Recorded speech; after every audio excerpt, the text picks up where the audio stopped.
I do mine on the rocks. And the more you drink, the better it tastes. No. That's what they said about wine. No. No, not wine. Whiskey, yeah. You go night-night after you have a couple of those. I mean, it did Jack Daniel's honey, and I did a shot of that, but that that's was nice. disgusting. Yeah, I always do my whiskey mixed with something, like a Jack and Coke. No, I don't. A 7 and 7. I go straight to Troubletown on the A train. I you could just put Crown Royal on the rocks, and I will drink that. It's delicious. I just don't touch whiskey at all. Yes, speaking of mixed whiskeys, I'm currently having my Jameson Orange with Collins Mix and 7-Up. Jameson's a good whiskey to mix things with. I can't drink Jameson straight. Tastes like pencil erasers. But what are you drinking straight then? Fireball? Oh, God. Yeah, no. I can drink Fireball straight. That's not the All night. worst. That's not the worst, yeah. I just don't enjoy, like, intensely cinnamon things. I was going to say Fireball is the worst, but that's... Aftershock is the worst. Yeah, I mean, the cheaper you go, the worse it gets, yes. God. I turned into a T-Rex and drank out of a toilet on Aftershock. I'm not happy about that. Buy expensive whiskey. That's where it's at. No. I drink too much. I can't afford it. $50? No, I'll pay have a bad time. $50. That's whiskey worth drinking straight. No, if I'm gonna pay $50 on alcohol, it's gonna be tequila or gin. Those are also alcohols that the more expensive they are, the better they get. Gin in Within general reason. is great. I'm sorry. I'm very cheap. So if I'm ever going to do something, it has to be like, oh yeah, this will, I don't know, let you live forever. I'm not going to pay $50 for a stupid like bottle of wine or a bottle of. Well, no, whiskey. don't I spend can get $50 that on shit for wine. $25. You say that now, but I used to say the same thing back in the day. You know, it's all the same. I was wrong. It's not all the same, and you will buy it, and it will taste delicious. I used to think that. Excuse me. You're abusing your power right now, and I'm telling you your future. Okay. Here's the thing. I'm not abusing my power because I'm younger than you, Rachel. So there's no older thing here. Expert power. I used to think that Jose Cuervo was the best fucking tequila ever, and then I had better tequila, and that didn't make me want to gag just by smelling it. See, here's the thing, though. I don't drink. This is very bad, and that makes me sound like so much worse when I say it. But I don't drink for the taste. I drink, for the buzz. Experience. No, we get it. Get drunk. I'm telling you, when you buy more expensive liquors, guess what? You know that hangover? It gets a lot better. It gets better. I haven't really bad hangover. Once you get into your late 20s, then the hangover will hit you. Years and tell me how that hangover's going. No, because I hit 32 and it hit me like a truck. Oh, dude, I hit 28 and it hit me like a truck. I don't remember my late 20s, so. Every time I'm around people who drink, I'm always that person who's like, oh, does anyone need a water? And then I'm like, you know what? Screw drinking. I'm going to chug down this entire water bottle and no one's going to stop me. I feel like you're lying. Definitely no. lying. I think it's Every time I've drank with you, I've never once seen you touch water. Yeah, that is because I don't go hardcore. Okay, like I'm just saying. Are you sure you don't go hardcore? Don't go hardcore on the water or hardcore on the alcohol? Both. Do you remember when you almost took out Michael's desk in the living room? Okay, yes, I admit. Yes, not my brightest moment, but you know what? I didn't have a hangover. I went straight when you into turn my 25, internship. I want to see how this changes. I am 25. She is 25. I turned 25 on Thursday. God, we've been playing together for so long. Yeah. She's been in the group for 3 years. I know. It blows my mind. Damn. I joined when I was 22. They just grow up so fast. They grow up I remember so 22. fast. I remember my mental health was better. COVID wasn't ravaging the earth. Well, since you're bringing us down, I'm going to go get some whiskey. Yeah. So you guys have brought back some memories that I hadn't thought about in a long time.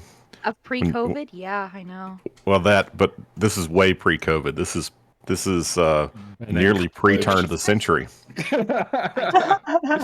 This was pre-9/11.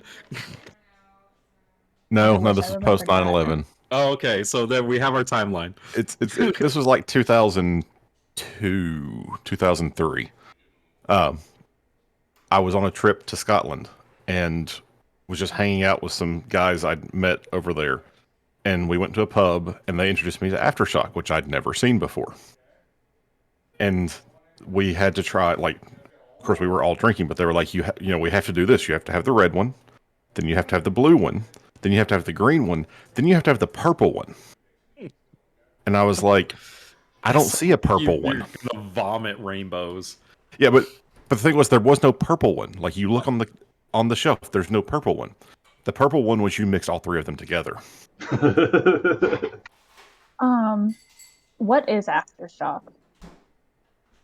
It's a cheap, colored / slightly flavored vodka, basically.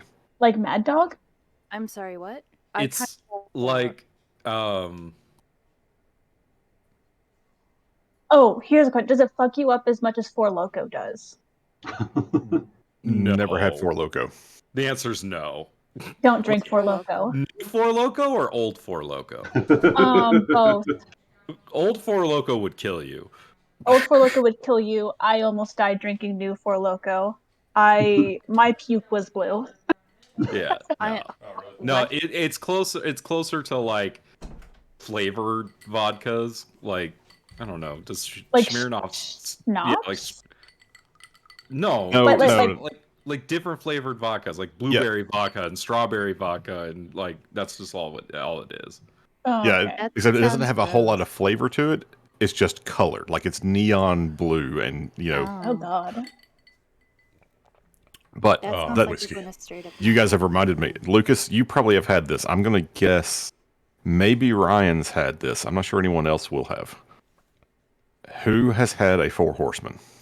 I've had a Four Horsemen. Yeah, Okay. I've had that on my Four 21st. Horsemen. It's four different kinds of whiskey. I've heard of No, it, no, but I've never no. had one.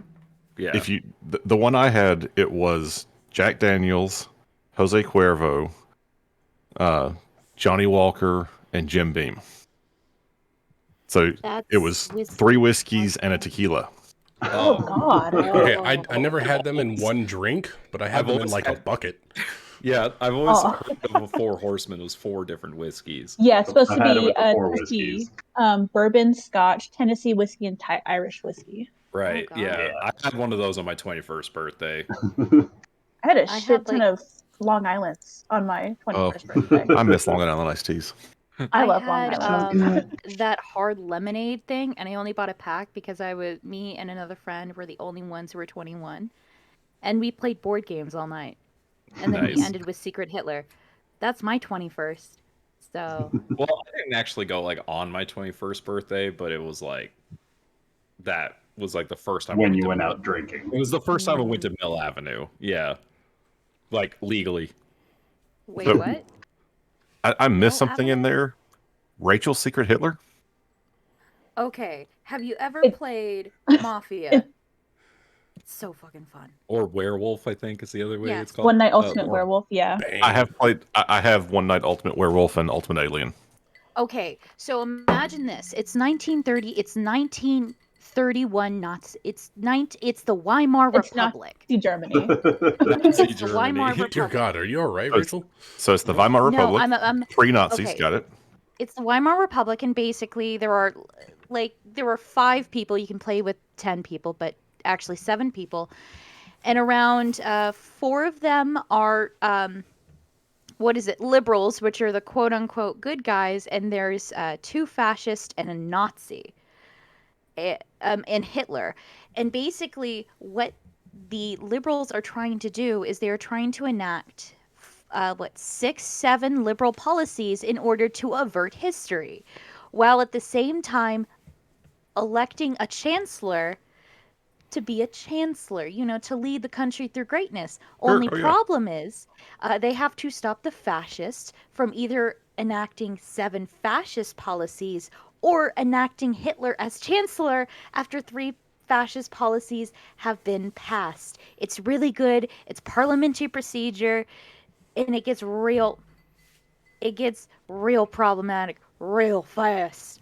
But it's fun. Yeah, nobody wants to help Hitler. Yeah, no one does. And okay, so I say we just cancel D&D and we play that. Well, we already know Rachel's secret Hitler. Ben, why do you hate me? Because you don't flirt with me anymore, Nick. Not in this campaign. I literally became your girlfriend 2 weeks ago. Let me send you the video.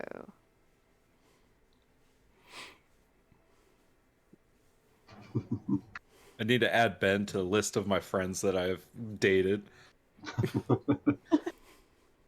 Wait till Allie hears about this. Nah, she'd be into it. You think there's a dark alley too. She kills players. Oh, that one, yeah. When things just kind of get out of hand. Yeah, I mean, Ben's dated more people in the group than I ever will. That's probably true. That was such a fun session, Ryan. When was? Oh, Ben was running. It was on Tuesdays, Ryan. I think it was Tuesdays. Yeah, Ben was DMing a campaign. Yeah, this was like 5 years ago. We were running. Yeah, it's been quite a while. Oh man, we had some laughs. Man, I was heavily drunk one night, like normal, and me and our party's ranger went out and we were trying to find some cult in the city, and man, we made a mess of it. We just went around yelling about Tiamat, and we were just knocking on doors. We're like, "Hey, do you know about this cult?" And they found us and they took us to a back alley and tried to beat the crap out of us. And come to find like out, a Lucas character. Yeah, so I survived. Murdered them all. We murdered them all. And then we came back to the party and they were like, "So, did you guys get any information?" I said, "No, I think we just killed 4 random people in town." Oh, yeah, you showed us. Yeah, if anybody asked, I've been with you for 3 hours. Oh, that was so much fun. Yeah, there's nothing like investigating a dangerous cult trying to resurrect a demon god of dragons and just going around and be like, "Hey, do you guys know Tiamat?" I was about to say it's resurrection. I'm like, how themeful on this glorious of days. No, sorry. You shady, nefarious folks do hear about this secret cult anywhere? Yep. And then there was Chip with the Chick-fil-A. No, Orin. He'd be calling him like on his way home from work on occasion, and so sometimes you would just randomly hear a horn going off if he would bump it. But he was committed. Oh yeah, he was. How is Chip doing, by the way? Oh, he's doing good. He's, still the director of our maintenance organization at work. Good old Chip. Oh, man. All right. We ready? Is it time? Oh, I've been ready. I mean, are we ever ready? When are we not ready, Rachel? Well, I'll refer to my meme earlier. That's the trick. I'm never prepared. YOLO! Practically every single day. Roll me a d20, please. No. Honestly, I go to class without a piece of paper or a pencil. What the fuck, Nick? Let's go. I got a natty 19. No. Wait, no. Oh, thank God. twinsies. Hey. I don't want to do the recap. Half the time, I low ball or high ball? Well, natural 20 gets to pick it. Oh, I get to Natural pick? 20 gets to pick. You get a pick. Damn, I pick Amanda. Oh, she's not here. I was All right, desperately phone gonna a read friend. that. That's the funny thing is like when this used to happen, I would always pick Amanda. I don't know if she ever noticed that, but it was true. I always picked Amanda as well. I think everyone picked Amanda because she took notes. So if we're going by that metric, I'm gonna pick myself, I guess. So I think you had good notes. yeah. Thank God. You know what the funny thing is? Oh, I didn't take any notes. I just was so engaged in last session. Okay, let's see. We started last session Lightning at spa. right after the fight with the Bahir, Clockwork Bahir, and for a large portion of time, we just kind of spent it exploring this room, trying to figure out what the fuck was going on. Rafal talked to Ballerina Brightgore about the dirt that she has on Montaigne Jaeger, which it should be enough, and we considered our options on what to do with this information. And we discovered this copper lining going to all of these columns, and Nick recognizes this as if Lucas hadn't have melted that wire, all of these things would have come to life during that fight and You fucking guys would have attacked had a us. very bad day. Yes. Good job to Lucas for frying that wire. Hey, chaos ensued. Yes. So there's no reason to attack this empty space over here. You can count on Agrimar. So hey, lucky us.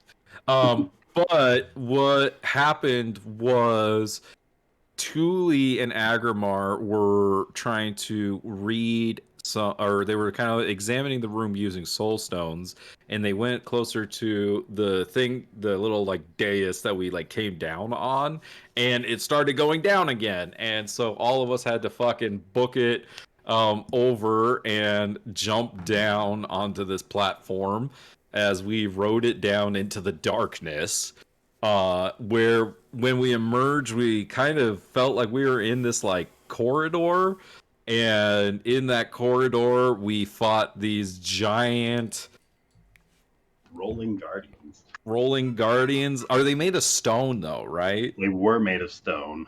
And they would like charge up and like fire laser beams at us and fire them into each other to charge them up and fire them, and it was awesome. And Callum put up this wall of force that was really helpful in like saving us. And don't forget the cinnamon and blood Used to cover the copper wires. I forgot about that. You were out getting a drink when they were doing that. No, I remember hearing it, but like, yeah, I forgot about that. Oh yeah, and also those. Oh, go ahead. Go ahead. No, and then Zara remembered that those golems reminded her of what she saw in Lord Jaeger's house, so he's definitely snuffing around here. Right. His sketchbooks with drawings of these rolling guardians in them. Right, which made us also think of the dragon orb research that you saw that he was doing, which we think might be an indication of what is down here, question mark? And after the combat, I believe it was either Agrimar or Callum dispelled magic, right? I think Callum everybody noticed it. saw like some environment clipping going on through the fight. Yeah, and Agrimar said, when it was "Let the pointed truth out, be a few revealed." people. Yes. Right. So Agrimar cast dispel magic, and the like illusion was dispelled, and we found ourselves in this massive fucking room with the stars above us and this fucking ziggurat in the underneath MistHaven. And Callum cast Tiny Hut and invited all of us in, and we had some conversations with Ballerina, and we realized we know a lot more than she does. And then that was pretty much the end of the session. And then at the end of the session, I had birthed a brain baby and figured out this entire plot.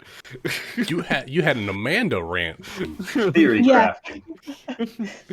Also, we saw like a weird orb-looking type of guy. Oh yeah, Julie saw a dude that phased into the temple right over here. It's not enough Because I to didn't see him. It's because Fall didn't see him. That's why I forgot about it. Yeah, that creepy fucker. Yeah, the creepy orb head dude. We don't know what he actually looks like. Pinball. The party doesn't know what he looks like. Tuli just briefly saw him. Right. That's why I forgot that part.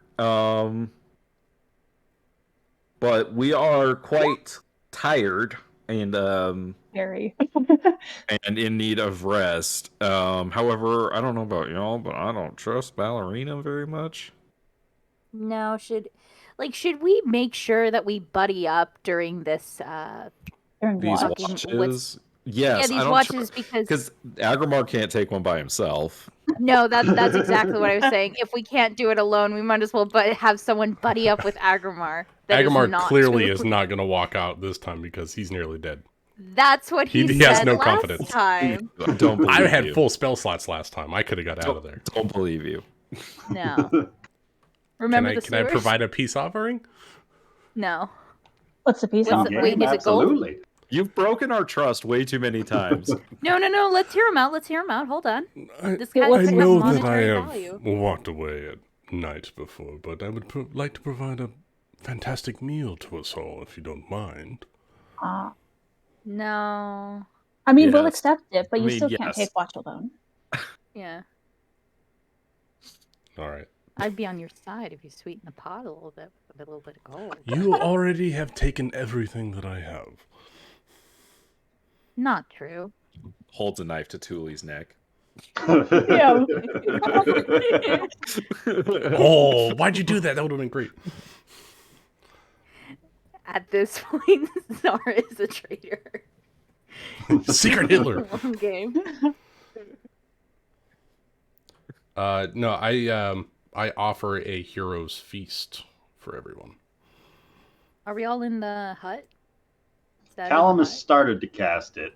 Yeah, I am going to retcon it that it hasn't finished casting because upon the completion of the spell, whoever's inside can walk in and out, but anyone outside of the tiny hut can't go through the wall. We were trying to decide if we wanted. He's in the process of casting it. We were trying to decide if we wanted Balinera to have entrance to the tiny hut. Yeah, I am Ben about that part. I think we have to let her in because if something happens, have to. No. I mean, it'd be kind of fucked up not to. Let's try to be the better people. Are you having this argument right in front of me? No. Yes. We're having it off to the side. I am very loud. Everyone gather over here, except you. You stay over there. Yeah, it's kind of like in middle school how those like girls would clump up together. You'd hear your name and then they'd look at you and then they'd start giggle talking again. And then giggle, yes, that's how we're talking right now. She's making a con save to not cry. Good. It's actually a wisdom saving. No, I'm sorry. Middle school girls will still make me cry 10 years after I left middle school. They're vicious. So you guys are down here in this somewhat dimly lit, massive underground chamber with this enormous ziggurat that doesn't look to be of the same make of the Archaish, according to Brayanera. And it doesn't appear to be of dwarven make either. It's an enormous temple that doesn't exist on any of your maps of the sewers.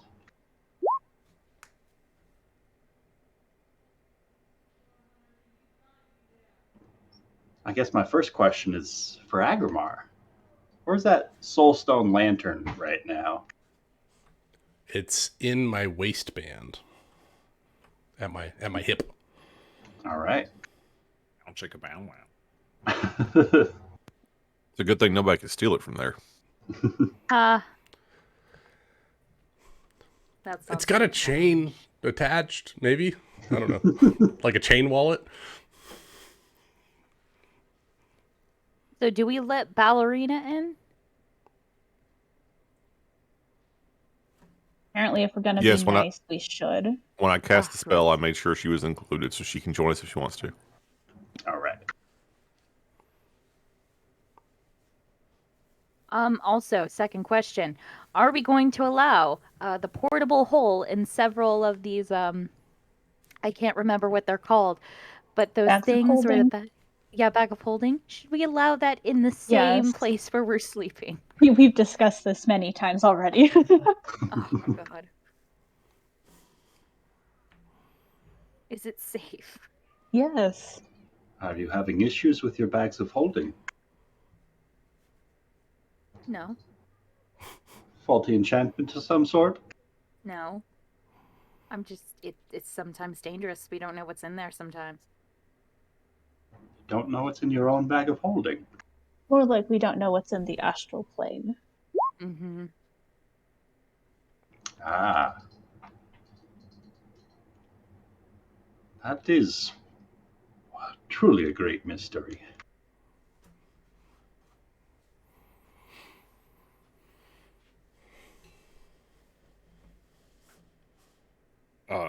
I will take first watch.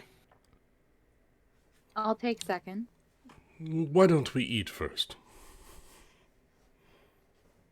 Oh, right.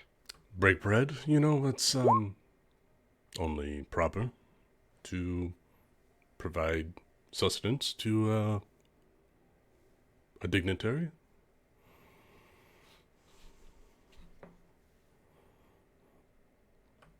I'm gonna cast Hero's Feast over the next 10 minutes. What's it look like as Agrimar casts Hero's Feast? Man, that's expensive. Exactly. Yes, and we're going into a place that could have snakes, and I don't want anybody to be poisoned. Aren't we supposed to do it It's a 24-hour, John. Oh, okay. Yeah. I'm doing it while I got the spell slot. Hell yeah, dude. I understand now. Continue. All right. Like a conductor to an orchestra, Agrimar lifts up his hands and golden threads begin to drip from his fingertips, and he swashes them back and forth, and as he does, flecks of gold start to dance around the space, and slowly, very much like Peter Pan, the Hook movie, things start to apparate, and this golden dust covers every shape of every food, every bowl, and the whole table just begins to form out of dust as he's swinging his arms back and forth. And then eventually the table becomes solid. Solid gold table with golden bowls, and everything is gold-leafed for the hell of it. Excellent. Do they dance? Your plate will dance for you. Your taste buds are certainly aflutter. Just seeing the sights of all these fanciful meals filling this table space. Do they have the gray stuff, though? Do you want the gray stuff? Yeah, it's delicious. Then there's the gray stuff. You're fucking quoting Beauty and the Beast. Yes, thank you.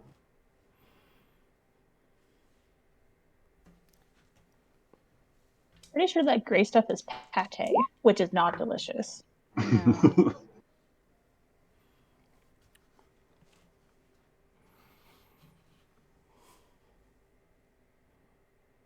The aftershock comes later. The aftershock comes when we get out of the sewers alive. You don't know what you're eating. So everyone's maximum hit points increase by 14. Yeah. And those are temporary HP? No, these are full HPs. Oh, fuck. That it's only lasts for 24 hours. Oh. Only 24 hours, correct. Hey guys, I'm no longer at risk of just entering into a room and straight up dying. You said by 14?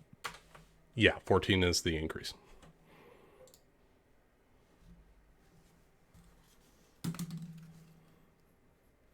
I mean, at this level, you're like one saving throw away from dying. Also, among other things, we get cured of all poisons and diseases, just in case, Thule or Callum has something. Or Kevin. Becomes immune to poison. I'm immune to disease already. What are you implying? I don't know what you guys get into. You're immune to poison and being frightened, and you make all wisdom saving throws at advantage. So mark that down, that you have wisdom saves at advantage, you're immune to poisoned and frightened, and there you go. Already immune to being frightened. You are. And I'm immune to disease. Same. Are you immune to poison? Are you immune to poison?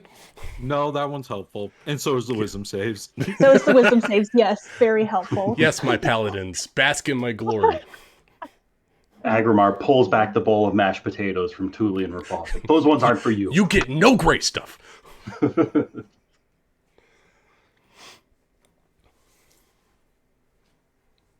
And I'll include ballerina in that as well. All right. Please Can I have read that a again? part of our feast. Advantage on wisdom saves. Advantage and on wisdom saves. Immune to poison and disease. And being frightened. And being frightened.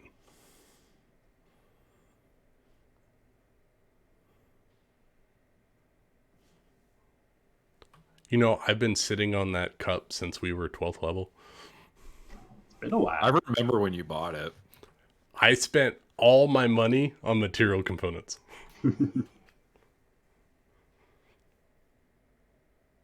you got it from, what's his name? The centaur guy, right?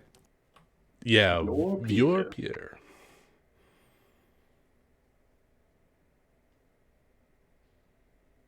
Why do I have the cracked shield?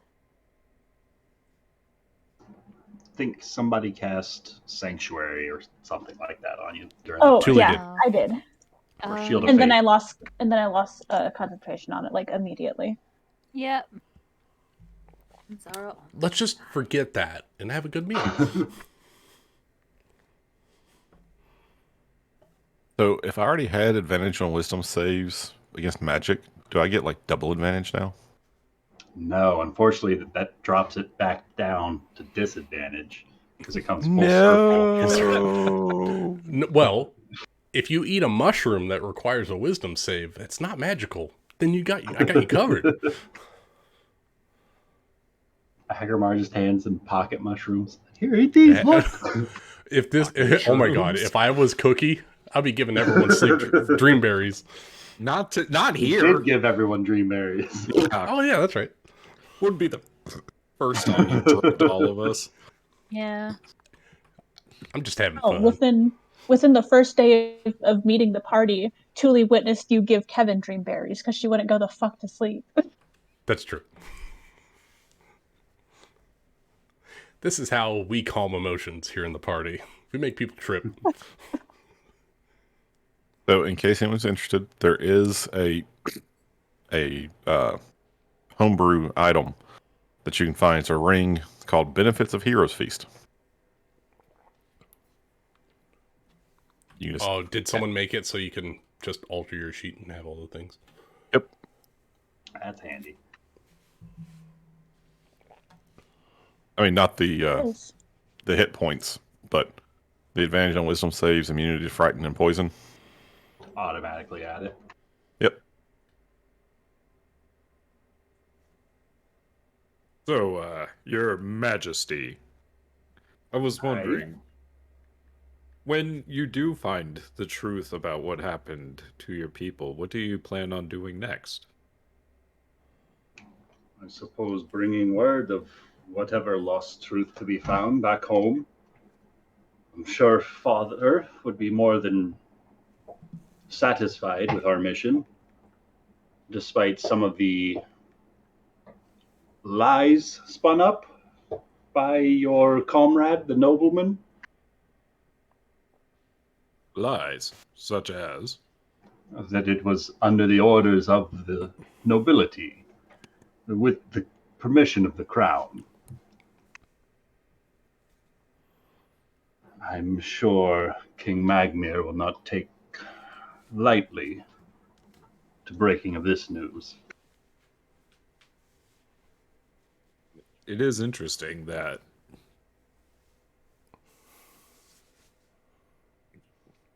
yeah, it is interesting that he was promised almost open trade, it seems.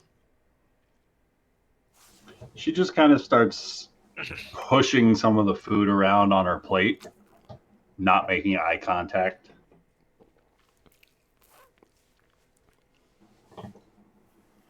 There's a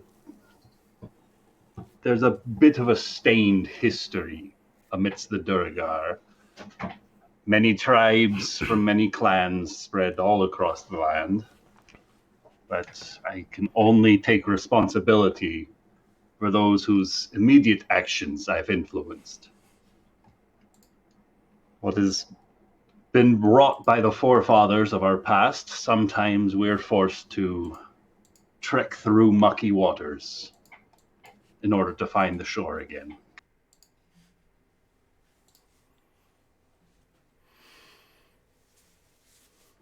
But sometimes it's worth that trek.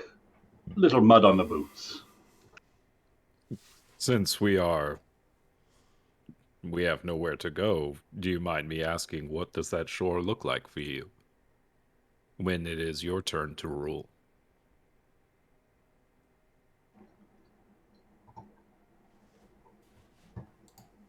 Roll me a persuasion check. You got it, buddy. More of a vibe check for her.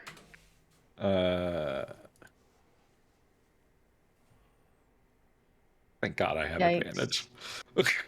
11? Yeah, thank God you got advantage, Nick.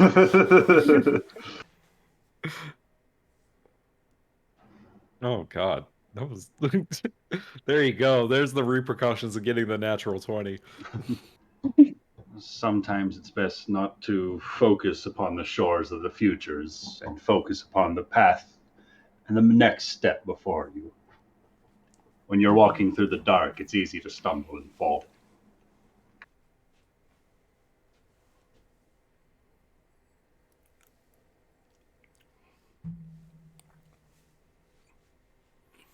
Well, what do we think's up in that ziggurat? Bad things.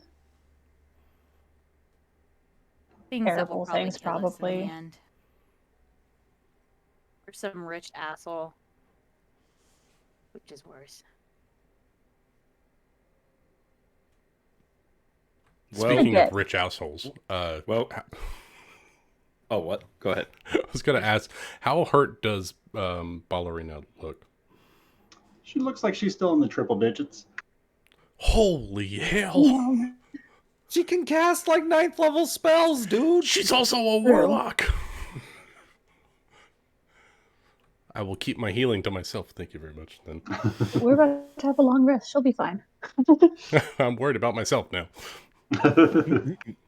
You should be. I don't know why it took you this long. Damn! Wow. I'm not self-centered. I'm thinking about other people. I'm gonna cast a Cure Wounds on myself while you guys are talking. I'm gonna cry into my porridge and fucking heal myself. Yeah, it'll put some salt in it. Maybe it'll taste better. I need to rehydrate. That's what it is. Oh. That's the love of your life right there. Trying to do something nice. She takes joy from his tears. I was gonna make waffles in the morning, but not anymore. What bothers me is this: if this stonework is not Dwarvish and it's not Ankayish, who built this? I find this riddle, I'm sure, equally as puzzling. I forget. Did we do any kind of history check on this shit? I don't remember if we did. I don't think you have. Who's got the highest history? I got a +6. I think have a effectively +2. Brightgore was the only one making rolls on it, just more or less passively. I'll be happy to. All right. What is give help with advantage? All right, Ben. I have a what would you like to +7 know? on history. I think Callum has like a +10. I do have a +10. Ooh. So as we're discussing all this, they're trying to figure out like who might have built this. If it's not the Ankaesh, where did it come from? So anything that might point me in the direction of an answer to that question. All right. Go ahead and roll me a history check with Do I advantage. have advantage? I do have. All right. Natural 20. Natural 20. Oh, natural that's 20. just Oh, double threes. no. I rolled better. Double threes. That's just wrong. I mean, hard to say now that your stomach's a little bit full, the food's starting to swell up just enough that you're starting to get a little bit tired. But, It's squeezing my brain, isn't it? Trying to focus on the stone structure in this dimly lit area. I mean, maybe if you had some better light, but the fact that I have my gemstone out. I just mean like overall, it's an enormous structure and you're lighting up part of it. And even the dwarf that's traveling with the party, with her own natural talent for stone cutting, is having difficulty identifying the make of this structure. The fact that it isn't dwarvish, the fact that it isn't Ankaesh, this makes it seem as though it's very much out of place. And as for the stonework, it seems to be perfectly molded. You don't see any sort of tool marks or scratches along the rock. You don't see any sort of footpaths around where these heavy stones might have been lifted to be set into place. It's like it just came to be. Probably through magic, if you had to guess. Magic always makes things easier.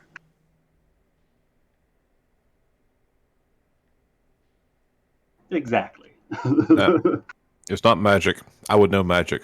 This is aliens.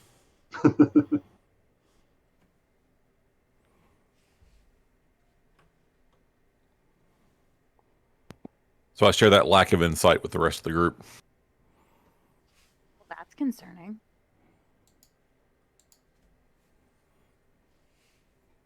Over the next minute, as I cry into my porridge, I heal myself for 77.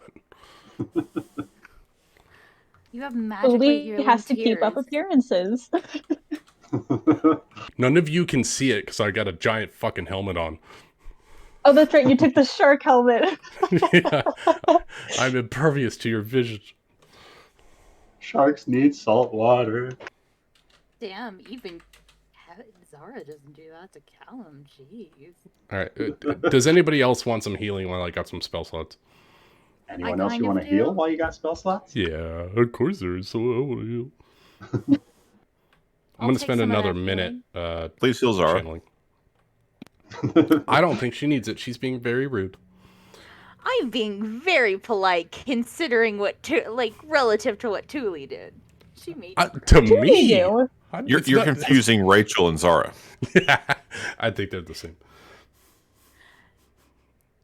No, I'm going to do, so that was a 1 minute channel for myself. I'm going to do another 1 minute channel and heal up some more people. Yay.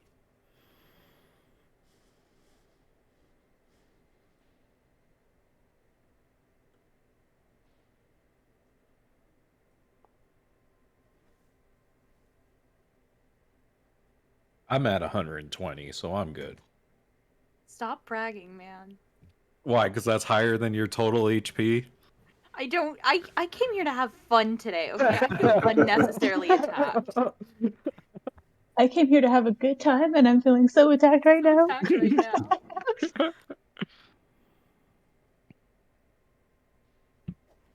But Rafal does volunteer to take first watch.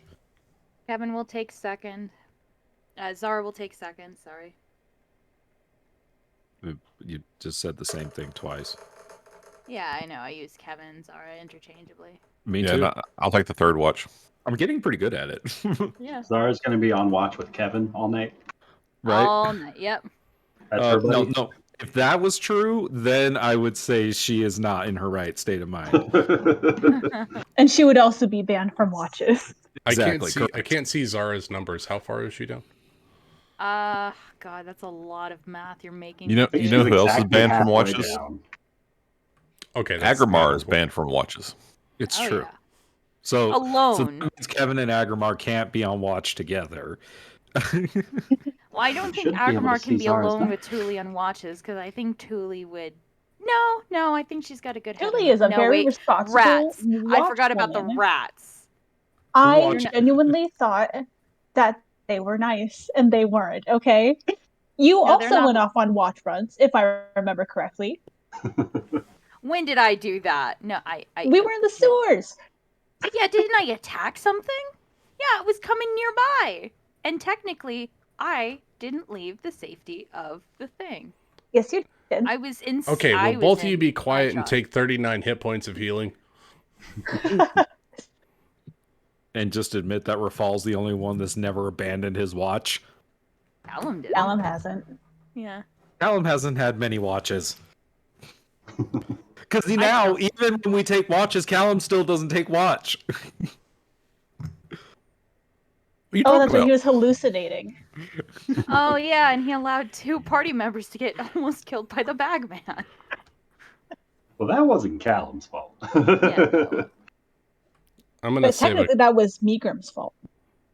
And I'm gonna technically, save a that couple was high level Tuli's spell fault. slots for you guys just in case something comes up. So How That's- was the that's it bag for bag healing. in my- It was your bag of holding that it came out I from. didn't speak near the bag of holding.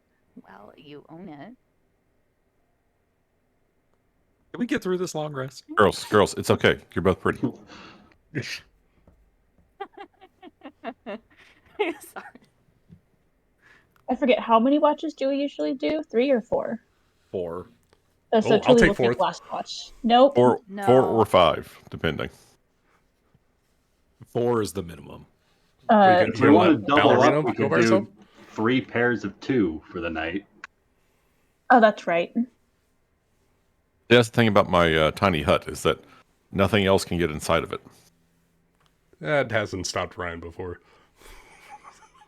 It can be dispelled, if I recall. It Disintegrated. could be dispelled. And disintegrated.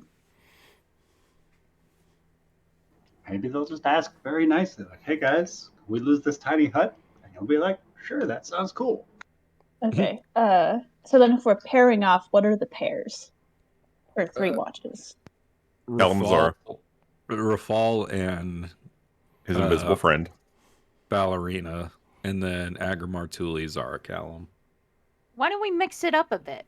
Why not Tuli, Callum, Agrimar, Zara? No. Oh, okay.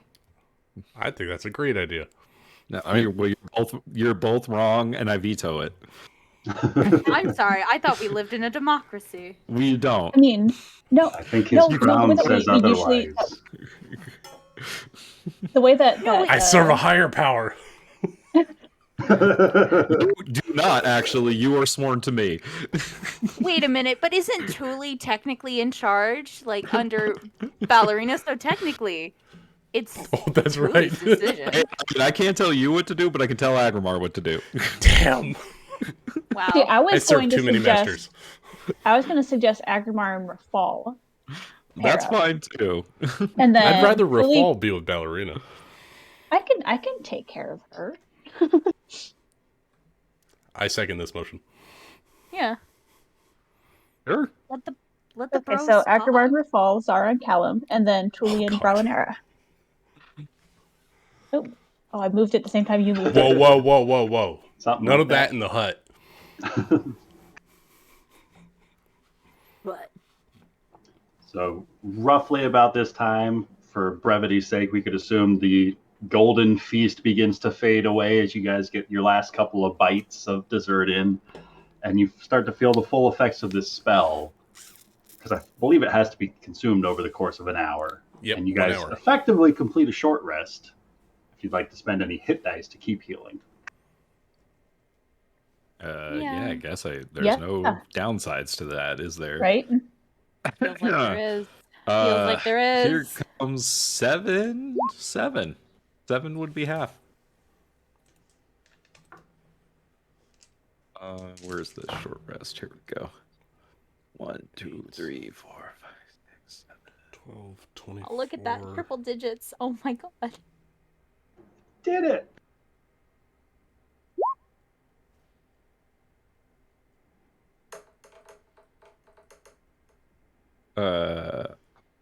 Oh, yeah, I'm back at max.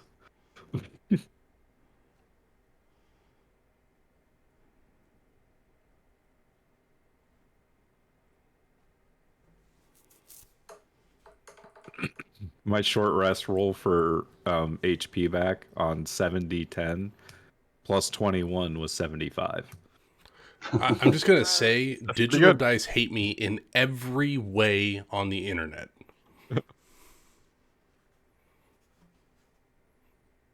I rolled 3 ones on my last 4 hit dice. Oh no. Hey, Fucking I'm back hate at this full game. HP too. I rolled exactly 17. I'm That's what 3 needed. short. Do I'm done. And you I get my spend bardic another? inspiration back. Oh, do you have Song of Rest? I do. I do have Song of Rest. Oh, thank God. She doesn't need Never to use knew it, though. how to use it. Never knew. you We get to roll your Bardic Inspiration die if we're expending. Yeah, you gain hit an dice, right? extra 1d8 hit points All right, if I'm you at full. spend 1 or more hit die. Oh, yay.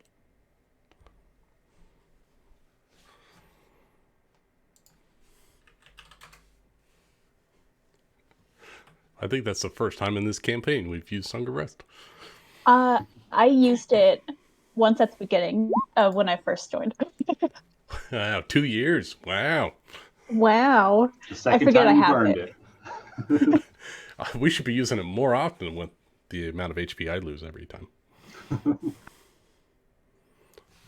Well, if you quit stabbing yourself in the face every time you wake up. Yeah. Thanks, Kevin. What? How was that my fault? You put the dagger in my hand. It's something you would do. Yeah. So Zara, Callum, and Thule, as Agrimar and Rafal prepare to take their first watch, is there anything the three of you would like to do in the meanwhile? I don't like that you asked that. Yeah. Just a different way, guess- instead of just saying like everyone goes to sleep, since you're going to be up for a little while. Or if you're up for a little while doing something else, you don't just have to be sleeping, I guess.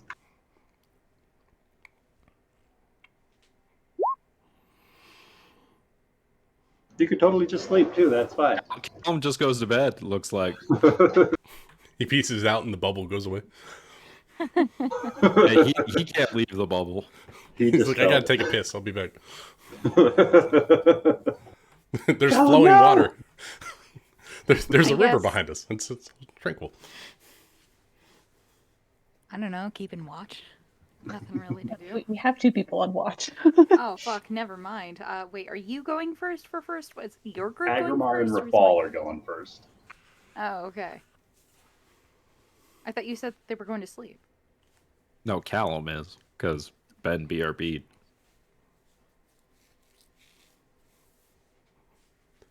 He's giving you the option to talk before you go to sleep. You know, you're in this mysterious underground cavern. There's like 30 statues back up at the north end by the platform. Nobody's looked at. There's the platform south. I have a There's the question. ruins. What's up? Oh, I want to go walk over there I and have look a at the question. statues. The stars above us. Yes. Is there anything that's like recognizable as like, is it our sky? Oh, So Oh, that's a good question. I've great been on a different question. plane. it's much more like lichen growing and becoming bioluminescent, and it looks a lot like the nighttime stars. Okay, so it's not The actual closer you look at it, stars. you don't see any actual constellations, but it just kind of looks like it. Okay. I had to ask. Yeah. Oh, there was something else I was supposed to ask ballerina about the She dreams. Yeah. I put it in the chat. Well, I didn't read that part. Pigeon arrives with Agramar's message for Rafal. Yeah. Rafal, before they shoulder Rafal. before they go to bed, Rafal will say, Your Eminence, something that I wanted to ask you, have you, by chance, had any strange... Wait a minute, really quick. Does Rafal know if dwarves dream? I would assume so. If there's like myth that says otherwise, I'm not aware of it. Okay. Well, So that's I assume actually... so. That is a Dragon Age thing specifically. I just know, like, that's in my brain for some reason. Anyways, Summer probably got that reference. Yes. Yeah, Rafal will say, I was just wondering, have you had any strange dreams since you've come to MistHaven? She kind of bows her head, stands herself back up from preparing her little sleeping mat that she was unrolling.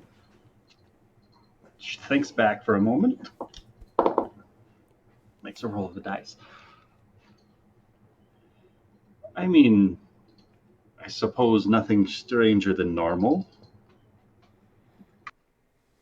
How do you mean in particular? Like, It's not like I've dreamt of all of you before this happening or anything like that. No, more like, have you seen, like, a stranger in your dreams?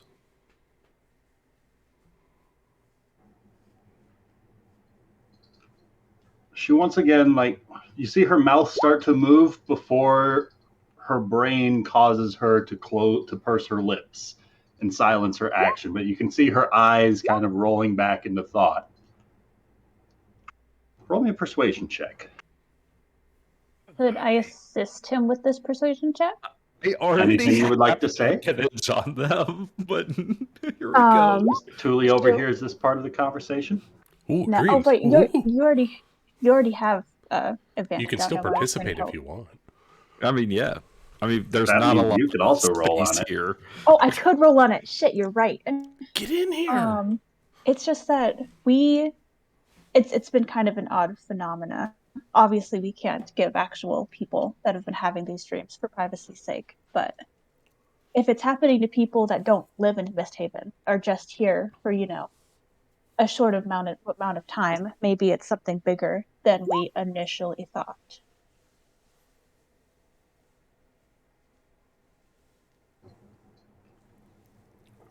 And she kind of takes a moment, and her eyes drift from Rafal, who asked the question, over towards Thule, as she just kind of straightens herself back up before her gaze meets your eye line once again.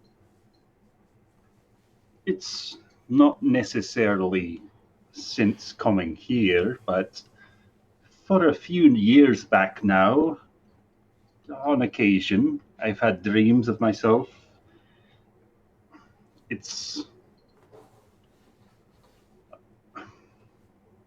I don't know where I am, per se, but I just know that I'm floating, but it's not in the water, as if adrift in an inky sea of blackness, darkness all around me.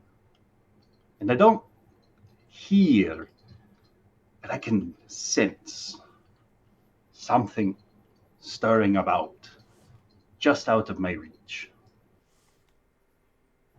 Something moving around. Something. And you see, she just kind of like stops and then squats back down to her knees and continues straightening out her bedroll, avoiding eye contact. It's the same sort of sensation I can get when some of the spells flow through me. When I'm used as a conduit, I can feel that same sort of entity, like something's there watching me.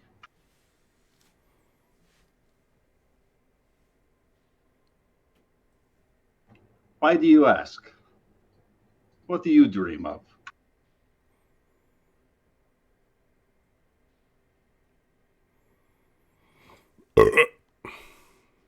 Who is she directing the question to?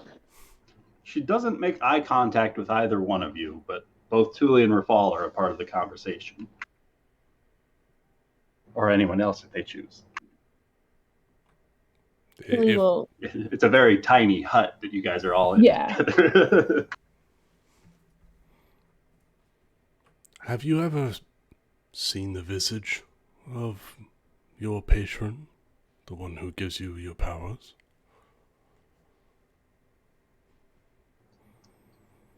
I think things might work a bit differently for you sun slaves than my brethren and I. We tend to embrace the darkness rather than trying to shine a light upon it.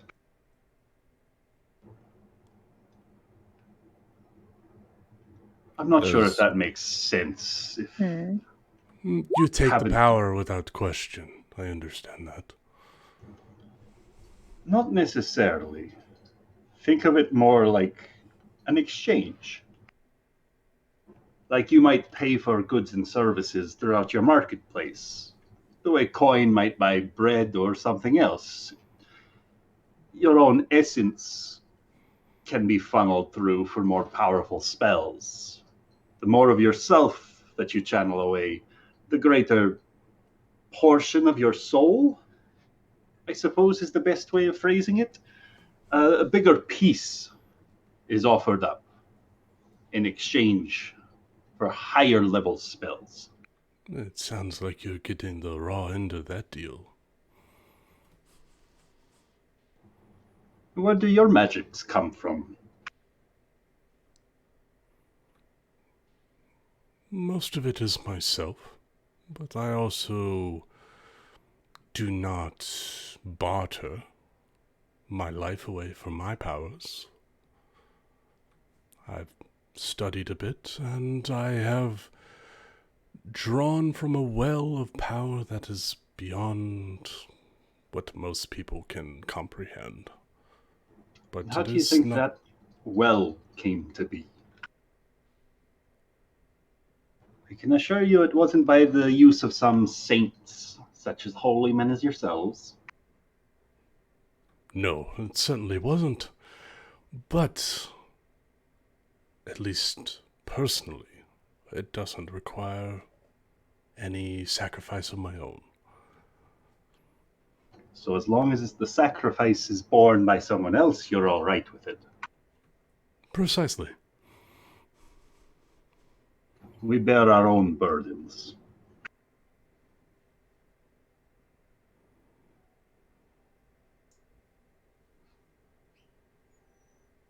I'll put my pamphlet away.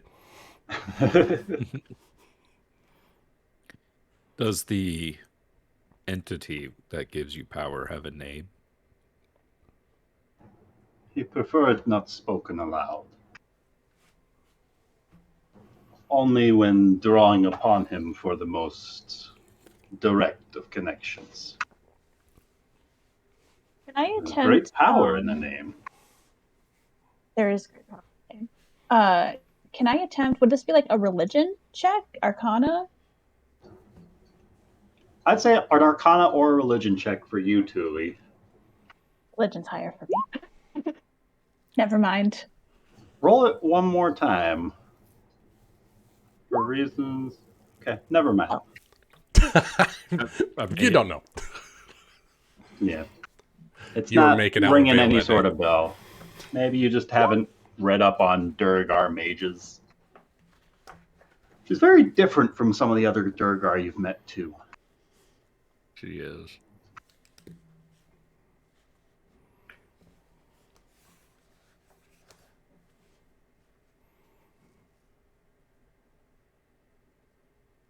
I'm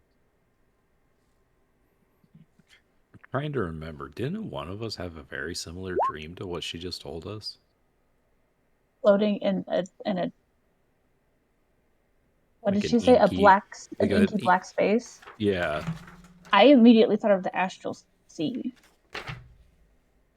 I thought that one of us experienced that.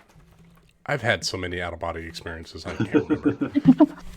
Nick, you might be thinking of some of the visions Gorneo was having in the Shadowfell. Maybe. He was walking through like a shallow puddle in inky blackness. That's right. Yeah, because that was when you told me to watch Stranger Things for the first time. No, Describe the I'm Shadowfell trying to. as like the upside down. Exactly. Yeah. Like when Yeah. Eleven's trying to tune into it. There's something else that I'm thinking of. There was a nightmare that Nari had while the party was sleeping inside of the tomb of Thravash, that she had fallen down a mountain range and was drowning in a river after like the wreck of a carriage. And she saw the green light of Kronos down there. Otherwise, I don't think so. I think so. No, most of my visions were material plane based.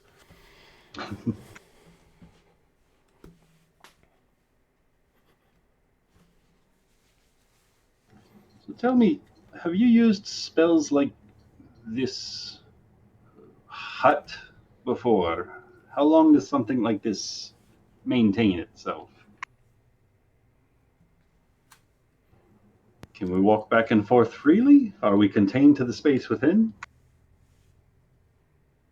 You can walk in and out freely since you were in here when the hut was materialized. Oh, you should have lied. You can't go nowhere. Well, I was gonna be on watch with her. What if I walked out? No, I Like, don't. but it'll last for the entirety of our rest. Right? Yep, Tiny yep. Hut lasts 8 hours. Yeah. Yep, everyone except me can leave the area. If I leave the area, it goes poof.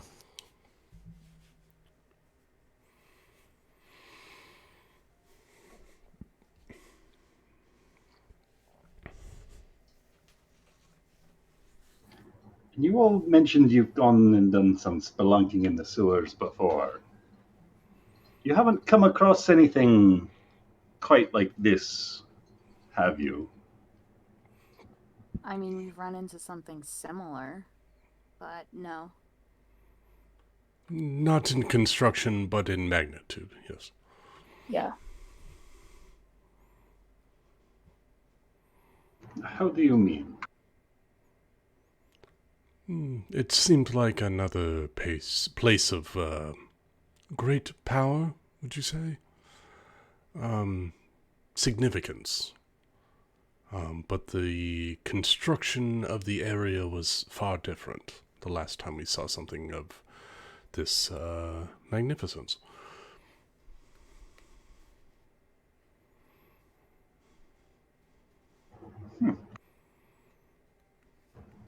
Well, I suppose I'll see you in a few hours then. When you're ready for me to take watch, just let me know. And I would also do my part to put forth a warning that should any of you try to put a dagger in my back while I'm sleeping, I assure you, you will live only long enough to regret the choices you've made. Just to be extra clear, is it only a dagger or all things in your back? Because there's many weapons around. He's kidding. My big Yeah, friend, Okay, yes. you're more than welcome to find out for yourself.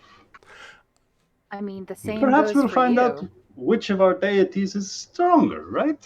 Your well that you pull upon, or the darkness? I know the darkness all too well, but Perhaps we Yes. could all reserve our power for whatever is in the temple. just having friendly banter for.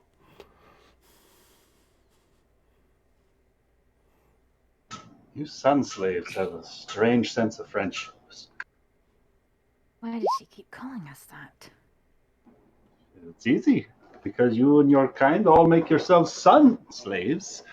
Slaves to the order of the sun, making your every meal in accordance to where the sun sits in the sky, sleeping only when the sun is away. working and out and about only when it's up. God, I wish that not were all of us actually do true. that. Yeah, I think only Rafal is a sun slave. He's the one that needs their beauty sleep. I mean, darkness is the perfect time to, like, pick some pockets. I'm pretty sure the rest of us are fucking Batman. Do you prefer surface dwellers? Yeah.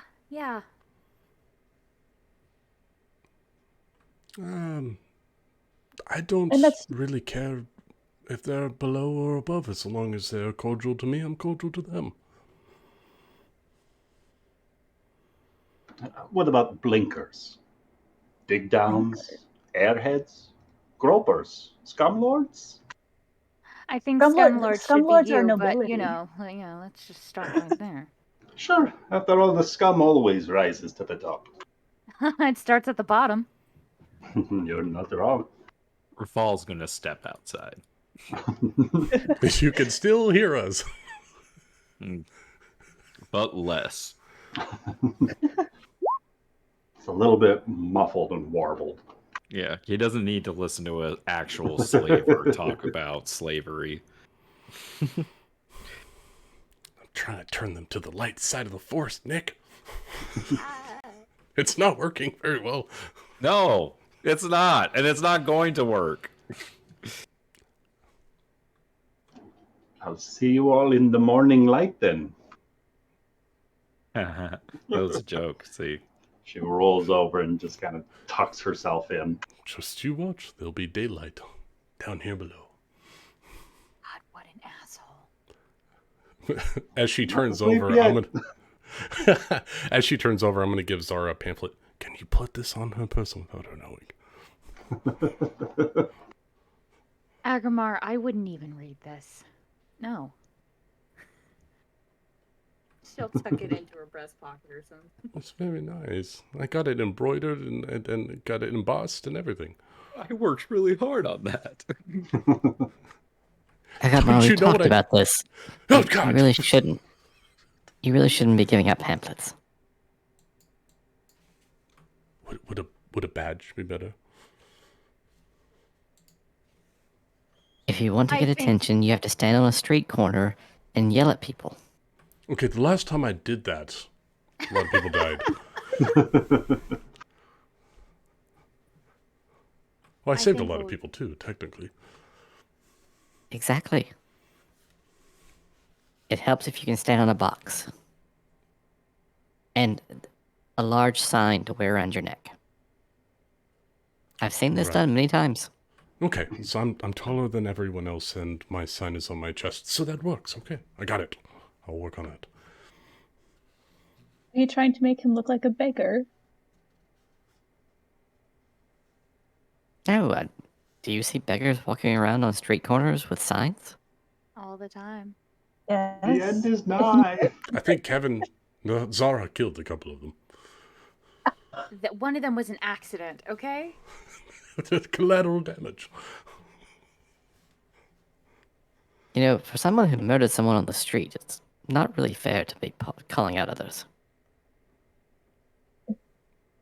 On Zara's behalf, it was an accident. Yeah, There was a giant that poor phoenix noble fly. had it coming.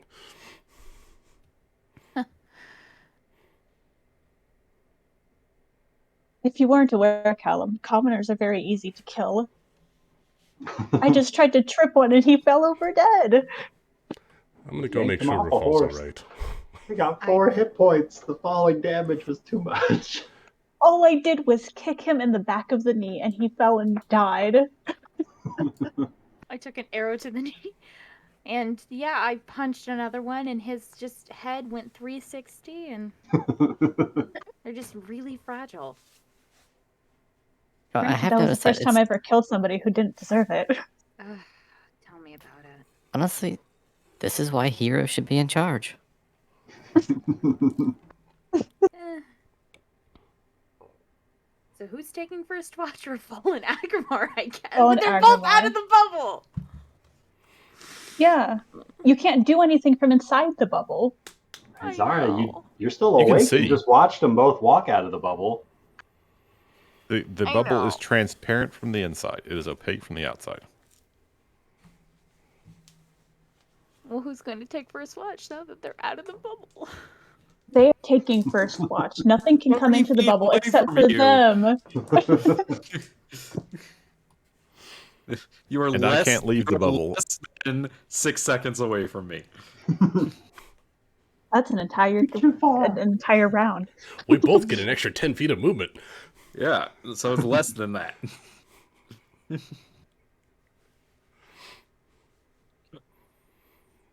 I guess if there's nothing left to do, Zara will hit the hay and go to sleep. All right. Oh, before Zara goes to sleep, while Tuli is like getting her bed mat ready or whatever, she's gonna like just idly tap out to her and Thieves can you please try not to antagonize her while we are stuck in the sewers with her? Referring to Bralinera. If she says something stupid or insulting, I'm just not going to go and take it. And she'll tap that back. We're trying to keep up appearances. Because this is a very important alliance at the moment. I'm not being rude to you. I'm being rude to her. Tell me to stop, and I'll stop. She said a word to somebody, and they died. Of a single word. No. Really? Yes, I saw it with Their my own fucking eyes. head exploded. Fucking head exploded. His head exploded. There was brain matter on the floor. No, no. It was like scanners.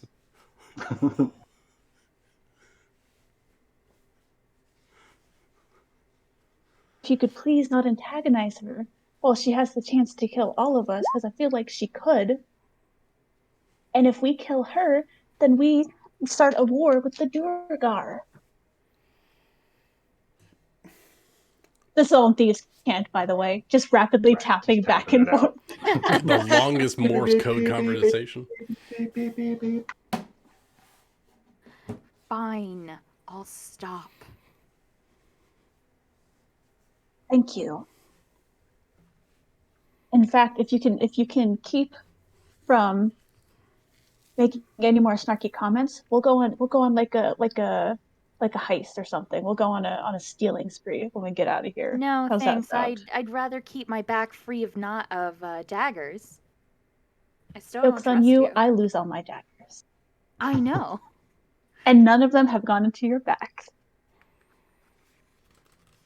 Only metaphorical ones. Sorry. Yeah. At that last comment, Zara will just flip over and try to go to sleep. All right. Agrimar and Rafal exit from the tiny hut, and the sound of the rushing water through these aqueducts can just be heard, filling this cave space. Which way is the water running? It does look as though it is flowing somehow towards the temple, up the stairs, and into these little vents on the left and the right hand side. So mapped south, it's heading. Yeah, Yes. but then Up the stairs. Like the Nile flowing upriver.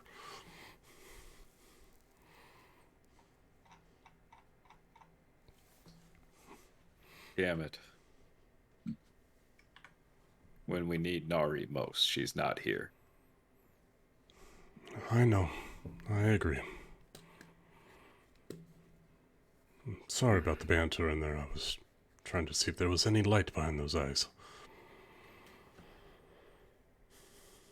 I don't know how you possibly could think there could be. I'm trying to be a better person, Rafal. I'm not doubting your goodness. What I have to expect people to have the chance to change.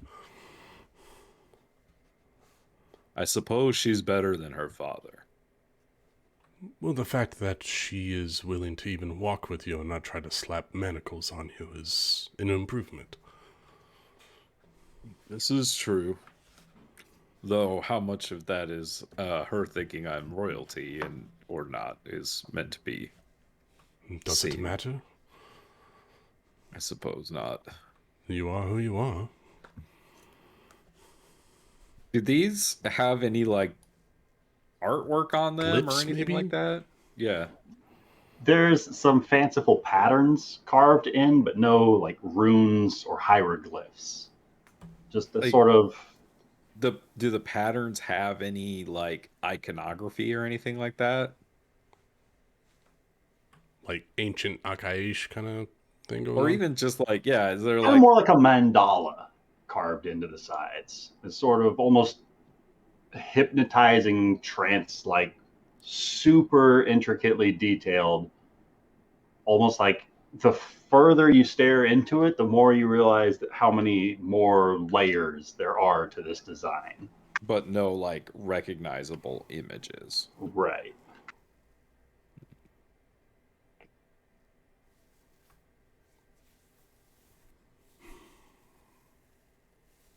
Thule said she saw some orbed head individual walking through the cigarette. Yes, about there. That doesn't give me the warm and fuzzies at all. Me neither. And also the water running up into the temple. Strange. And the water, is it like sewer water? It looks to be relatively clear, like it's been filtered through something. And it's not like ocean water. I mean, would you like to taste it? Agrimar's going to throw a silver coin in the water and see if it floats. Ooh, that's a good one. Agrimar, the silver coin sinks down to the bottom. It's not coming from the river. Where is it coming from?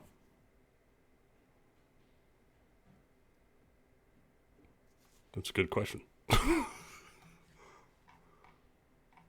It's like where we are, we're like so deep.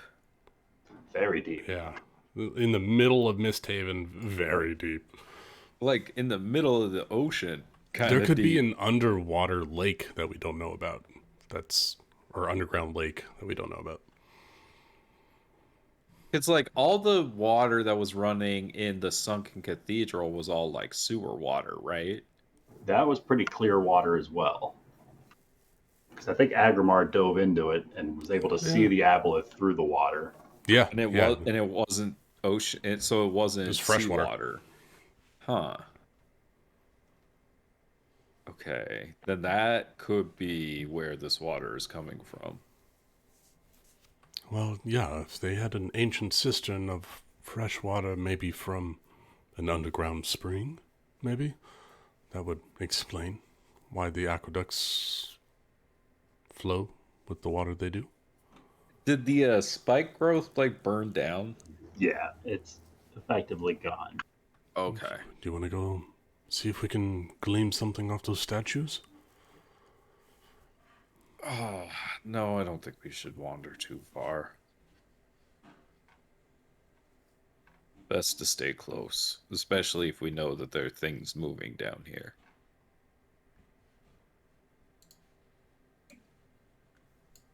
I mean, it's only 70 feet away. Fall rolls his eyes at you and walks back towards the hut. He's going to examine these like braziers. I think that's what these are.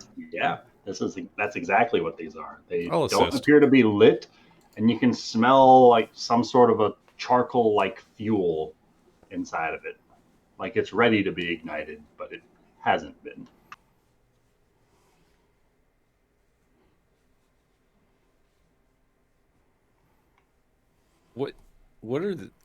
What's on these? Is it just like that mandala pattern again? Yeah, that is. Roll me a perception check for that one. Oh, sure. I'll assist. All right. Okay. Thank God. 22. You're welcome. Do I have a picture of this one? Give me one second. I think you gave a handout of the temple, didn't you? You did? No, he didn't.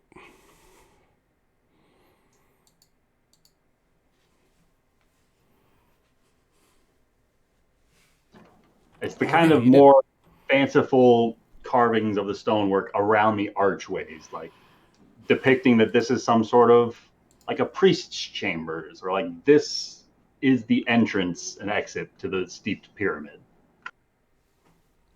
But you can, with a 22, you can faintly make out like what almost looked like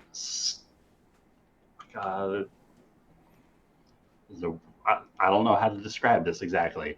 Like a serpent coiling around the archway.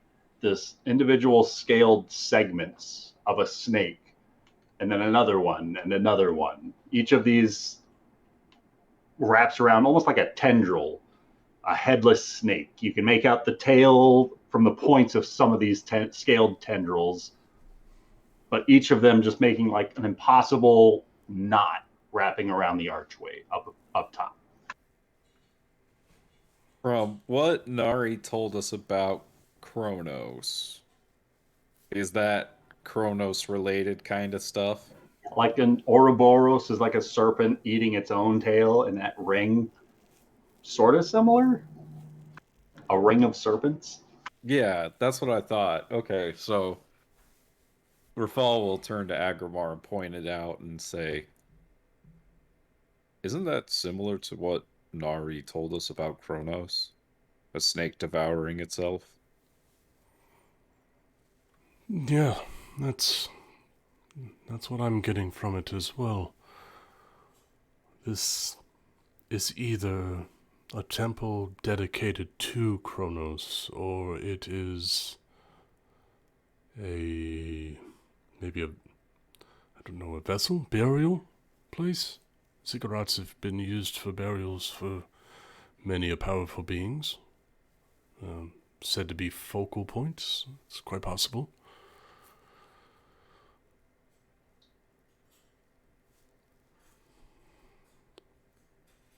With the 22, Rafal, it is a little bit striking that you don't see any serpent heads among this mess of serpents.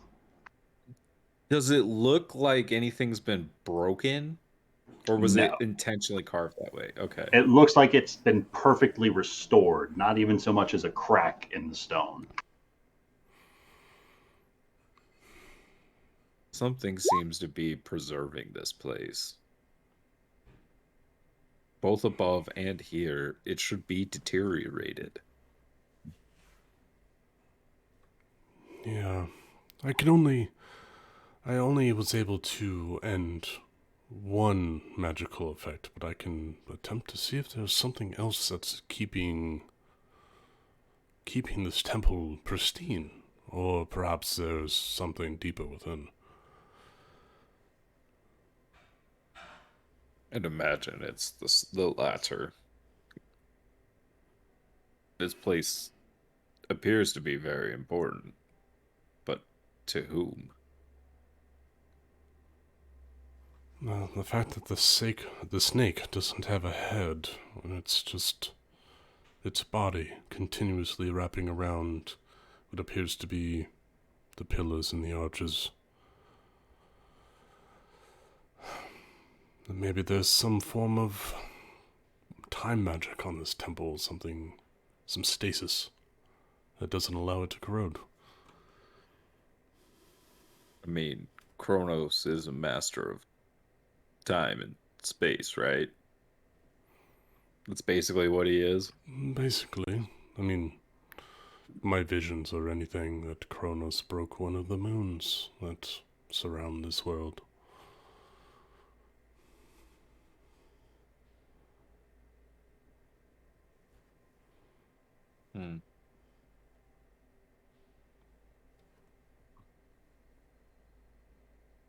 Well, can't wait to get inside. As you guys continue doing a nearby patrol on your watch, can I have Zara, Callum, and Thule all roll me a wisdom saving throw with advantage because of the Hero's Feast, please? Oh my god. I think this is a dreams thing, yo. Let's fucking go. Oh, Kevin. Ooh, 9. Shit. I'm actively 10 feet away from Thule. 22. Do you stay actively 10 feet from Thule during the whole of your watch? No. Not the whole thing. I stay within 30 feet the whole time, but that doesn't apply to level 18. Agrimar is going to be, just while you're doing your thing, Ryan, Agrimar is going to ritual cast Detect Magic while you're doing your stuff. All right. God only knows. Callum, roll me a wisdom save with advantage because of the Hero's Feast.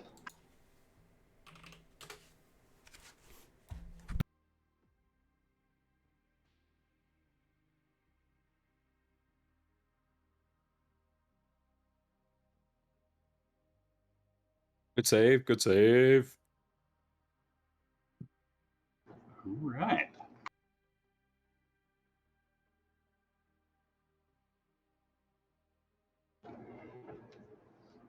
So the three of you, after drifting off into as comfortable a sleep as you can, it's hard to say whether it's 5 minutes later to half an hour to an hour after you drift off.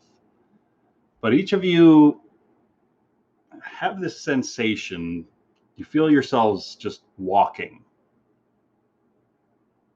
As you start to blink open your eyes, the blurry surroundings are once again of that narrow hallway before it was dispelled, the illusion that is leading you down this narrow, dark corridor towards these stairs. And you feel yourself just stepping forward again and again and again, ever forward, closer and closer. And as you start to ascend those stairs, looking to your left and your right, each of you can see the other ascending a different face of this stepped pyramid. All three of you making your way towards the peak. One step, all in step with each other after another, higher and higher. As you walk forwards into this darkened chamber, the dim light begins to grow a little bit brighter as a series of gemstones on the opposite wall reveal this carving of a bas relief with a huge winged creature with the body of a male lion and man-like facial features. Some of these gemstones embedded in some golden filigree about his body glow with a rainbow-like assortment of colors. And all the while, its clear crystal gem eyes appear to follow you as you step around this room. It's roughly 20 by 20 foot stone room that the three of you have all entered in, each from a different entrance, are all now facing this southmost wall and seeing this carving in the wall. And right in front of this carving appears to be a set of scales with a large basin on the left and a large basin on the right, each of them weighed perfectly in balance by these thin silvery chains in the middle. Just the three of you. No, Bralinera's not there at all. She made her save. Yeah, You mean right. Callum Wait, didn't we make failed his our save? saves? With the 22, Callum failed? Oh no. He said what he said. Oh my god. I know, but I could still be in disbelief about it. Huh. What's the dimensions of the room again? 20 by 20? It's not a very large room. Compared to the space where you guys just fell asleep, it's maybe 20 foot to a wall. And the middle of this room has a large, very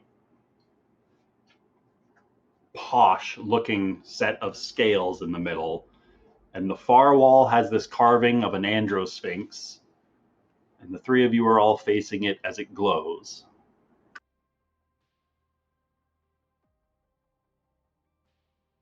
and you all just kind of come to consciousness in this sort of dreamlike haze, all in the same room, sharing the same dream. Zara, Tuli, are you seeing this? I mean, if it's some kind of lion with wings, then yeah, I see it. Yeah, I do. Do you remember leaving the hut? Oh, I remember going to sleep, and then we're here. Are we? It felt like I was sleepwalking. Like I was, I felt like I was walking, but I wasn't walking. I saw Well, you then walking up the stairs.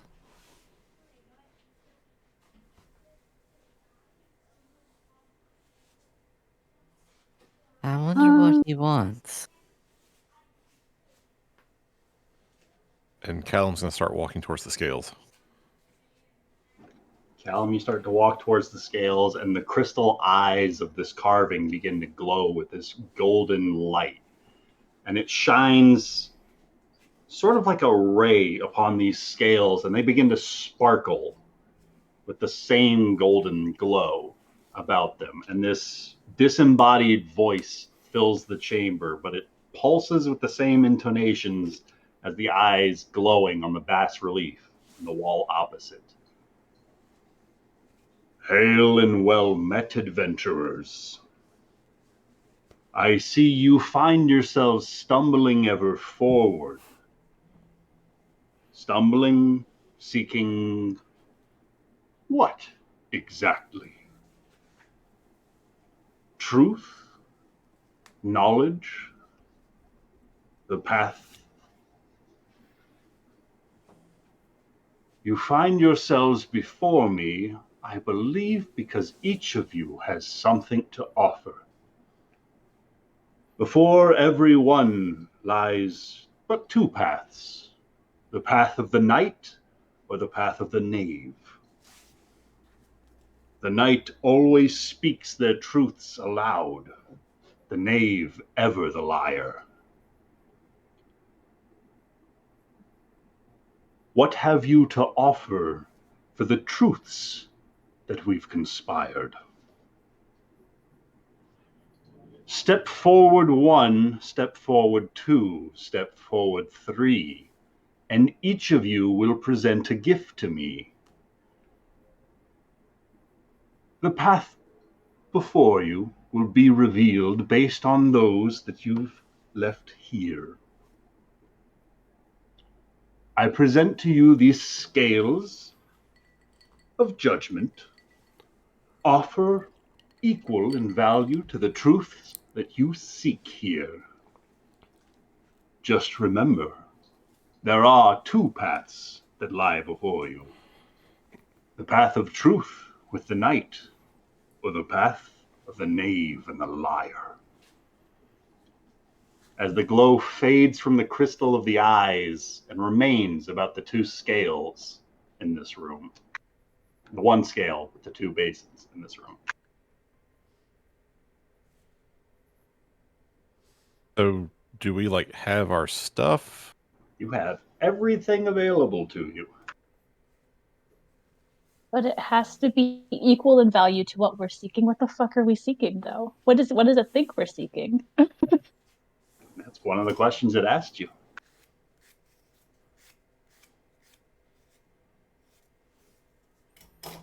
I'm basically just here to help out.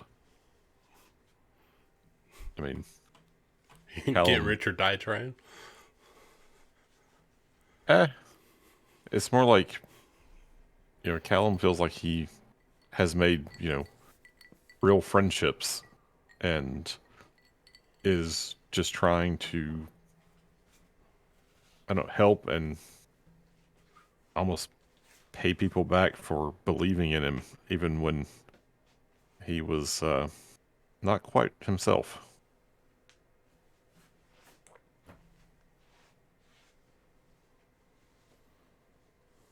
But he doesn't really know what Rafal is looking for here. So what's Callum looking for?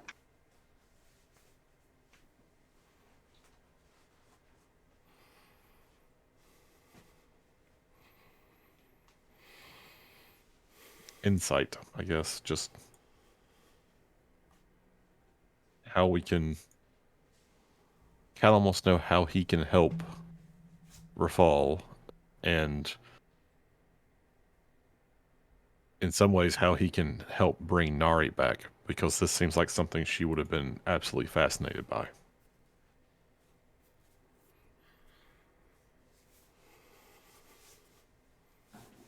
So does Callum approach any closer? Yes, he does.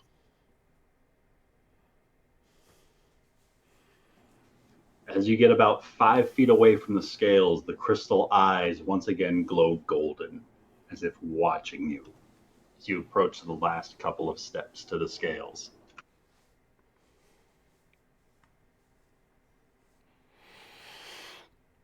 Number 1.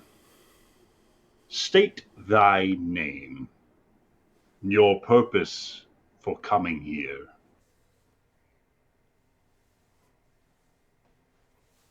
My name is Callum Vroom Nebnot Fizzybritches Herringbone Ridgebottom.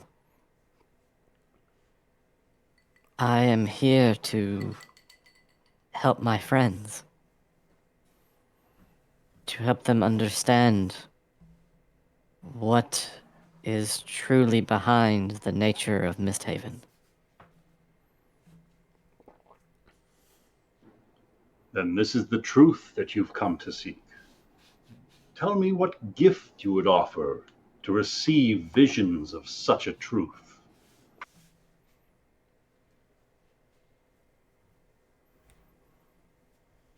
I don't know what sort of gift you would like, or what sort of gift would make the most sense for you, but you can have this. It was given to me as a kindness to protect me, as I hope to be able to protect my friends. And he pulls out his bracers of defense. All right. And sets them on the right-hand scale. The scale bobs down low for a moment before slowly rising back up, and there's a back and forth.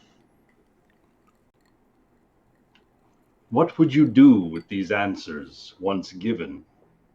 Would you use them for your betterment? For your own benefit? Or would you seek out further benevolence? Deja vu. This guy.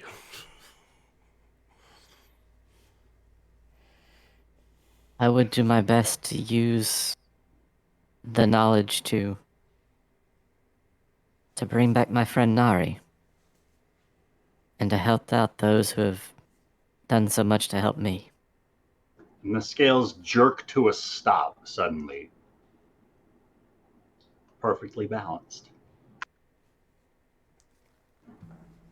As a golden light washes over these bracers of defense, and then in the blink of an eye, both Callum and the bracers are gone. Number 2, step forward.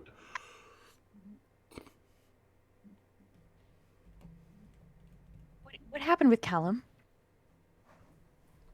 I'm assuming that he was sent on one of the paths, either of the knight or the knave. Kevin is going to step forward and immediately throw onto the pedestal or the scales a... State thy name and the truth you seek here. Sorry, I'm just trying to find something. Shit.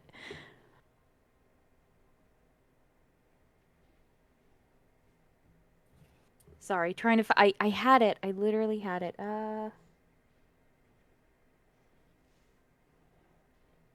She'll throw. I don't like it.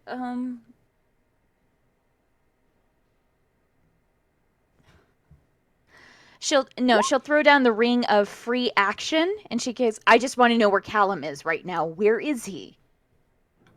State thy name. Zara.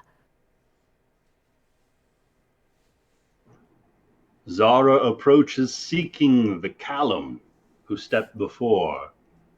Would you follow the path of the night? Yes, wherever he goes. Behind the naves?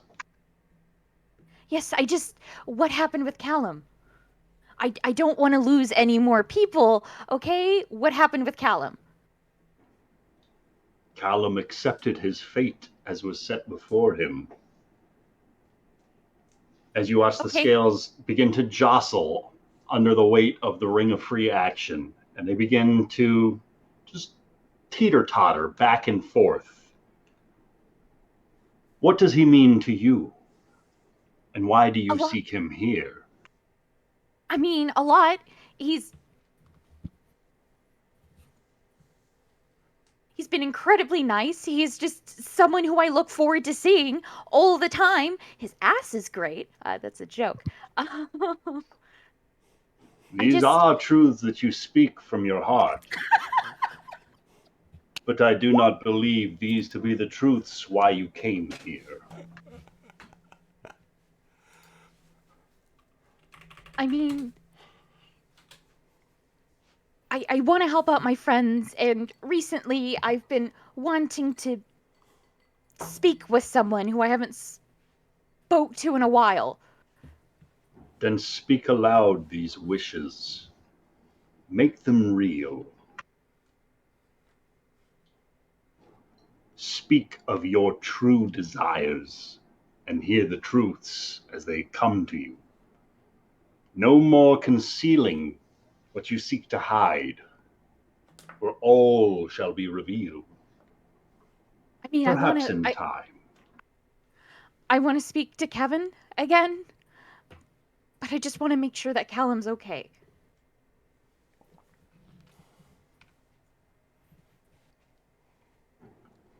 So you came here seeking answers from an old friend? I guess, yes. As the scales stop with a bit of a jerk.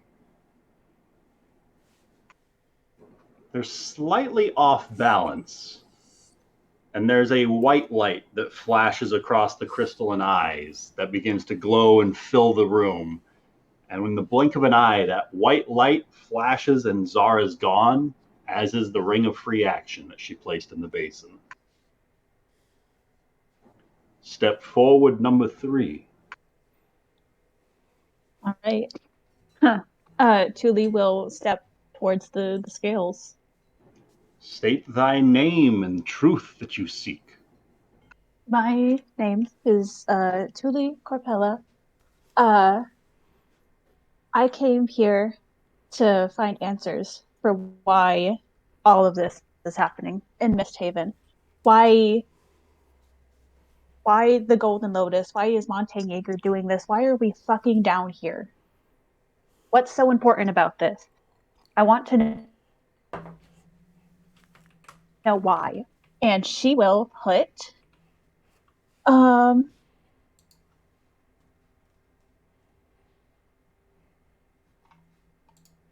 does it have to be a magical item or something that we think is worth it? What do you think is worth that answer? She will take off her necklace that has the ring on it and put it on the scale. Yeah. Her necklace with the gold ring on it. Vale's ring? Vale's ring. Oh. And as soon as you let go of it, the scales in front of you begin to teeter-totter back and forth, not setting one way or the other as they continue to jostle from the disturbed perfect balance. They begin to tilt back and forth.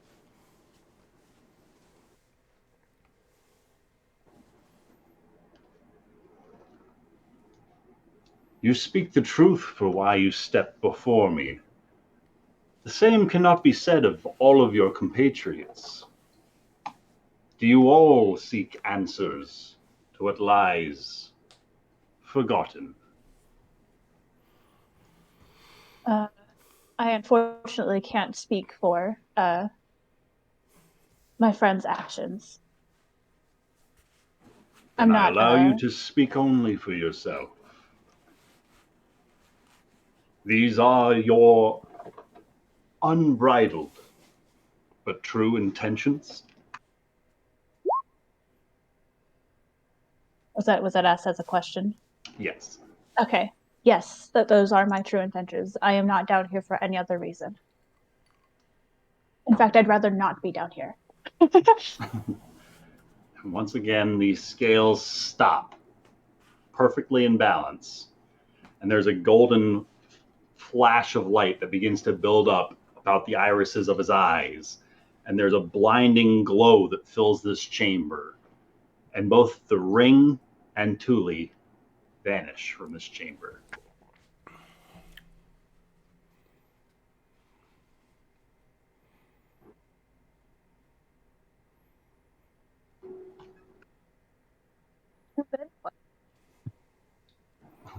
Callum, roll me say a perception check for this one. Percepciones. At advantage for, no good reason. Just straight.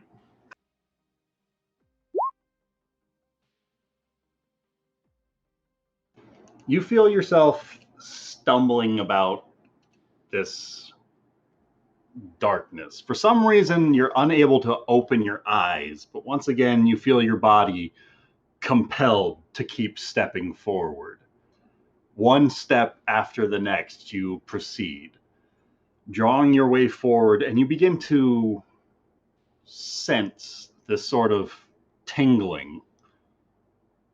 Not like anything's touching you, but kind of like the buildup of static electricity. This sort of uncomfortable sense begins to wash over your person in waves. Another one, and then another one. And you feel this powerful arcane surge of magic being drawn and funneled, and then being focused, like condensing all the energy and matter down into a very compacted, powerful gemstone of sorts. Taking all this mass of energy and harnessing it in but a singular stone. And then again, you sense these faint leeches of energy from these spells that pass by to your left and to your right. Still with your eyes closed, not observing anything in particular, but having this strange, sort of like when you have true sight cast upon you and you're looking at magic. You can see the arcane weave of the spells rather than the spells themselves. You get the sense that something is tapping into and almost leeching off the energy of many, many, many hundreds of spells being cast far away. Just the slightest trickle of energy off of each and every one being slowly harnessed and condensed into these points of finite magic. The way a lotus flower might draw in the sunlight in order to continue to grow. Zara, roll me a perception check, please. No problemo.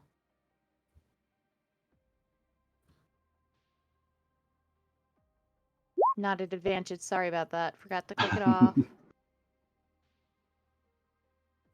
But a 22, and 8 I was think my it's first still your roll. first roll. Yeah. Zara, you have this silver flash of light, this blinding white light wash across you, and you find yourself standing in a different room. Similar sort of stonework surrounds you, but there's a channel that fills the center of this room, and this viscous green fluid churns down below.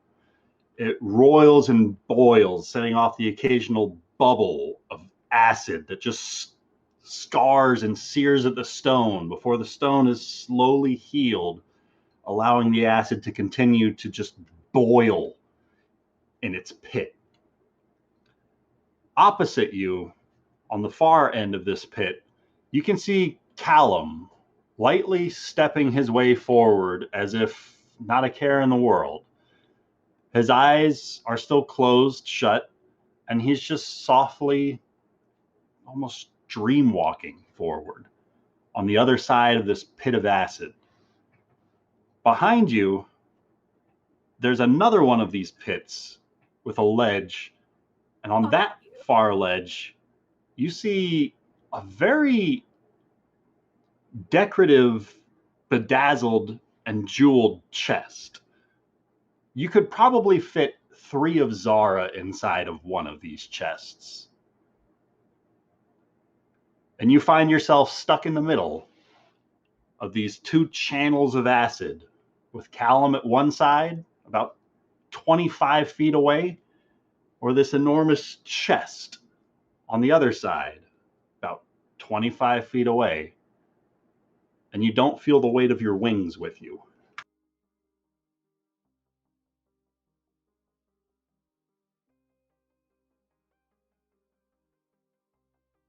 Instinctively, she's going to go towards the chest just for 3 steps.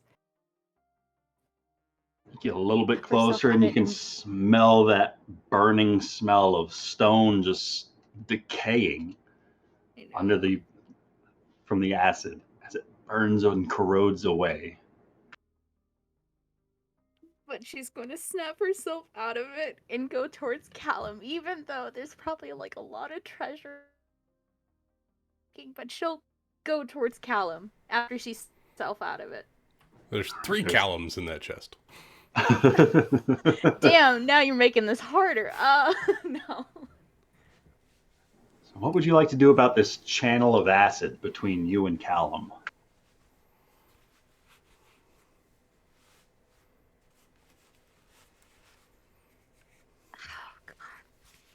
Are there any rocks nearby? Maybe she can try to hit Callum to wake him up?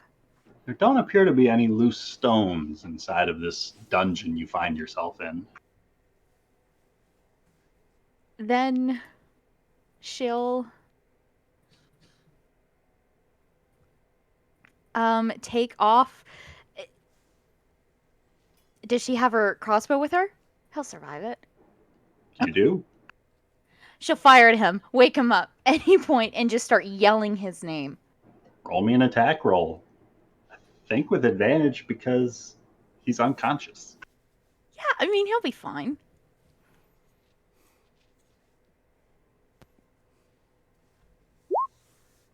I mean, do I get a vote in this? Oh my Holy god, you fuck. crit him with sneak attack damage. You killed Callum. No, I didn't. Can you please roll double sneak attack? I just want to see it. I don't have sneak attack, do I? Do I have sneak attack? Yeah, He is advantage. unconscious. Yeah, Oh, I don't know fuck. you're there. You rolled with that advantage. That's exactly the rules of sneak attack. Oh, In no. my brain, I was please, like, please. she's gonna roll a nat 20, and sure enough, she fucking did. Why do you have to imagine it? God dang. 50. Oh, 82 points of damage? 82. No. You know, Yeah, you 32 to had hit. 32. It's 30, 50, 64, 69. Oh god. Oh Nice. yeah, I rolled the Nice. 2 hit. Oh Nice. yeah. Nice. Nice. That's exactly No, what you did to that's Callum. yep. That's exactly what you did to Callum, isn't it? And you damn near broke him.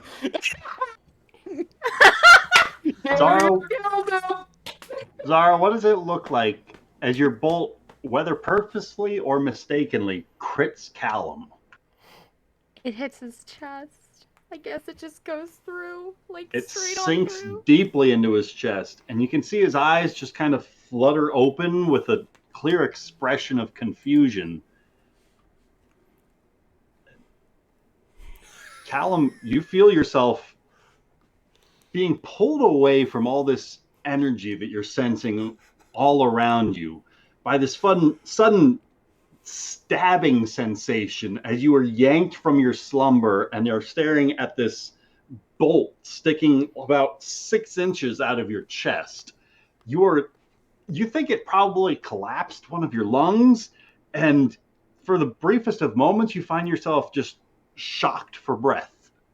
And you look across the way and there's Zara holding a crossbow, still with it having taken aim.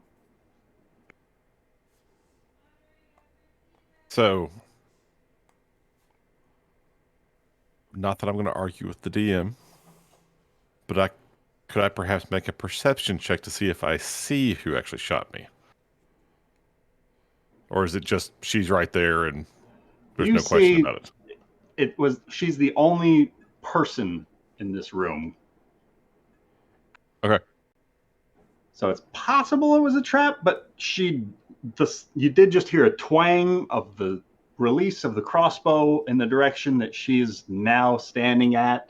She doesn't have a bolt lined up in her crossbow because it just fired off. And she has a very, I would assume, nervous look seeing how well her shot placed into your chest. A gasp of either horror or anticipation. So, Callum is just going to kind of like stare down at his chest. And then as he like looks around trying to figure out what the heck is going on,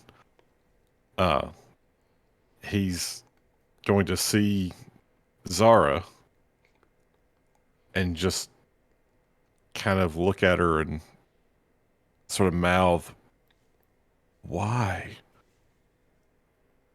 And then he's just going to fall to his knees and start coughing up blood. As there's another flash of light, as this golden glow washes over Thule, she finds herself elsewhere in a stone dungeon of some description with a series of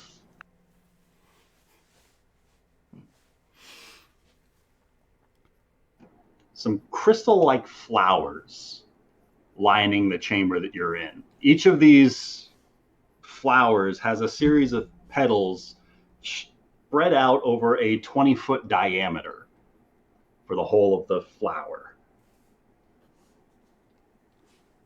And there's a yellow one, a white one, a red one, a blue one, a green one, a purple one, and a light blue one. There's 8 in total, just different colors. Okay. And you spend a few moments just kind of circling about this room with your eyes open, just kind of inspecting them. And as you're circling around this room, you're not sure if maybe you missed it the first time or maybe it wasn't there. But in the center of the room, there's a deep crimson colored crystal lotus flower.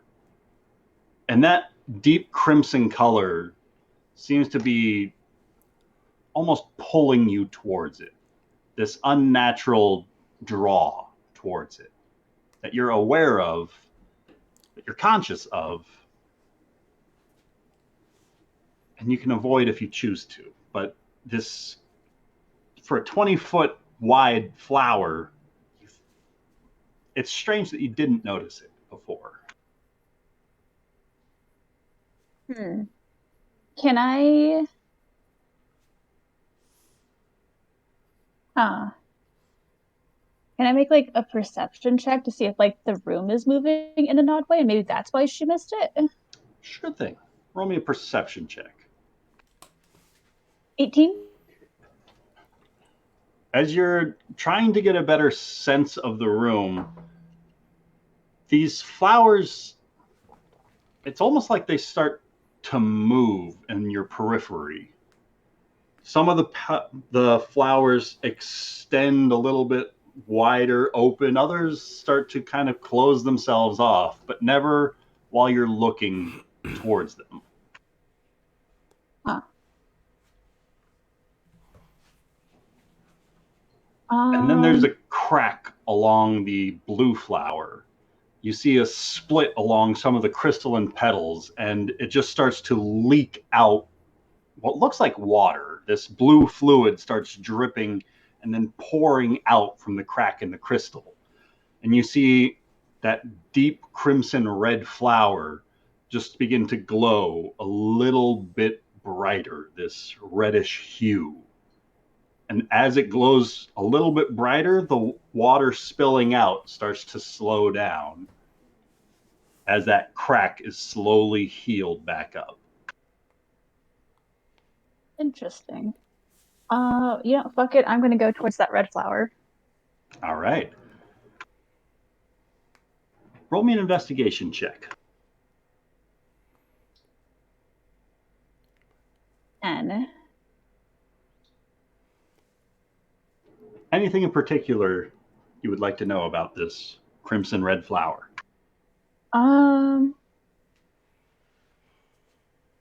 Anything she might be looking for while investigating it? Maybe some kind of like runes on it or something that could be causing it to glow and like repair shit, I guess. So any kind of magical thing. Sure. I don't have So as you start kind of circling about this central flower, you do start to notice a small pattern like braille across the rim of it. Like I know I have braille. a picture of this somewhere, but I don't know where.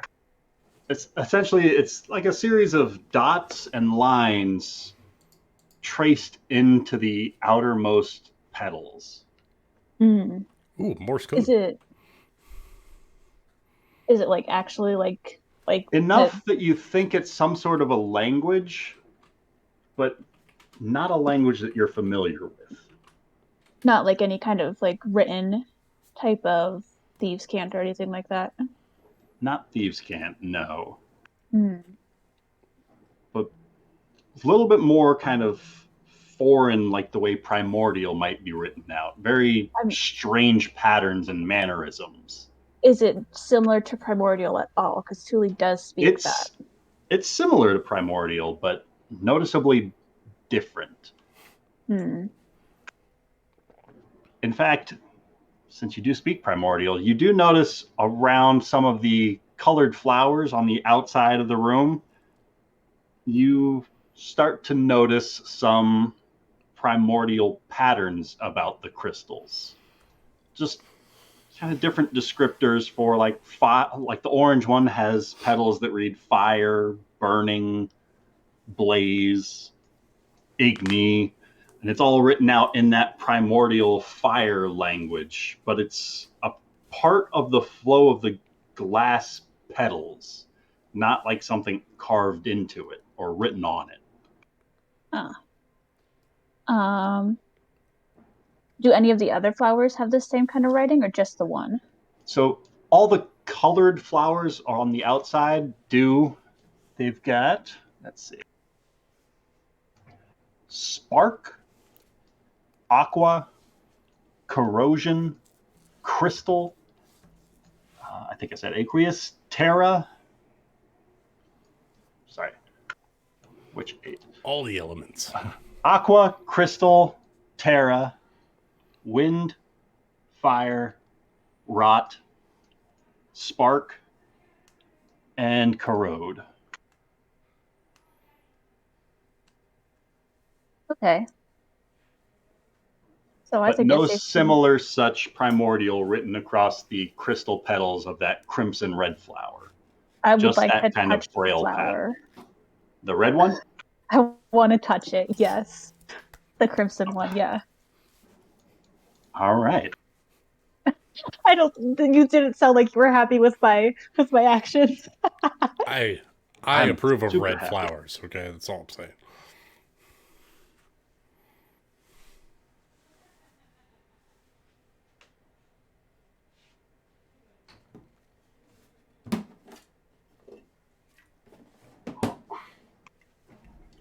Ooh, I don't like the awkward pause.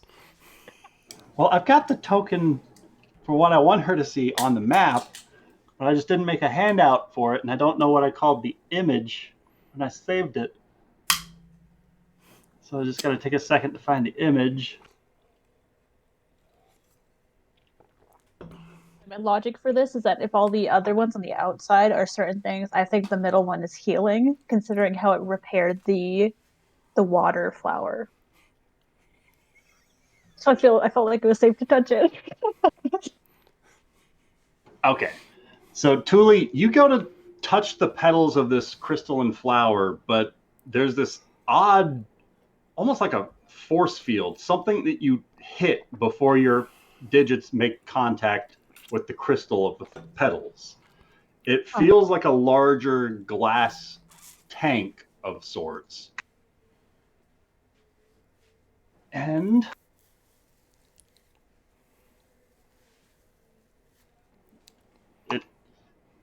you get this brief glimpse of something beyond the illusion of this tank with something floating inside of it. And this golden light washes across you. Meanwhile, Rafal and Agrimar, continuing about on their watch, there's a little bit of a jostling inside of the tiny hut as suddenly Callum just jerks awake like he's just been struck by lightning, followed shortly thereafter by Zara, and then a few more moments later, Thule awakens. Callum, you didn't take the damage from that bolt, but like you swear that you just experienced that. It felt more real than a dream. Like you can still feel the stinging of Zara's crossbow bolt buried in your chest, fighting to draw breath as your lung is collapsed. Zara, you come to and see Callum still just kind of like clutching his chest where your bolt made contact.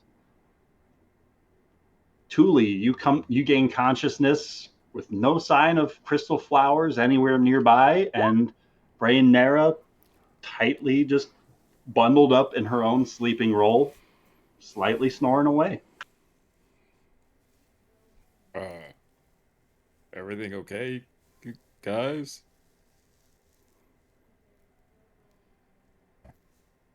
I don't didn't know. mean to, Callum. I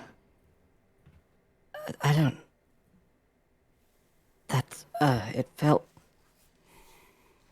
I don't know how you knew, but thank you for breaking me out of that, but that really hurt.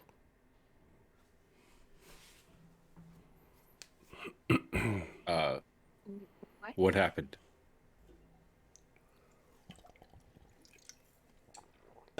It was like a dream.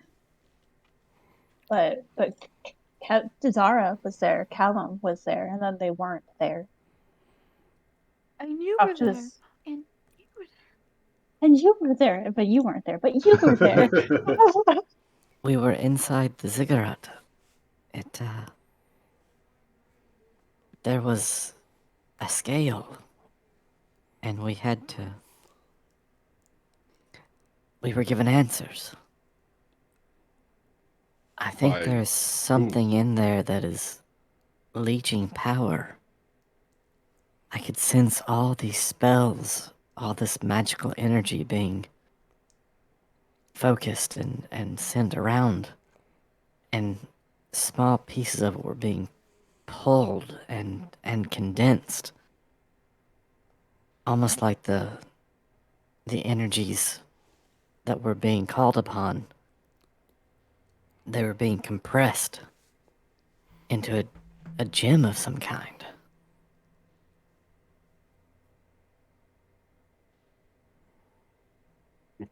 Did you see somebody who gave you these answers? Would I have recognized that image as an Ender Sphinx? Roll me an Arcana or Religion check. Can I also make a check? Absolutely. Agamar's making a check of his own over here. Ooh, go Tuli. Oh yeah, to both of you. And so there's a little bit more information available to you about androsphinxes.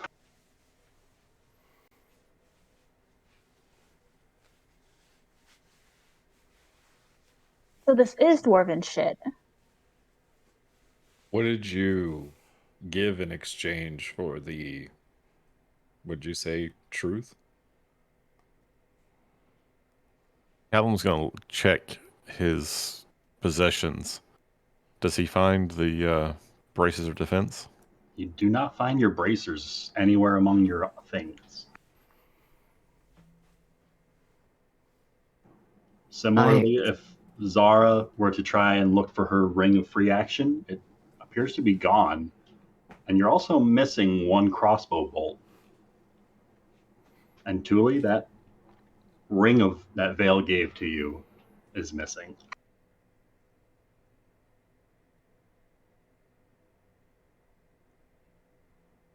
I offered up the bracers of defense that Nari gave me in exchange for information about how I could help her and you.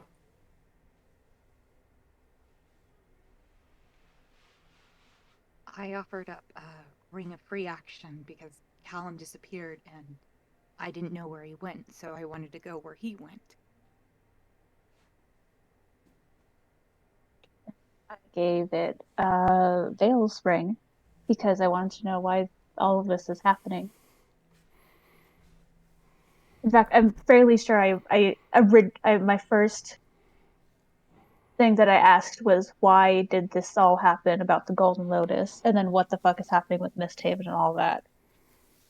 There were glass lotus flowers all over, and as I circled the room, it was all the same, and then suddenly there was a crimson one in the middle. So I tried to touch it, and there was this tank around it, and for like just the briefest of moments, there was something inside. And then I was back here.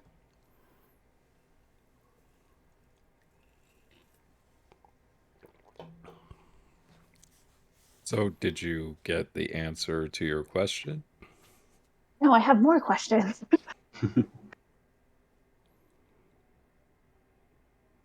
Well, I mean, none of you left the hut. No, we were asleep. When we walked into the temple, at least for me, it felt like I was sleepwalking. I didn't really have control of where I was going. I just went. And Callum's still kind of like massaging his chest. We may have been asleep, but that was something more than a dream. Callum was walking towards it. I shot him and She brought me out of whatever it was. And Zara, thank you for that.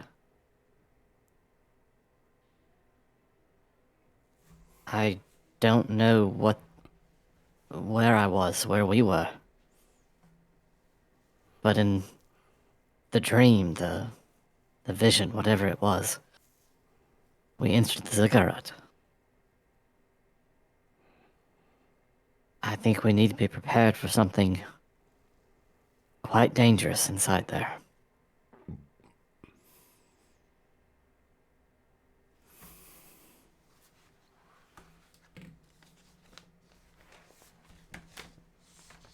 Do we have to sleep to get the benefits of a long rest? I'm pretty sure. I would really like my spell slots. I don't know that you have to sleep. You do have to be like inactive for 8 hours. Non-strenuous activity at the very least. I think after all this, Rafal's going to choose not to sleep. Just to like lounge. Sure. Yep.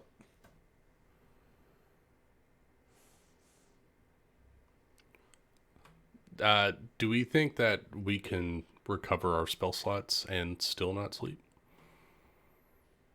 Do you want to try? Take that back. A long rest is a period of extended downtime, at least 8 hours long, during which a character sleeps for at least 6 hours and performs no more than 2 hours of light activity. Oh, shit. So we have to sleep. So at least 8 hours of rest, 2 hours of light activity, 3 hours of sleep, or 6 hours of sleep. Unless Ryan wants to house rule it. Who's the next watch?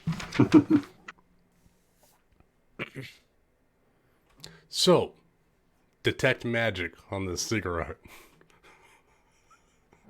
Anything come up? I mean, it appears as though most of this structure, there's still lingering elements of illusory magic all over the place. And that corridor that you guys dispelled slowly does begin to reappear. But because you guys are aware of the illusion, you can see the terrain as it is through the illusion now. Almost like this faint hologram outline of this hallway that you guys originally entered. And you guys are now set up outside of that hallway. Agrimar, where about the temple are you walking around with your detect magic? Oh, I want to walk. At the base of the stairs, passing by either side of the braziers, you detect effectively crushed and powdered rubies enchanted with the continual flame spell. So should these braziers ever be lit, they will never go out.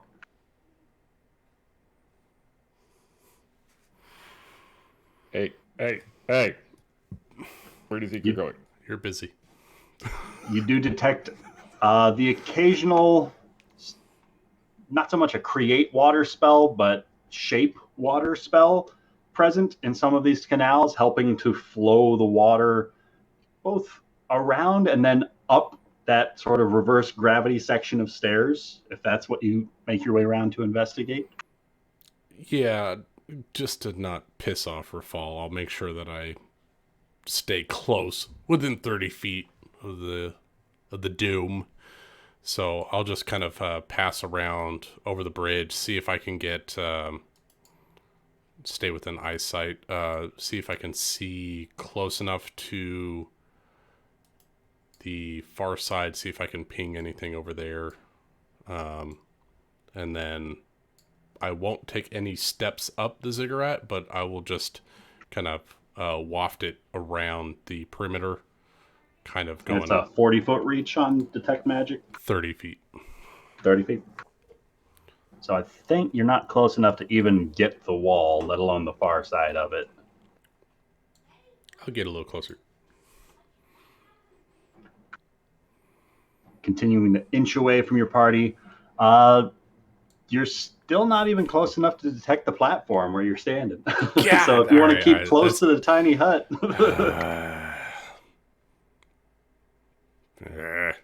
All right. Hey, we're gonna get it. Where's he going? I'm running away. I'm over here. No, I'm gonna run across the map. No, Agrimar will come back and he'll relay the information that he finds. He'll just kind of look around, pass around the bubble, just see if there's anything on this side, the right side of the river there, and if there's nothing else new, he'll relay that there's a continual flame on the old braziers, and there's a control water for the flow of the river, which tells me that it was intentional and not, it was manufactured, not natural. Not natural. All right. Anything else you guys would like to do during this first watch? No. As Callum and Zara take up second watch, what would the two of you like to do during this time?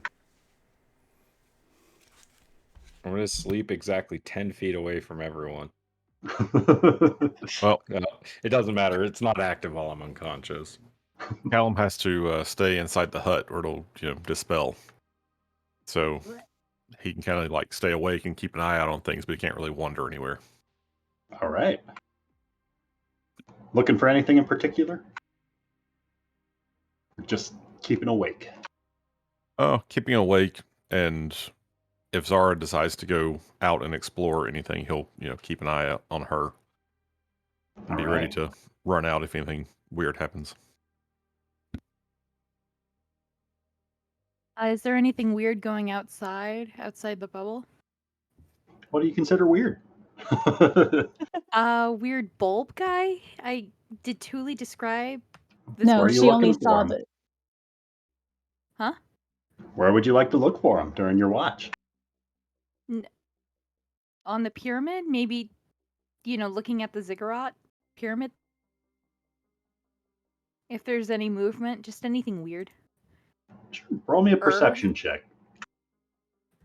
At disadvantage because of the low light.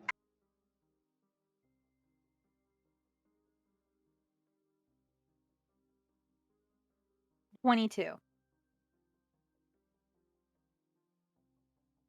Take that, disadvantage.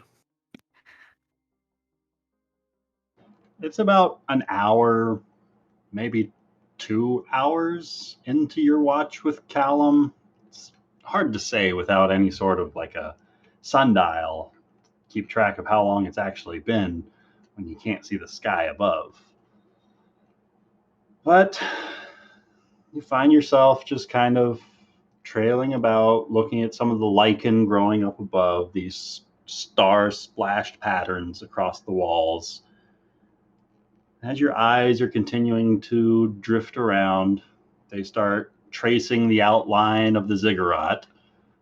And before long, you see one of the columns just shifting ever so slightly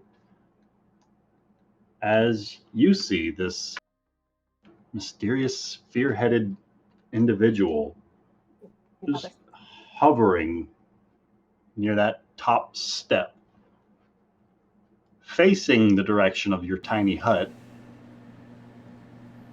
as best you can tell from his body.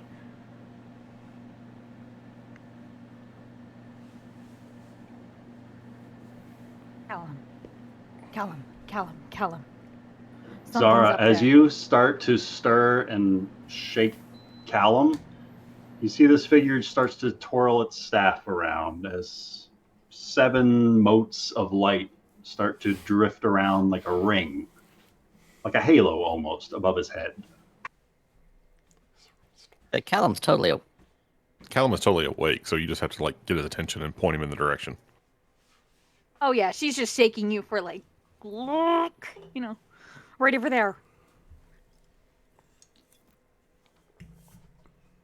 Callum, once these lights pop up, it's a little bit easier to see. Across the way, near the top step of the ziggurat, this spear-headed, staff-wielding creature with 7 motes of light circling above its head. That could be the strangest thing I've ever seen. It's obviously not friendly. I think we should break up the group. I'm not so sure. I mean, we need to be prepared to wake them at a moment's notice, but if he weren't friendly, I have a feeling we'd be under attack right now.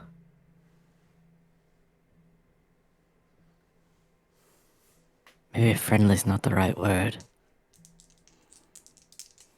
Maybe indifferent.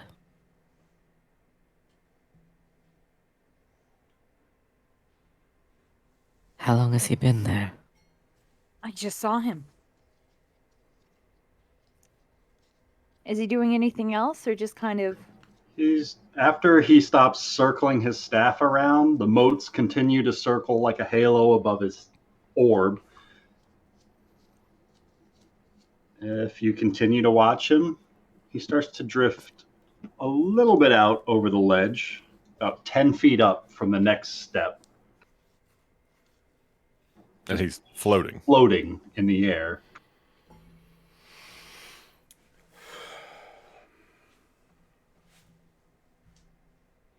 What do you think, Zara? Oh no, I think we should wake up the others. Something doesn't feel right with this one.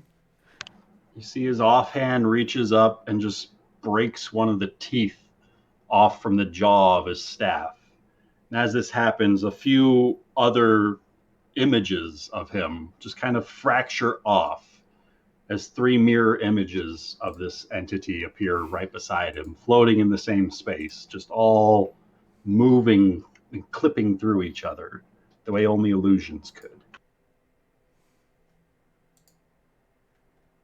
Alright, you start waking Thule, I'll wake her fall.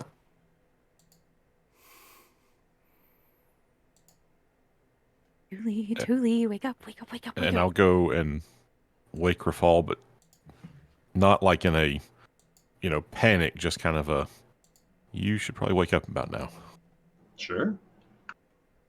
As you guys start stirring awake some of your comrades, you see this effectively making use of your action to shake awake Thule and shaking awake Rafal. It's going to use his action to then drift the staff in front of him, and like a cloudy mist, his humanoid form just vanishes into thin air. Oh, bullshit. As he goes invisible. As do all the images of him. Rafal. Don't move quickly. But be alert. There's someone who's watching us. I know. Thule already saw them. No, I mean they're watching us right now. He's just turned himself invisible. I mean, what are we supposed to do about it, Callum? I don't know that we're supposed to do anything just yet. But I'm gonna keep an eye on him. We especially can't do anything if you don't let us sleep.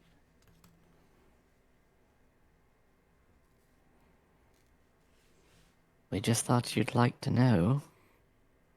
When someone starts casting mirror image and invisibility, I have a tendency to think they may be up to no good.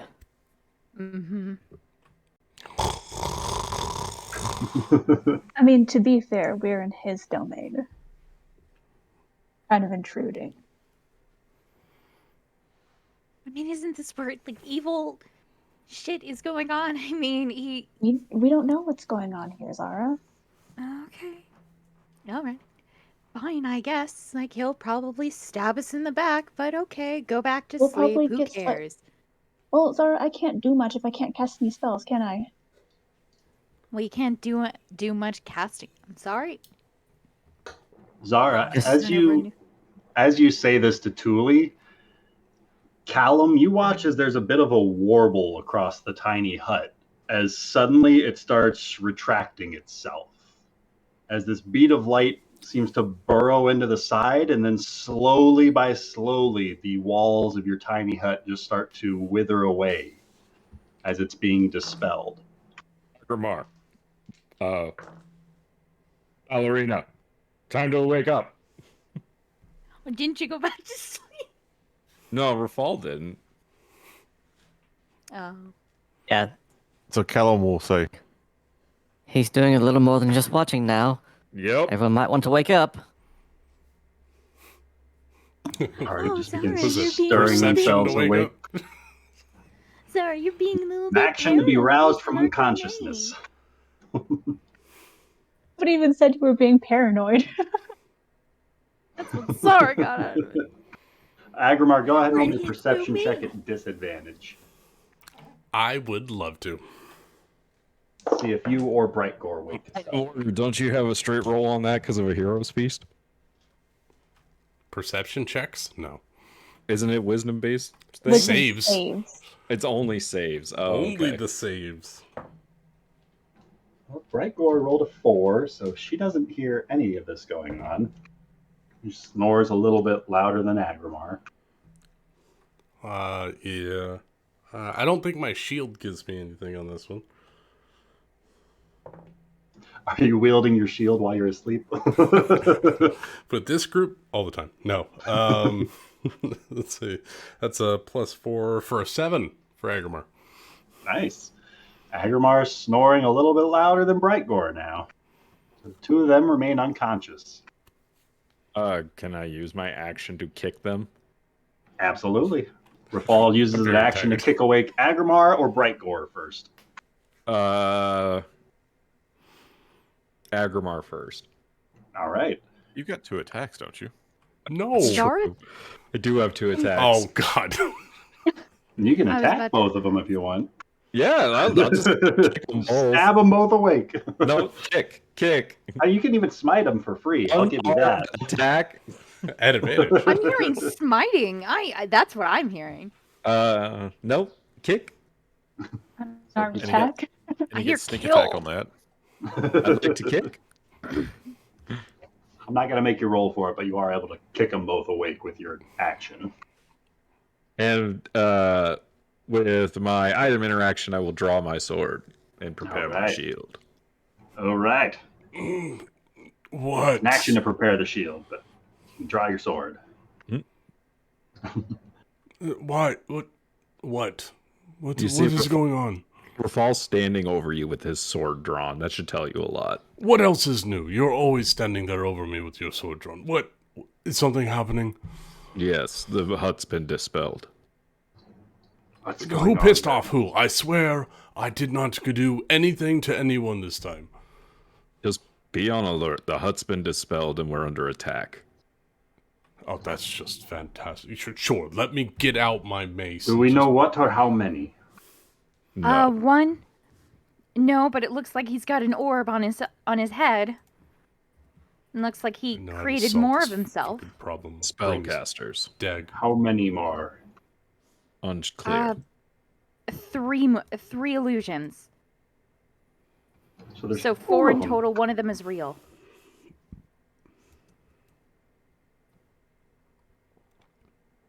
I don't suppose you have anything to see through those illusions. No. That would have been quite fortunate if you did. As soon as Callum has the opportunity, he's going to cast the invisibility on himself.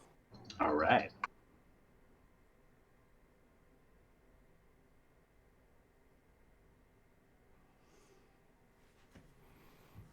See invisibility. Well, if we're gonna sit here and dick around, we might as well go into the ziggurat instead of waiting here for this maniacal, sphere-headed creature.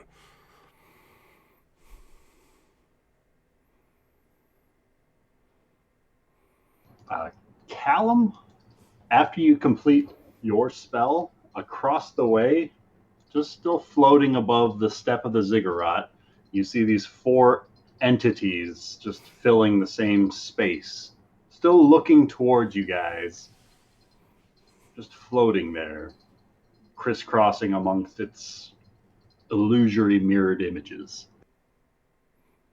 I see him. And Callum points in the general direction. Points towards the pyramid. Give me a moment.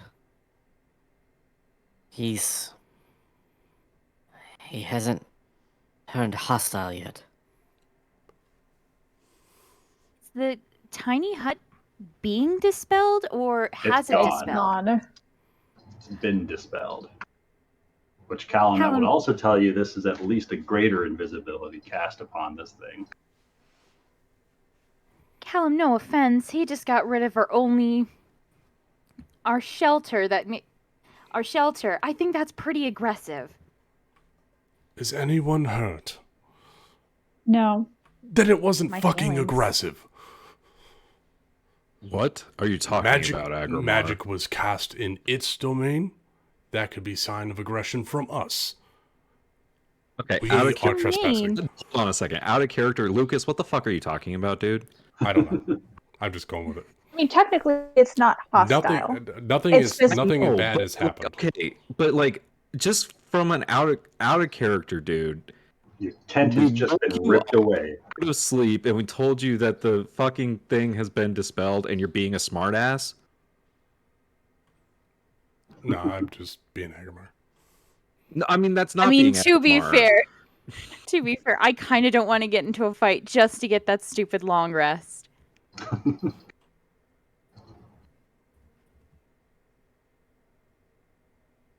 Because I know this is going to be a really bad fight. So if it's over the way the little man's pointing, are we chasing it, or are we holding here? Give me a moment. Hold here. And Callum is going to like walk closer to the ziggurat.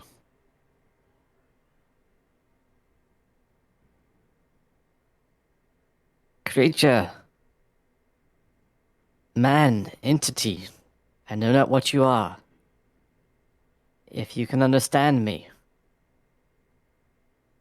I do not believe we mean you any harm. We are here seeking answers. We have protected ourselves against things that have attacked us. We are not seeking conflict. We seek knowledge. Do you understand my words? What language are you saying this in? He'll say it first in common. And if that doesn't seem to elicit a response, he'll repeat it in Gnomish. You call this out in common, you hear a response, that same draconic voice that you all heard piercing through the tunnel when that illusion was still active.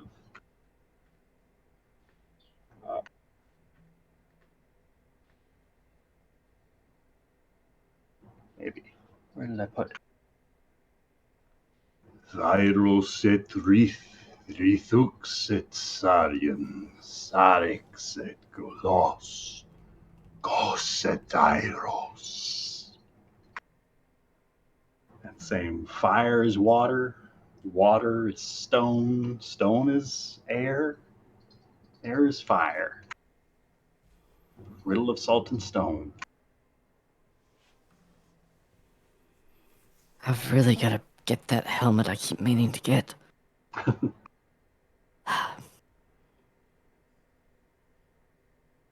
We understand the riddle. We know the words. We do not yet have an answer.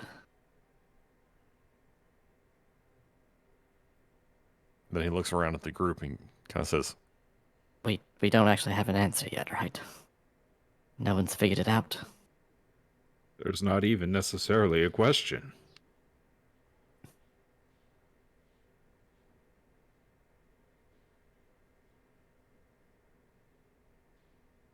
Will you permit us to rest here?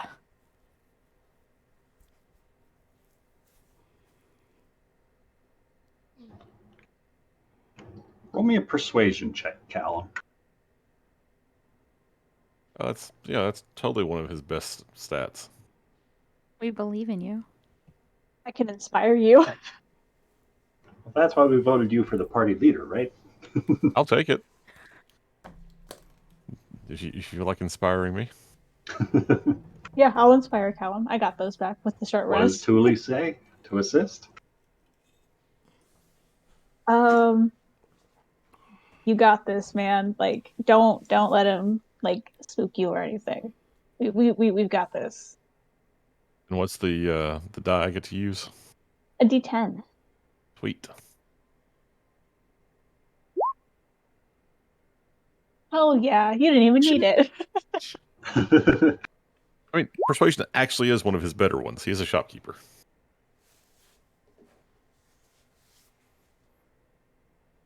How about a 31, Ryan?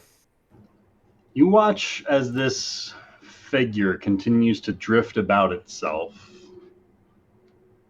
At least a solid minute of silence goes by, with you just watching towards this thing.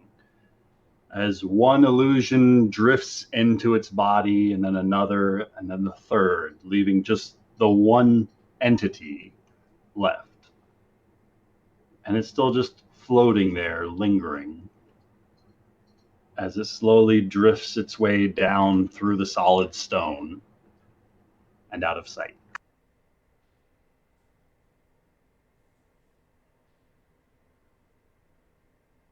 And you don't see it anymore. I think we can probably take that as acquiescence. What happened? Yeah, it...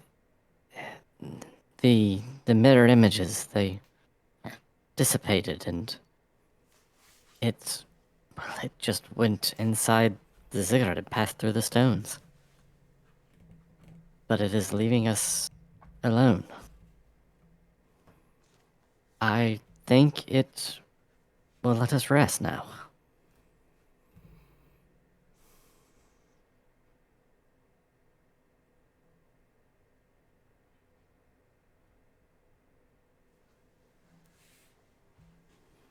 I know it won't be quite as comfortable without the hut, but I think the rest of you should try to return to sleep. I'll maintain the watch.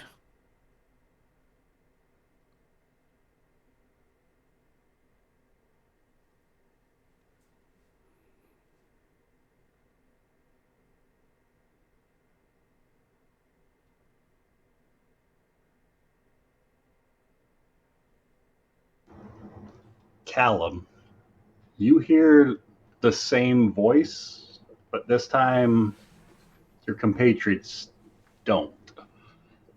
That same tone rings clear in your mind. Zigex viar untir thaluth alam, autha untir balax.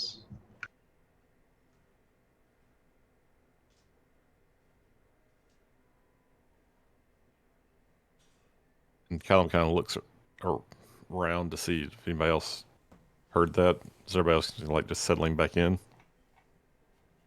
Yeah. Presumably. No. And he thinks to himself, I've got to get that helmet. What's Is there a wrong? helmet that lets you comprehend languages at will, basically? Yep. I think it's the helm of comprehend languages. Yeah, it is. Gee, I wonder what that's for. Complete mystery. So Callum is going to get out his spell book. He's going to tear out a blank page, and he's going to write down what he just heard the voice say. All right.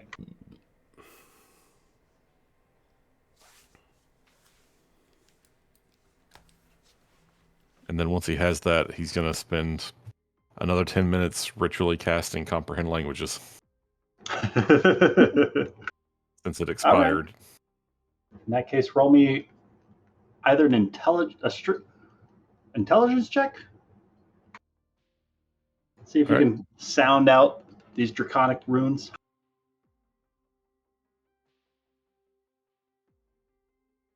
Ugh. It's very guttural, that draconic. You catch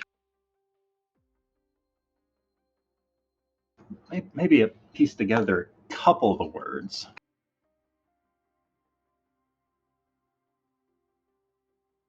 If I can highlight them without it going crazy.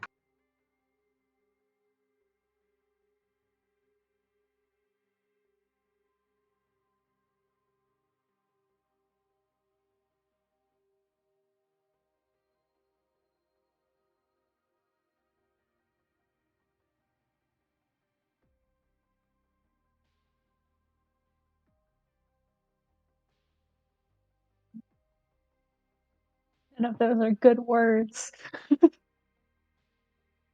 Very uncommon words, I'd say, which is probably why it's a little bit more difficult to piece together, because you don't use most of those words in everyday conversation.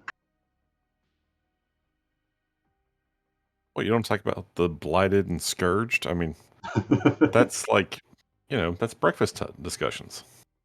Makes him sound like a rat master, keeper of the dark plague, or keeper of the black plague. I mean, we know the keeper of the portal. There you go.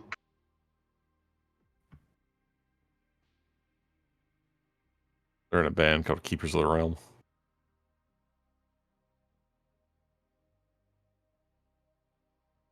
So Callum will share this with Zara while they're keeping watch. Zara, as everyone was bedding back down again, I heard the voice. I couldn't make out all the words, but I got this. What do you think it means? Them are fighting words. I don't know, Callum. Kind of creeped out that the thing was able to dispel the hut. I don't know, maybe he's toying with us? I will grant you that it's not nice to knock over someone's tent, but it is not a very powerful magical spell. If I were forced to do it, I could dispel someone else's as well, as I'm sure Agrimar could. Great, okay. I don't know, Callum, I asked the others before you asked me. I'm not usually into this magic stuff. Well, that's fair enough, but I did want to say, while the others are asleep, I appreciate you coming after me and wherever that place was that we were. Yeah, you're welcome. I don't know, when you disappeared, I got worried and I wanted to be where you were at because I knew something bad was going to happen, and I saw you over that pit, and then I didn't mean to hit you as hard. I know that. And it was, well, sometimes it's necessary to do things that can hurt the people you care for. Aw. I would rather you do that than watch me walk into a pit of acid. Yeah, that'd be a dick move. Yeah. I'm happy that I didn't, hurt you more than I could have. But please don't go walking into any acids. I've tried it one time and it's not fun.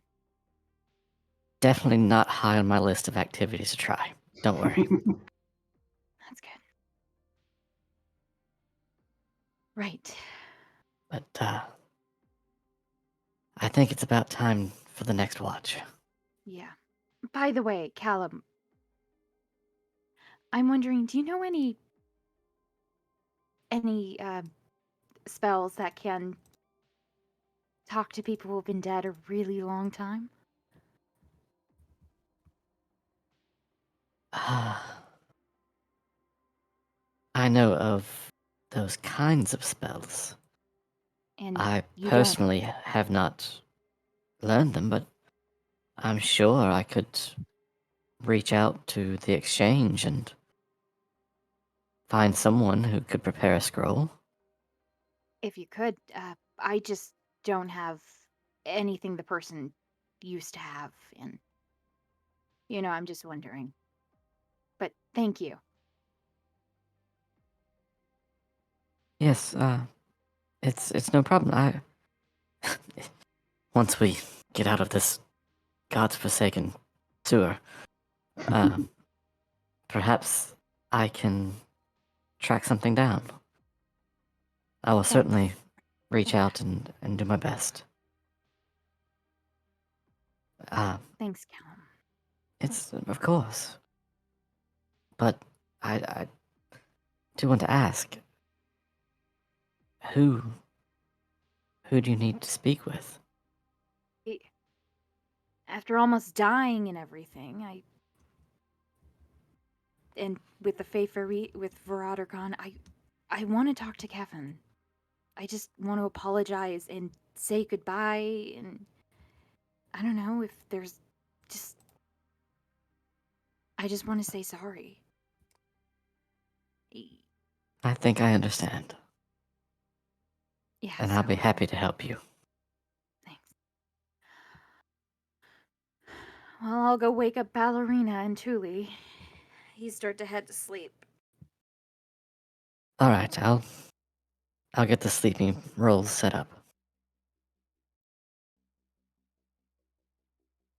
And Callum starts preparing Zara's bedroll first. All right. Kevin will wake up Thule and Ballerina.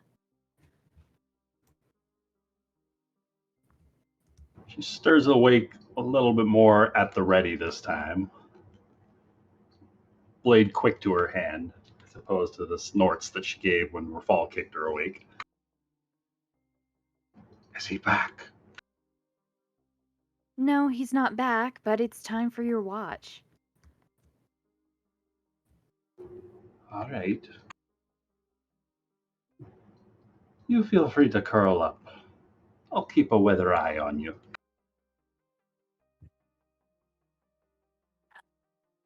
No problem!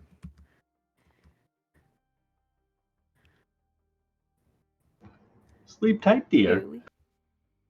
I'm sorry, what? Sleep tight, dear. Mm-hmm. That's condescending right there. Didn't intend it as a compliment. Mm-hmm. I don't believe that. But Zara will go to sleep.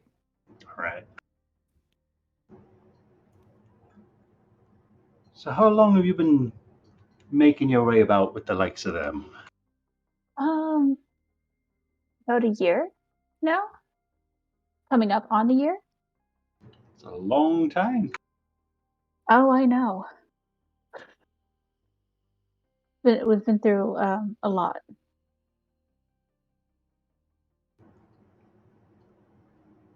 Say, Bralinera, do your people ever carve lines into stone? Like as if it's chiseling. like... Yes. Can Tuli try to like replicate what she saw, like maybe in like Sure the dirt or thing. something? It's a fancy pattern, but not quite like the dwarvish I know. It's dwarvish? No, sorry for the misunderstanding. It's a nice pattern. It doesn't mean anything more to me.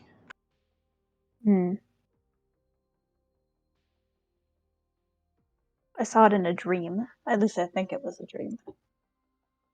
What's it say? I don't know. There was other languages in the areas around it, but that was primordial, and I know what all those said. What did those say?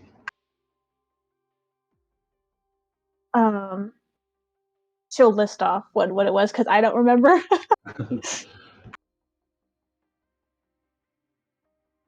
But this one, it was in the center of everything, and one of the flowers on the outside had cracked, started pouring water out of it, and then the middle one started glowing, and the broken one repaired like it was nothing. I assumed it was like healing.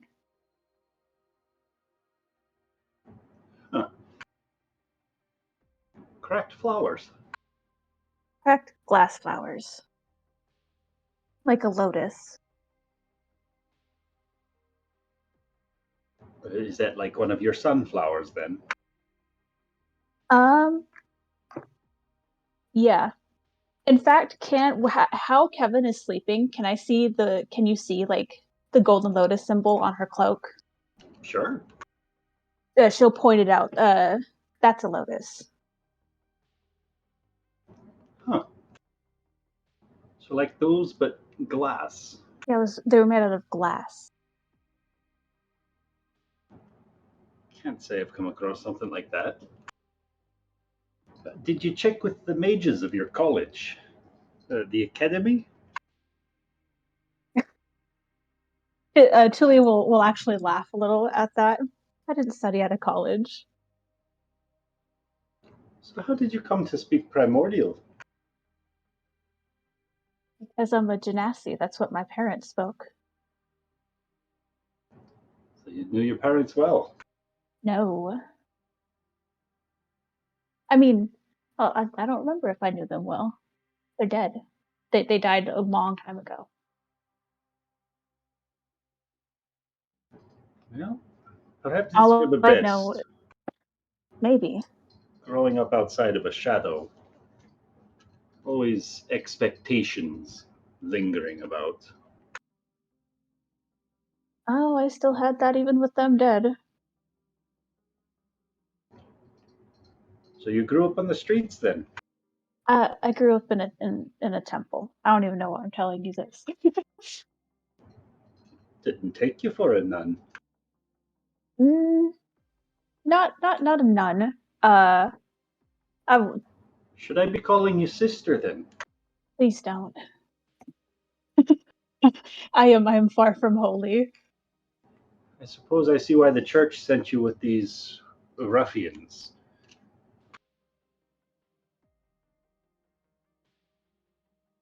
In hopes of spreading a bit of light-hearted spirit amongst their ilk. Can I insight check her? Does she truly believe that like Tuli is like the super important like holy figure or something? You did just tell you were more or less raised by the church. Oh yeah. Effectively, you get the idea that she's not so much interested in you on like a friendship level, but she's trying to ascertain what sort of martial prowess each of your party members might have. So she's like So, assessing us in a combat stance. So it sounds like you're some sort of a cleric, so she's trying to figure out what sort of subclass of cleric, if you were raised by the church. Effectively. Oh. So she didn't pick up when Tuli did Song of Rest. No. Ah, okay. Thought it was some sort of a prayer. I mean, I'm not really. I wasn't sent by anybody. I chose them, or I guess they chose me, or I guess a bit of both. And after everything you faced, you still stand beside them. Of course. And you're sure it's not them putting your life in all these instances of danger? No, I'm very firm in my belief that they don't cause this. We help prevent it, or at least try to. Sometimes it's just the way,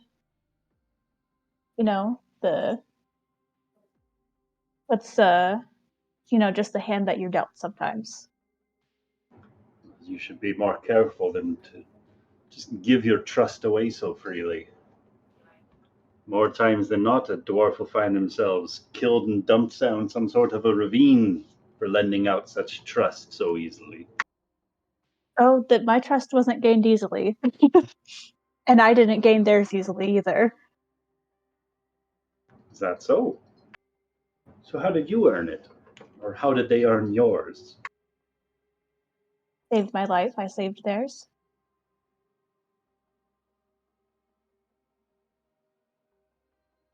Some would say that, that was an equal debt paid, but I don't think saving someone's life is something to hold over their head. So you don't consider yourself in their debt, or the other way around? No. So how do you all split any sort of treasure you find on these escapades? And more or less, the conversation just kind of fades away as we complete the long rest, and everybody's able to regain their spell slots, half their level's worth of expended hit dice, and any abilities during this time. Hey. Yay, spell slots. Why does it always take 2 hours to take a long rest? I don't know. Because shit happens in it's a lot. between. Because it's the perfect time for character development.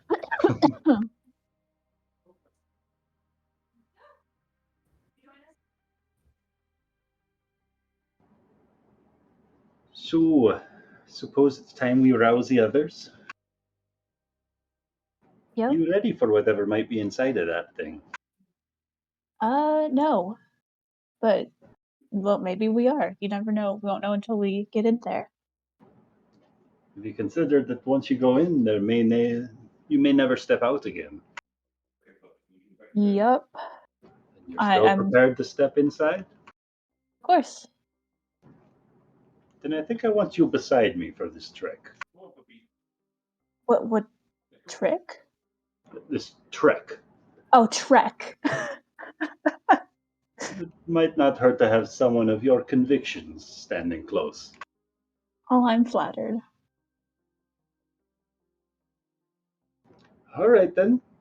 Kick for a kick, I say. She then kicks Rafal awake. Yeah, Wake up!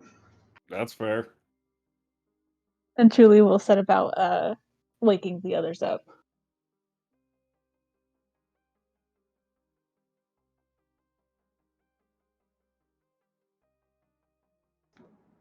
Everyone starts to kind of pack up their gear and get themselves ready for the day. Are there any sort of preparations you guys would like to make before entering the ziggurat?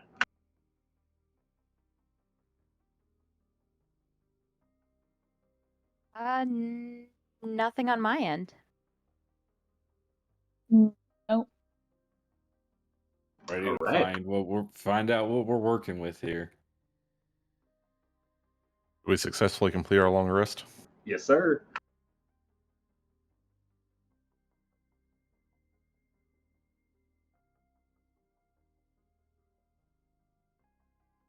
I'm going to spend my time selecting the spells that I'm going to have today. You better choose perfectly. Everyone's lives depend on No kidding. it. No pressure, Callum. It's not like I'm a, paladin who just smites everything. True.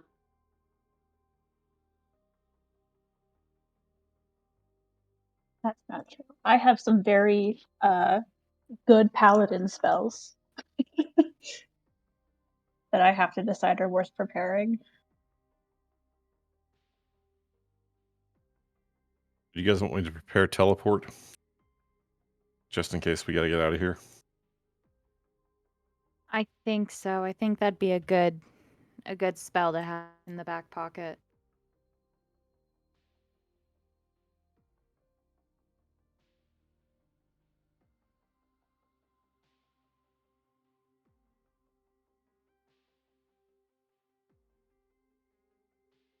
I'm ready when you guys are. Yeah, I'll just be Who wants following to go along behind first? you guys. I mean, Rafal will go first if no one else wants to. Right behind you, my liege. And then Tuli will follow behind. Or I guess, yeah, behind Bralinera.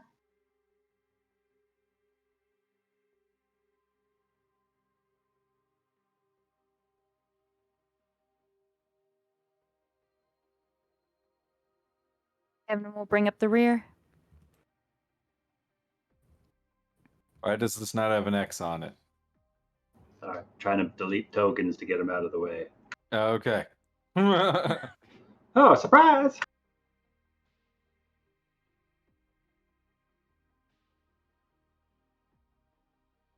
put him on the map layer? Okay. Anyways, so yeah, feel free to line yourselves up in a marching order along the stairs to the ziggurat.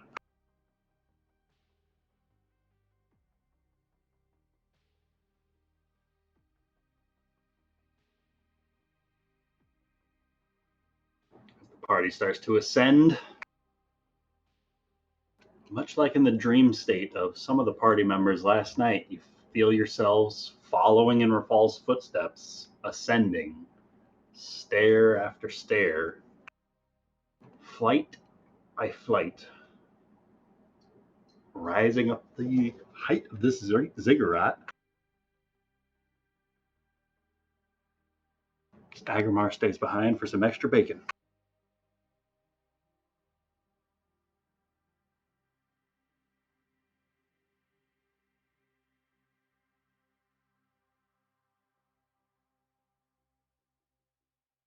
And as you guys get towards the top of the stairwell, Rafal, you begin to get line of sight of that topmost chamber.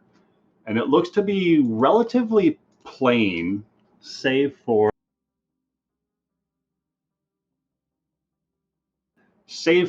a sort of square well-like pit carved out from the center of it. There's a stone walkway around the circumference of the room, and at the middle is this open hole that drops down about no more than 20 feet into a pool of water below. You can faintly make out the sound of the water just splashing about.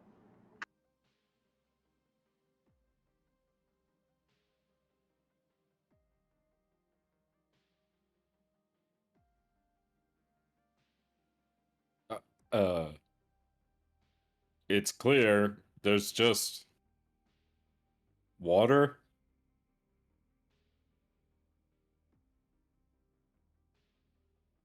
I guess Rafal will enter the room.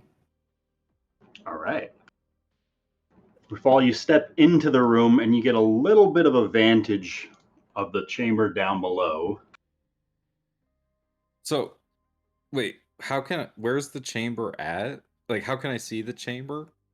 So it's like a hole through this floor into the room below, where there looks to be a pool of water, and this might fuck everyone else's sight up for a minute, but effectively, Nick, so that's what I can see down there. Down through the hole, you can see there's another platform around this pool that seems to be slowly spilling somewhere to the south, following a channel that does not go outside of the pyramid. But it appears this is where the water is flowing in from, that room down below.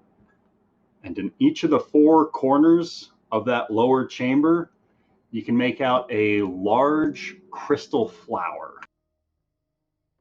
Oh. Hey, Thule, is this what you saw? What? Sorry, could you repeat that? I was still fucking with my spells. Hey, Thule, come take a look at this. Is this what you saw in your dream? No, what did Ryan say? Large crystal flowers down below. Oh, yes, that is what I saw. In fact, it's below us. Yeah. So there's this opening.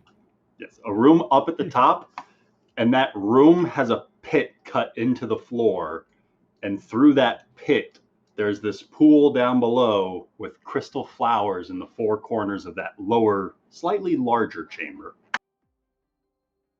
and water flowing through a channel. Those are what I saw.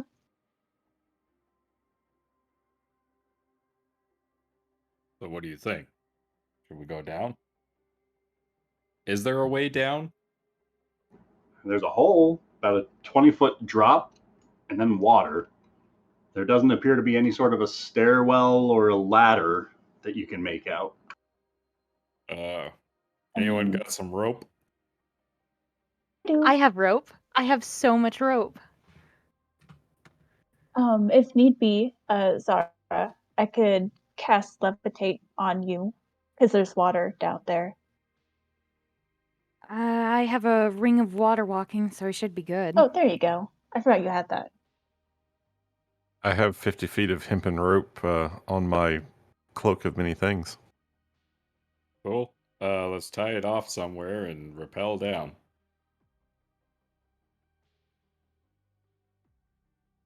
Everyone else seems to be shouting from the stairwell. So Callum's using one of his patches. No, Zara's already got it taken care of. All right. So this where Rafal is, that's a walkway? Yeah, that orange is the walkway on the inside of the room with that hole cut in the middle.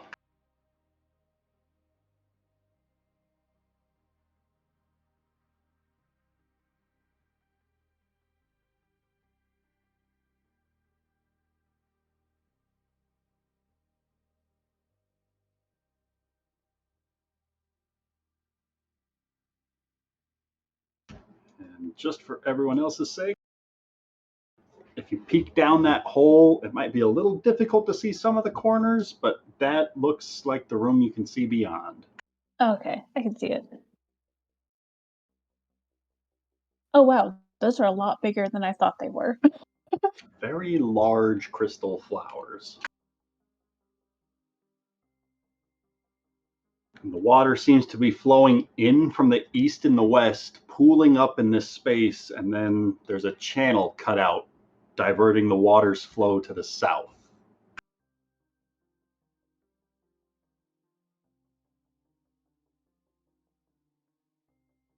Is there something to tie the rope off to up here in the top area? Probably tie it off to one of these sculptures on the outside, one of the grotesques.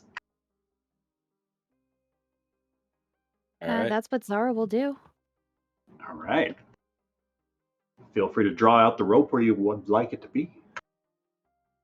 All right.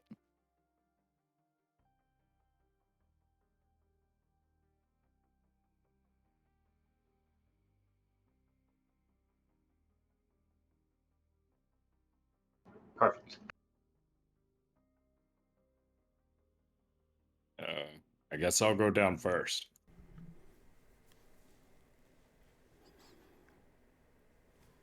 Whee! Rafal starts to climb down the rope, and it's not anything difficult, so I'm not going to make you roll for it. When he gets near the water, can he take out a coin and toss it down and see how deep the water goes? Sure thing. As you drop the coin down below you, you hear that pin drop sploosh of the water. As you watch this coin sink for a few moments, the pool below you looks to be about 10 feet deep. Probably no larger. Probably no deeper, rather.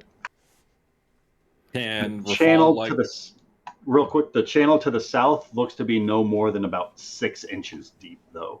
So it's only while this pool is all the way full that water will continue to spill out that channel. So can Rafal swing himself on the rope and swing himself over to one side? For that, I will need an athletics check. But okay. Absolutely. 16. No problem. Feel free to swing yourself to anywhere on the southernmost ledge. So he'll swing himself over here and then hold the rope for everyone else to swing down. All right. As Rafal lands, his feet plant upon the stone ground with a bit of an audible metallic clattering as he catches himself. And Rafal, you watch as the white flower that you were nearby just begins to pulse with light. Whoa. Whoa. Now that before everyone else comes down, I'd like to make a perception check and look around this room a little closer now that I'm down here. Sure thing. And you got your light source illuminating? Yeah, he'll have his hood lamp open on his shield. All right. And Rafal speaks primordial, right? Correct. All right. So you can make out a couple of runes on this nearest crystal flower, and it reads crystal, freeze, frozen, essentially. This primordial aqueous language given the understanding of sub-zero temperatures. The yellow one on the corner opposite reads out Terra in primordial Terran, giving you an impression of stone, rock, earth. The blue one to the top left of the room reads in Aquin? Yeah, essentially water, wet fluid. And then the one at the opposite corner of the room reads the same runes as the one that you're closest to, all written out in primordial. Wait a minute. What? So water. No, I get that. But Okay. that means one of them's wrong. One of these things is not like the other. What do you mean it's wrong? It should be.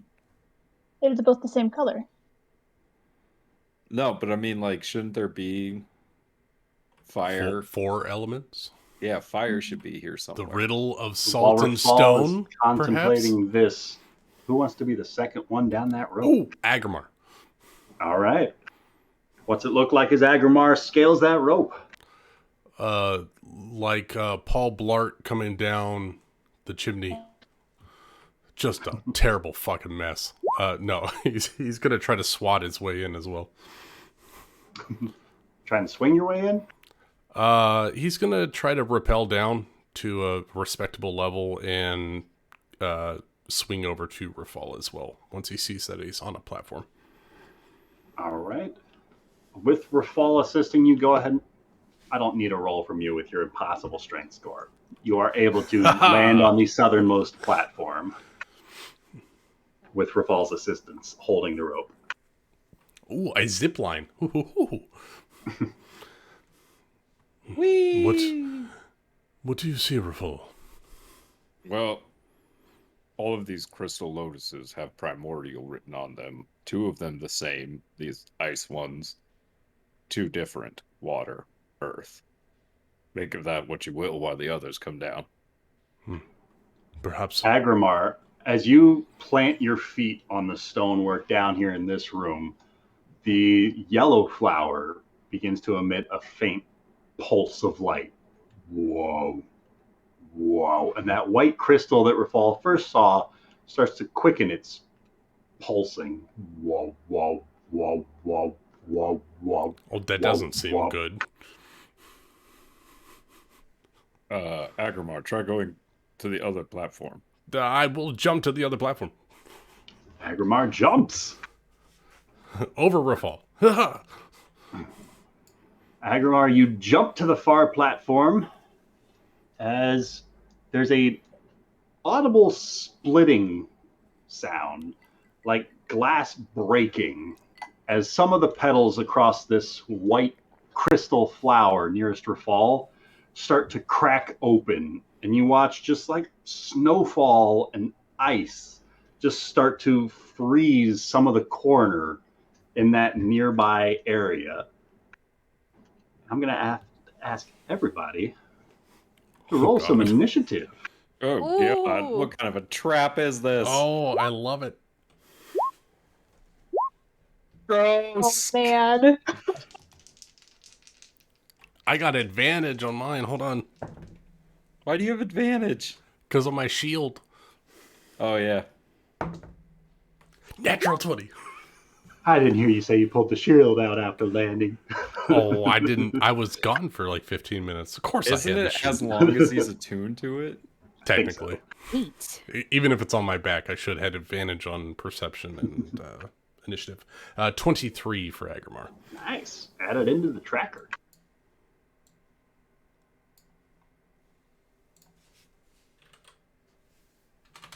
There seem to be 2 Callums and Zaras.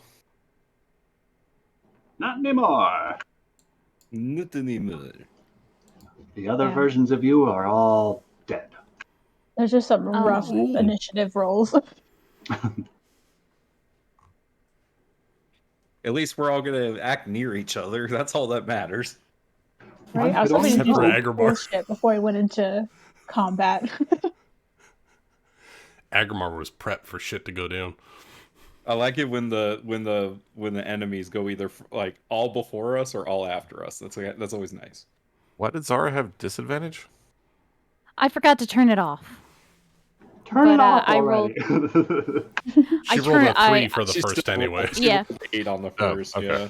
Which I've never rolled that low before. Recently. I don't like it. It has been a Does little bit. reliable talent not apply to initiative? Not unless you're like No. a Harengon, which you get to add your proficiency bonus. Mm, So you have to be able to provide your proficiency bonus, otherwise it doesn't work. got it. All right. So with that, Agrimar, you hear the crystal flower closest to Rafal start to split and crack open as the temperature in that corner of the room noticeably starts to drop. You can feel this faint chill as well about the air as the energy seems to condense into that corner of the room.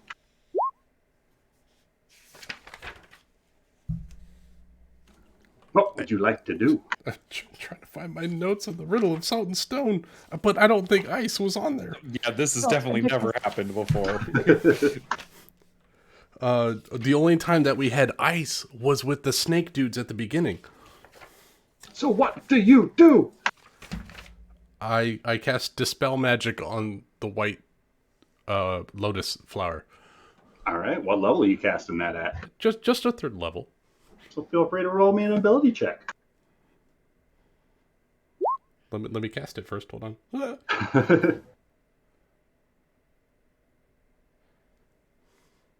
All right, ability check, D20 plus, and I might have to boost it. Let's see here. I'm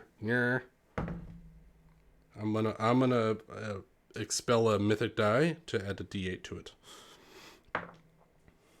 11 plus my strength score. 17. 17 is pretty good. As you focus upon the space in that corner, as the ice-like crystals are cracking across the petals of the flower, you focus upon that space and stop the cracking and crunching of those petals, causing the flower to cease with its pulsing of light and slowed to a calming glow once again, as the yellow one beside you continues to pulse. Wow. Wow. Wow. I can't do this all day, Rafal. Actually, I can. I lied. I can. Anything I else you would can like do it to all do? day. Who are you, Captain America? No, I am Agrimar. Agrimar's gonna move over here and get a closer look and just see if he can divine any kind of arcane happenstance that he might be able to relay to Callum to see if he can help. Check it out next round. I will do it next round. As the blue and white crystals on the north end of the room both start to just kind of shuffle a little bit, like they're shaking themselves awake. And then they too begin to pulse faintly. Wow, wow, wow, wow, wow, wow. As the yellow one seems to, for just a split second, Agrimar, you sense some sort of a warmth that it's drawing from you. As that yellow light flashes gold, as that gold light fades, the flower itself looks to be cracked and split open. Oh. And standing on top of it, What is that?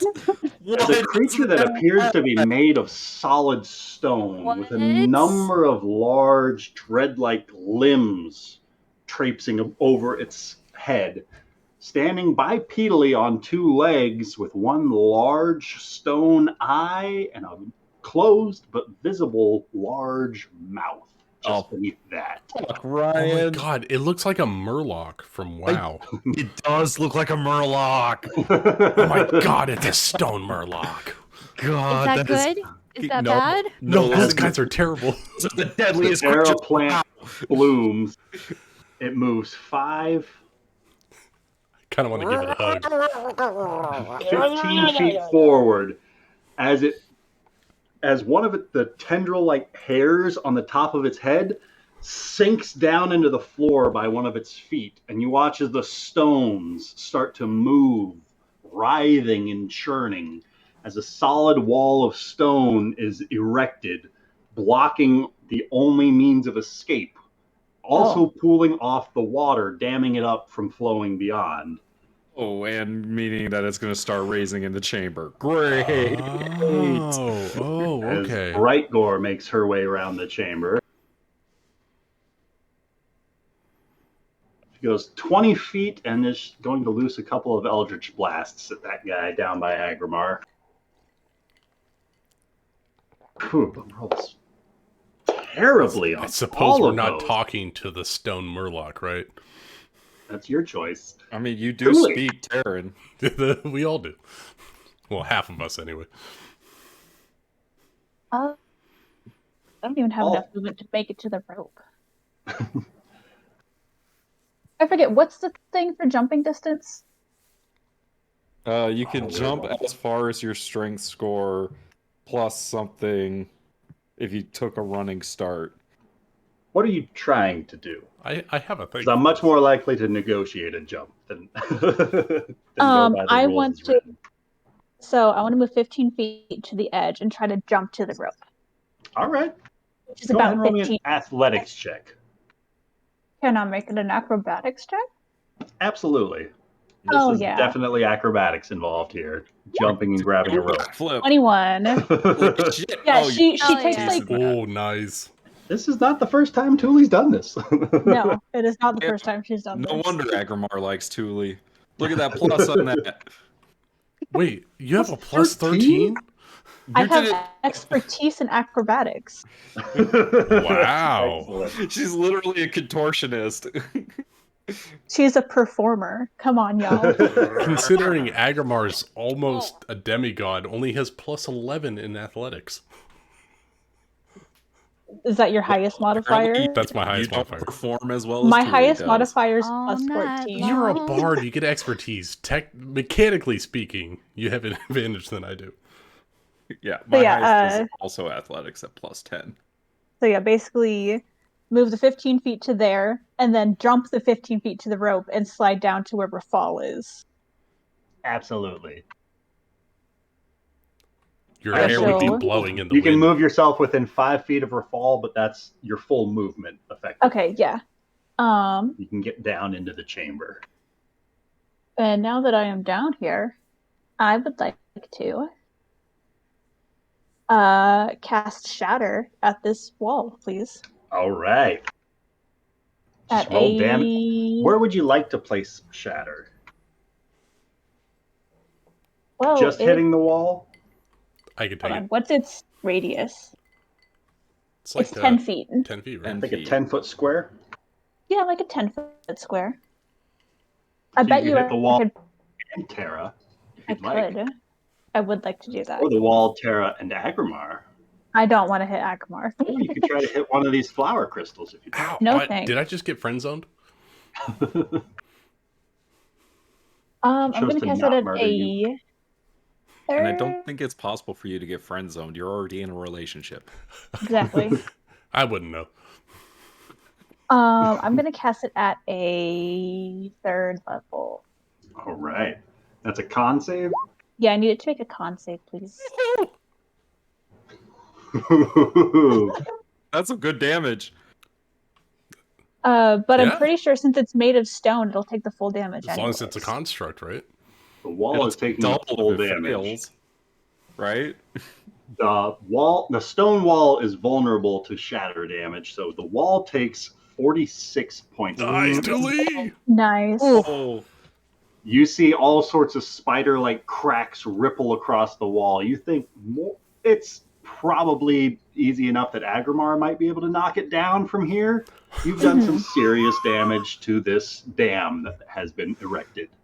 It has 50 HP. I love that. The entity standing next to it, however, rolled a natural 20 on its save, so it's only going to take 23 points of thunder damage. Okie doke. I love that. It Ryan seems to thinks take that Agrimar can do it. damage a little bit more heartily than the wall that it just summoned. Sweet. Still vulnerable to it. As a bonus action, I'm gonna go ahead and bardically inspire. What's the range? 60 feet. Oh, Agrimar? Yeah. Yeah, you need it. Oh, I'm gonna need it. Yep. You always do. Yeah. I got a question, Tuli. Does Shatter have that weird disadvantage for constructs, and does that apply?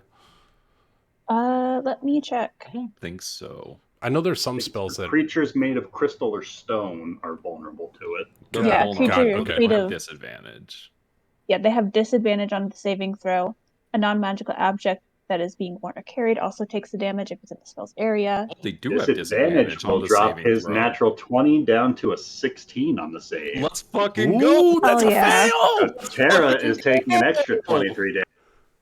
I thought there Fuck was yeah. something about Let's constructs and fucking go! disadvantage on the save. Yes! Woo, Tuli! You effectively destroy the tendril that it had planted into the ground, sending just broken rock rupturing across this corner where it is at. I'm here That- to kick ass and chew gum, and I don't think gum exists in this world. That was All out of inspiring, fantasy for gum. sure. Fucking right. Great And turn, that's Tuli's Summer. That's a Holy D, shit. that's a D10, right, Tuli? A D10, yeah. Fucking trapeze artist onto the rope, slid down 20 feet, shattered. Didn't come here to fuck around. No, fuck around and find out, maybe. Batman entrance. Here Okay, comes so the there are- second one. There are Right. 2 levels. There are 2 levels to this, so Zara can look down to here. Zara is standing where this token is currently, and when you look down, that's where you see this room down below, where Rafal, Agrimar, and Tuli just went. Okay, can she Like get a up well to in the middle of the room. the... All right, can she... Because if not, then I'll do trapeze. Can she see the thing from right here and shoot at it? Which thing? The Terra? Yeah. Absolutely. Yeah, she'll take a... Fire She'll hide, away. actually, first. Can Sure. she hide? Yes. What do you want to hide behind? The dwarf. Yeah, the dwarf. Can't make it behind the dwarf. You first, she my just kinda- eminence. Get out of its eyesight right over here and shoot down, so that way it can't really look up, and like I Sure. can see it, it can't see me. Sure thing. Fire away. Right, let me stealth.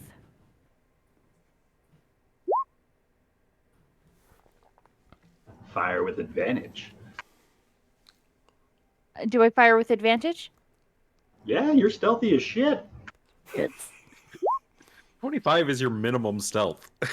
yes. Its eyes made out of rock. Its vision It's isn't very disgusting. Just got shattered. good. He broke a contact. Oh no! 27 Oh right, absolutely hits. and sneak attack. Nick attack. I mean, For 39 piercing damage. That's actually really good. You rolled 3 5s out of a D6. That's really good. Yeah, 39 total for one attack is not bad. hell yeah. I haven't done that in 4 years. I mean, it's not as good as 69, but No. That's Only reserved to for those she Callum loves. only. Let's Callum the most. If anyone's going to kill him, it's going to be me. The first cut is the deepest. Good song. Those are all good references. With that, Callum is up. okay. So Callum does not have any confidence in his ability to climb this rope. So he's just gonna walk underneath the like he's gonna use his Fucking spider. yeah. Oh, I forgot you had those. Slippers of spider climbing. Yes. And this, All right. like, legitimately, this is why I had them for his character. I was like, he goes like tomb, investigating and treasure hunting. He like can't do this, so he has to have something. We need to get him a crushed red velvet like robe, so that way he can walk around with slippers and shit. And just be Mr. Magoo. Exactly. So I'd say 10 feet of movement gets you to the underside of the, like, on the roof about here. Okay. With 10 feet of movement. And we have a badly beaten wall and some sort of golem sort of thing. Yes. And we have glowing flowers over here. On the north side of the room, they're glowing. The one nearest Rafal stopped glowing because Agrimar cast Dispel Magic on it. Oh, sorry. I thought that one was still glowing. Now, when he cast Dispel Magic, that caused the other ones to start glowing, but he faded out that one. Okay. I made it worse, but better. Are they supposed to have light on them, Ryan? No. Okay. But I can see if I can add that. Okay. Nah, it's okay. I know where they are. I think I was next to you, Rafal, and I provided light to the whole space. Well, as long as there's nothing over there, it's fine. Then I don't. No creature, just a flower. I'll let you know. Then it's fine. If vision was relevant, I would say put that shit on there. Not yet.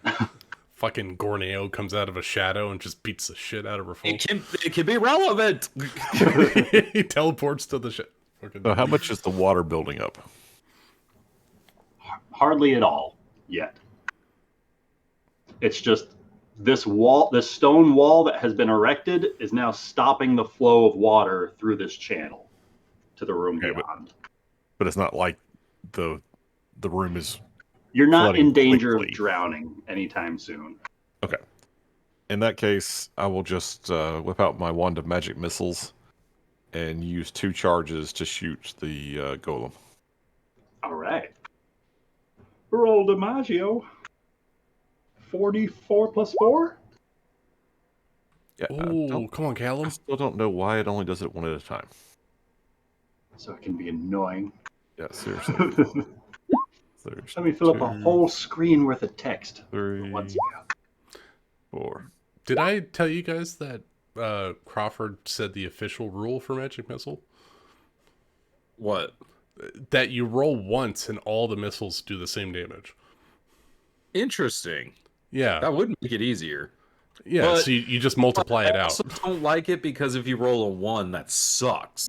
I agree. 25% chance of suck. That's the intention, though, because they wanted to avoid people rolling multiple dice. So they're like, it's one time across the way. That makes no sense. The whole appeal of Fireball is that you get to roll all those dice. I want to roll 8d6. Yeah, and I want to roll 3d4 for my magic missile. No, fuck that noise. Callum, your 15 points of force damage all goes through and smashes into Terra, sending a few rocks scattering off of its form, and it's staggering about a little bit more roughly, slow to rise itself back up on its 2 feet. It's looking rough. And I'm just going to continue using the rest of my movement to walk towards the wall to try to get down onto roughly the same area as everybody else. All right. Rafal. Actually, Callum, sorry. As you're sending each of these bolts of arcane missiles through the space, once again you feel that same odd tingling-like sensation. Like there's something pulling this, like just tracing across one of your arm hairs. Something siphoning away from each of your spells cast towards each of these flowers. And you watch as that pulse of light ever so slightly quickens across the ones in the north end of this room. Whoa, whoa, whoa. Okay, so given that I had both like the vision, and I've now experienced that, is there some sort of like Arcana check I can make to see? I mean, it seems like these are clearly powering these flowers up somehow. Maybe upon investigating them. Okay. But just looking at them, like, I think Callum has a hypothesis. But he's not going to be able to jump to that in the middle of this fight. Right. Got it. Might take more than 6 seconds to develop further. Got it. With that, Rafal. Rafal's gonna let go of the rope because everyone up there is capable, and not that the ones that slid down weren't, but circumstances have changed. Right. He's going to draw his sword, draw his sword and jump this channel, and he's gonna fight him a stone thing. All right. Swing it, Terra. Take out that Murloc. You crit the Nice, Murloc. let's go. Yeah, a crit absolutely hits. Oh god, I don't know how this happens. I'm gonna smite at a 2nd level. All right. So that, and then Dear God. So that's 19 to start, right? 24. 30, 43. 43. 43. You cleave through Terra, sending Oh, yeah. its top half separating from its legs as you bisect the thing. And then I'm going to try to destroy the wall. All right, swing away. 19? 19 hits. 18? 18 more damage to the wall. What is that? And I'm not gonna lie, I would laugh if you missed the wall. That would have been You funny. can't hit the broadside of a wall. You could kill any creature in the world, but a wall, you can't slay it. My worst enemy. Walls. Doors. I get that Wall. reference. I don't think we've I had get that trouble with reference. doors, right? Not in this Wall. campaign, because we've kind of because we refuse to, and we've done a lot of just barging through doors. I mean, we technically had a problem with that door that cast silence in the temple of Valen. Oh yeah, that Yeah. fucking thing. Technically, we had a problem with that That door. was a door. That wasn't an annoying. And technically Also, the door you to the have a Shadowfell. And technically the door that the Crownfall and the sword was in. Oh yeah, in the Black Iron Tower. Yeah, that was a bitch. Well, we do have trouble with doors as well. I mean, but we also Okay, have yeah. a kick-ass rogue. Come on. No, you're great. Rafal, you slice into the stone wall, sending more ripples and cracks across its surface, destabilizing it further, but not quite enough to collapse it. I'm going to move back here, and that's the end of my turn. All right. Agrimar. All right, Agramar's gonna make sure that this thing doesn't flood, and he's gonna take Rafal's place, come up with a running start, and slam it as hard as he can with Feyror's Innocence. And you get extra Alright. movement because you started right next to it. Oh, so I'm like super fast. Roll that damage. Because Feyror does extra damage to walls and constructs. It's like Oh, they Happy do? Gilmore, that shit. Hell yeah. Or is it undead and constructs?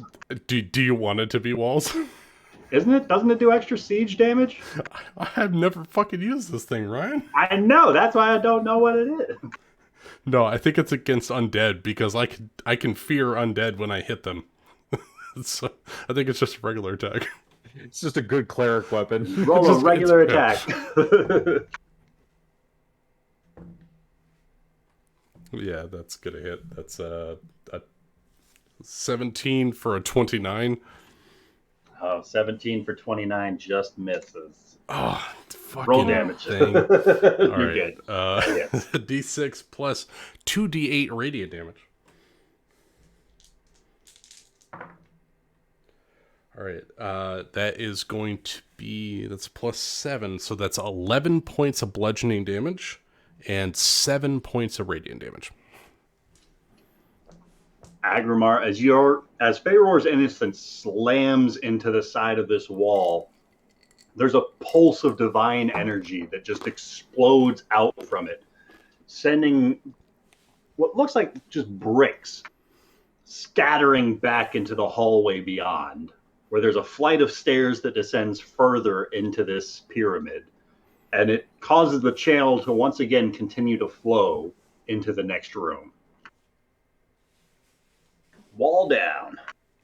All right. Can I turn and look at this lotus and see if I can get anything off of it Which arcanically?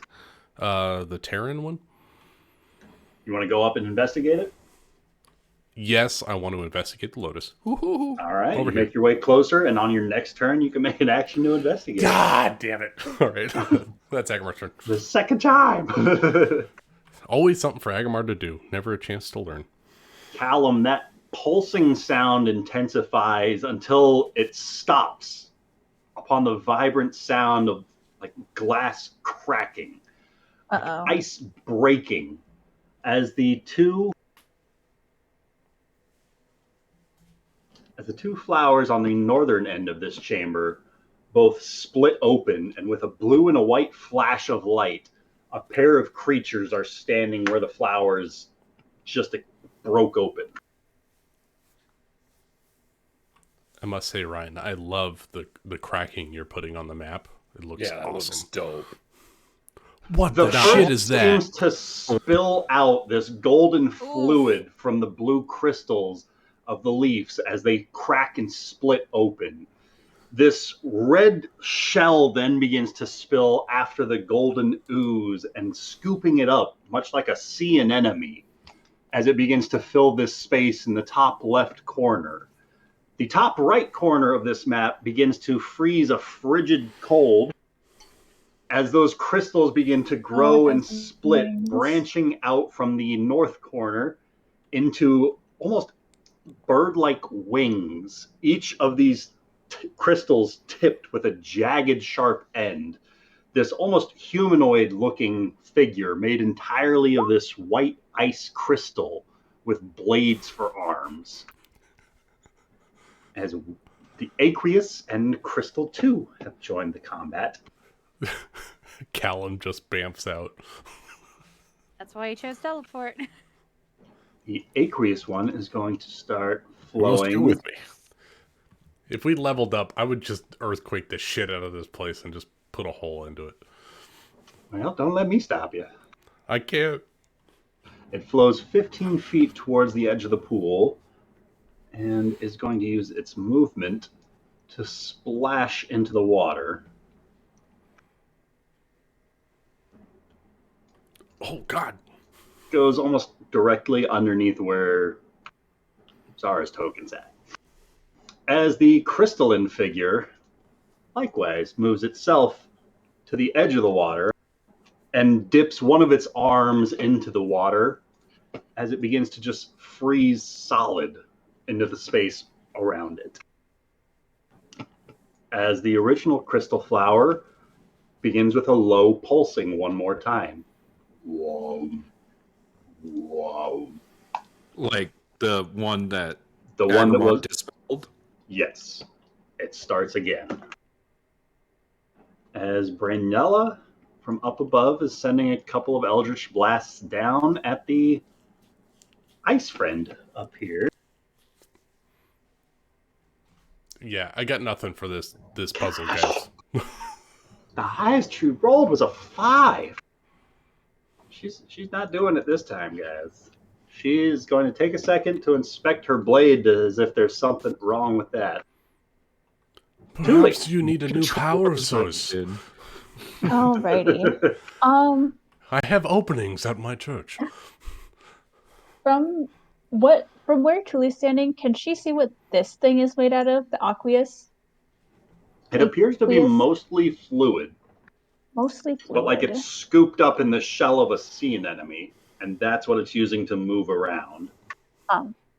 But judging from the primordial runes across this flower and the one that you saw in your dream, this is probably like a water elemental type being construct of some sort. I hate water almost invisible in the water. That's how it is in its natural habitat. Okay, I Tully's am. got some history. They try to drown her every time. Just for funsies. Can I make a perception check to see if I can see it, like, clearly? It's a little bit obscured by the water. Like, it's able to conceal itself, boosting its AC a little bit, but you are able to see roughly where it's at. Like a shadow amongst the water or whatever.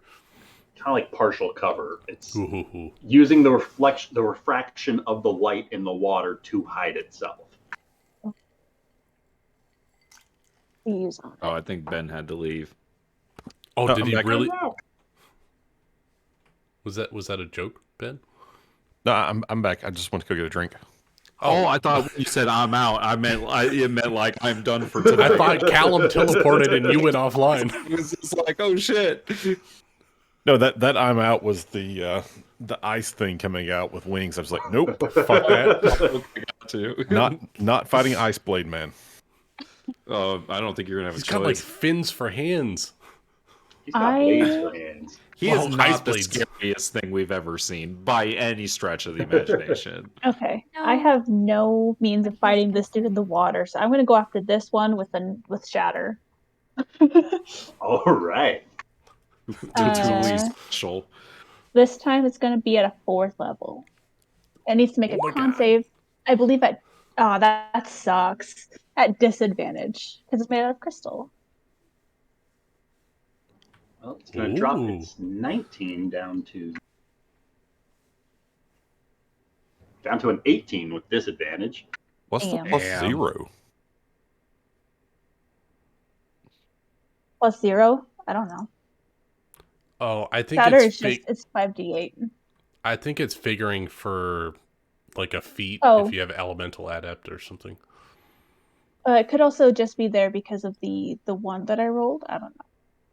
As this thunderous crack erupts in this northeastern corner of the room that you guys are in, you see, similar to the wall before, just cracks start to ripple up one of its wings of this ice crystal being, as it too is vulnerable to the shatter spell. Take 19, bitch. Does anybody have elemental magic? No. What, like, in general? Like elemental spells? Yeah, like ice for ice, earth for earth, that kind of thing. Yeah, I've got fire, ice. All right, earth, Callum, lightning. Figure this shit out.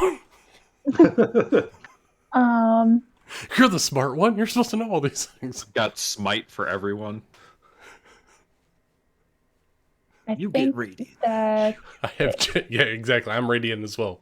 You get radiant. You get radiant. Necrotic for you. Oh, that'll work. Actually, that might not be a good idea. The rope is now dangling like above the water, correct? Yeah, now it's going to be like in the middle there. It's back where the red one is.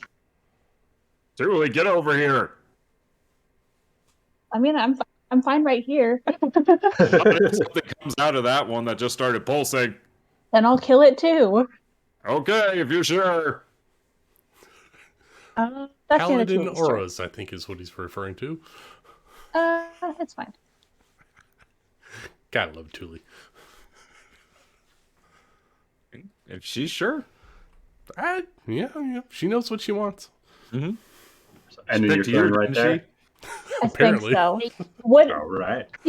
Theoretically, would it take an entire action to use momentum to jump on the rope and swing to the other side, like onto this ice?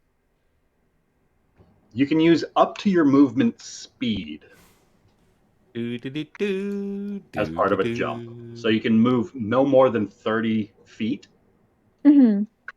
But potentially you could try it. But landing on ice will be a little bit more difficult than landing on stone. Yeah. That might require like a dexterity save. I can do that. Then heck yes, with that acrobatic score, you can definitely leap and go for the rope one more time. Go. Yeah. Badass. There it is. Oh, damn. She's just flipping all over the damn place. I'm not going to even make you roll the dex save on that because that's an impossible score. but can I, just to see what I would have rolled? If you'd like. Wait a second. Is that why there are eye bolts in Thule's ceiling back at the end? Yeah, that's why. She's been practicing the what are the rings? That Olympics use? Yeah, rings and like Fucking gymnastics and gymnastic shit. shit. I'm just curious. That wouldn't have been a good You would have save. slipped and broke your head. She would have been fine. But yeah, so my full movement would take me to here. That's effectively where you can land. Alrighty. I'm now on the ice. Probably a bad idea, but it gets me closer to this thing. It's a little bit slick, but you are able to maintain your footing. Now that's my turn. Having landed here, you see that crystalline humanoid does seem to focus towards you as it slowly turns just from the other side of the room generally to you specifically. Oh, there is another thing I'd like to do. I want to What tell you it got? in primordial. I'd give up now if I were you. All right. I considered that since the writing is in primordial, they speak primordial, One way to find out. right? Zara, what would you like to do? Okay. She can see this thing from her vantage point on the floor, right? This one's not below water? I assume where you're standing up top, you can see the opposite corners. Wait, what? Because you're looking down a hole into the room beyond. So if you're looking at the Zara on the left, you see this purple arrow? Let me see. Yes. So I assume like you're looking and you can see down at what's on the platform opposite you. So like if you wanted to move to this corner, you could see the ice guy up over there. Or this corner to see that corner over there. Effectively, you're looking down at a bit of an angle so you can see the wall opposite you down below. Okay, can she see the ice guy from right here? Yes, definitely. All right, and he's made of ice, right? He does appear to be. Okay. I would like to bring up the fire hand crossbow. All right. And let's see how much it is. Wait. 30 to 120 feet. Hold on. He's within 120 feet. Okay. Yeah, and she'll stealth right behind Ballerina.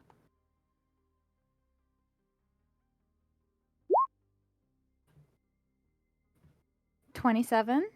And then try to hit it with the fire hand crossbow at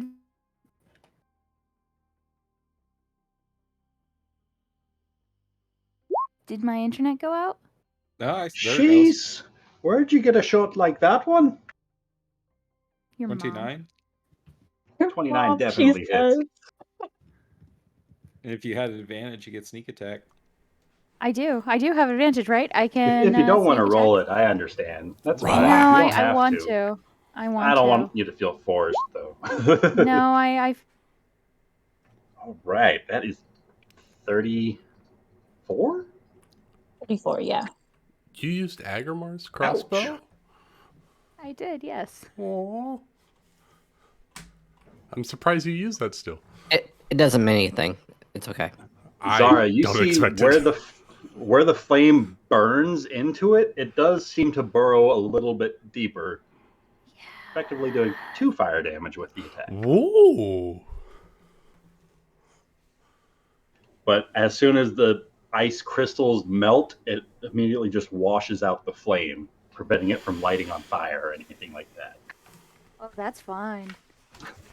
Anything but else I don't you would actually like to do? say I don't actually say your mom to Ballerina. She'll say your just dad. ignore the comment. Yeah, that's much more accurate. Anything else you would like to do? Nope. All right. Callum. Okay, so let me make sure I understand this. Yep, I'm walking upside down on the ceiling. Yep. There's this patch of ice. I'm walking. Right. There's an ice dude. Right. And what is this thing that's like underneath Zara? You saw this aqueous figure spill out from the blue flower and then quickly make its way into the water where it started to swim away, using the water to effectively boost its AC a little bit, making it a little harder to see. Like some shit you'd see at the water temple. Okay. Well, in that case, first things first. Thule, be careful. And we're going to fireball the ice guy. All right. Want to put it where it catches, the ice dude as squarely as possible without hitting Thule.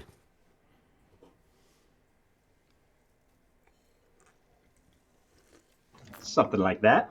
Oh baby. my god, that's so close. Pretty much All exactly right. like that. All right. That's not great. Oh, That's rip. a 12 total. That's going to be a fail. Let's go. Nice.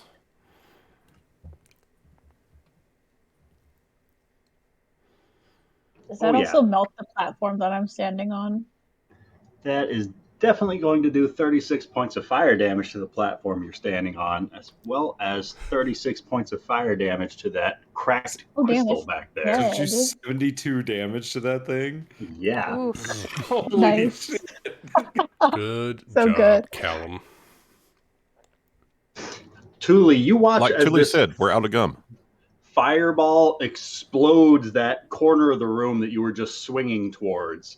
And as this first explosion goes off, you hear this faint stumbling before a second explosion and what sounds like just glass hitting every possible surface around it before the smoke begins to fade, and you can just see like sprayed puddles all around this corner of the room, and a very badly damaged crystal flower back in the corner, but no sign of that crystal entity. Damn, absolutely obliterated that bitch. Gone. Fucking Callum. See, now you can just swing over and swing back.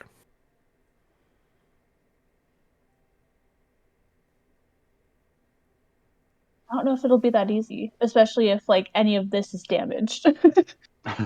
Otherwise, I'm going right into the water with this thing.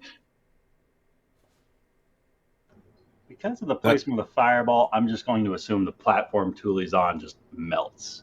That's what I Because if figured. you melt about half of it, I'm just going to say with the 72 fire damage, that And just it literally destroyed the got it from like all along here. Just right in yeah, front of everywhere that it was connected. She's just not an iceberg. So the ice that Thule's on just goes into the water. So she loses. I did her yell for footing. her to be careful. Yeah, so that's why it's justified. Anything else you would like to do? No, I'm pretty happy with that. All I'm right. going to feel slightly bad when Thule falls into the water. Don't be. Rafal. I'm not going to feel bad when Ballerina falls in.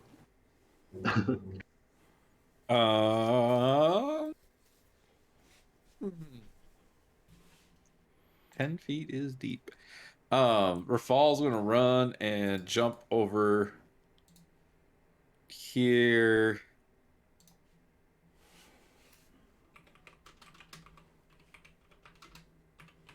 And prepare to attack whatever comes out of this flower. Perfect.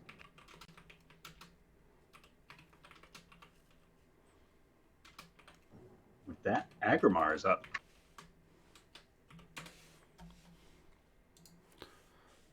All right, Agrimar. All right, I am going to investigate this flower and see if I can get any kind of arcane information about it. All right, roll me an Arcana check. Because I've been waiting 2 turns for this. Well, That's one really turn. Well, yeah, I came in guns blazing the first one. 21 Arcana. Pretty good. You get the sense that kind of like what Callum was trying to describe in his dream, these seem to be like a sort of arcane siphon. You're very familiar with that piece that you were working on for Nari. a similar sort of concept, a funnel of sorts to siphon from a very broad spectrum and bring these faint traces of many possible points and condense them into one focal charge. Like taking a sliver of electricity from every single house in the neighborhood in order to charge your batteries. Like it's just enough that nobody will ever miss it, but it's enough to do something with when it's all added up. And these things are effectively discharging their energy at the moment that they are cracking open, and they are making use of the runes written upon them, these primordial language, and channeling the magic through that to make something literally stone appear in this space, something literally crystal, frozen ice appear in this space, something wet, liquid that wants to drown its opponents in this space. Each of these elemental entities are made into being. Similar to the way a mage might be able to conjure an elemental from a different plane of existence, except this is magically making these beings of elemental energy with the charge that these flowers are storing, each of these crystal lotuses. All right. They're just gonna keep drawing energy, even though I try to break them. All right. It seems as though they're like when you're casting spells near them, it does help them a little bit. I'll call that out. Agramar will say, they are drawing power from our magic, so if you can avoid using it, do so. Otherwise, it's gonna create a cycle where they take our magic and use it against us. We have to find another way out. Battling will be frivolous. I'm gonna look around and see if there's another pathway out for us. Rafal will point to the wall that just collapsed and said, "There's stairs leading down that way." All right. I'll keep the stone at bay. Everyone else move through. And what Agramar will do is I will hold a Toll the Dead if the stone guy comes back up. All right. And with that, there is a flash of movement in the water underneath Thule. Yep. Yeah, saw that Roll coming. your perception check, would you? Oh no! Gladly. If 21. you are aware of it coming your way. 21 is excellent. So You are since aware. I'm aware and am assuming that it will pull me under. Am I correct in that? I would like to use my unending breath. Perfect. It is Have effectively just enough grappling time onto you in the to water. hold her breath before it pulls her under.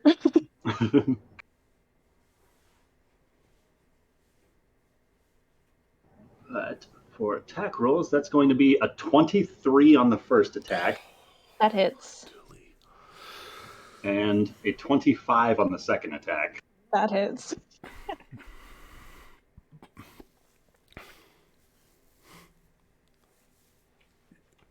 Come on, Thule, you're strong. A total of 30 points of bludgeoning damage.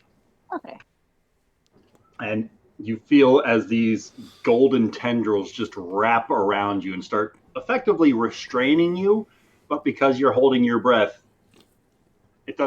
you're going to be fine. You're just being hugged underwater. And the 21, you also begin to make out some faint, what look like markings across the bottom of this pool of water. I was wondering what that was. And with that, Crystal 2 is exploded into nothingness as the flower nearby Rafal starts to split and crack open. And as it does so, the temperature gets noticeably chillier. Crystal number 1? Yes, and Oh, no. Rafal, if you'd like, you can take an attack of opportunity at this solid, cool. jagged sculpture of ice that splits up from a single uniform burst about the center of this flower petal. As it quickly freezes into place like a solid column of ice, it just leans forward towards Rafal and is going to attempt to slam into him as he just slices towards what he thinks is its head. Wow, you're Roll rolling that hot damage. tonight, Nick. I don't Nick know what always to do. rolls hot. What are you Just- talking about? just Not like- always. It's funny. I'm going to spite Majority. at 3rd level. Gross. Gross. So 3rd level, this would be 28 starting. 4d8. Okay. Or, no, I mean, 4 times 2 is 8d8. 8d8. Nice. 69. Nick, you really gotta 28, stop using those loaded 29. dice.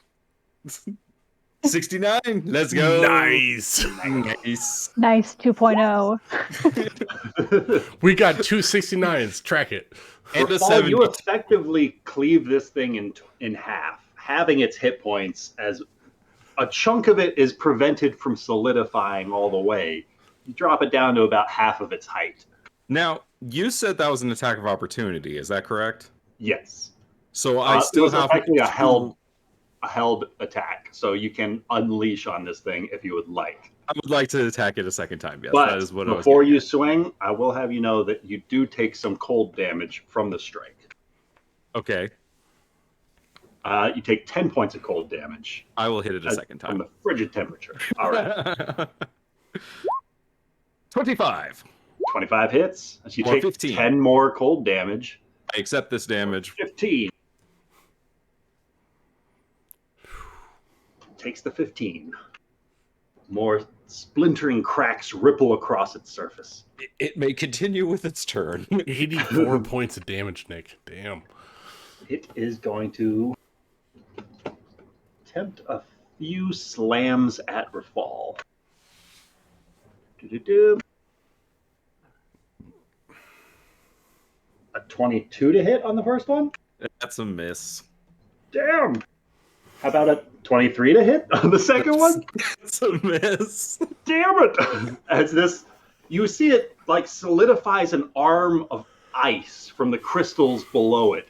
And as each one slams into Rafal's shield, each arm just kind of explodes off of the front of it, sending splinters of ice all across the floor underneath the two of them. Each one failing and just breaking across Rafal's armor again and again. As Brynera is going to circle about. She's going to. I'm sorry, Ryan. She's got the worst name. I just think it's funny because You- Ryan just said it wrong again, Yep. and I love it. The letters were all mixed up. Usually You Ryan only leaves pronounced some name, it right. the way you intended one time. I know. I think it's one of those names where I was like, oh, this sounds good. I put it in and then had no idea how I pronounced it phonetically that first You time. pronounced it Bralinera. Bralinera, thank you. Bralinera. Yeah, not Y. Right, Gord. Keep the L's.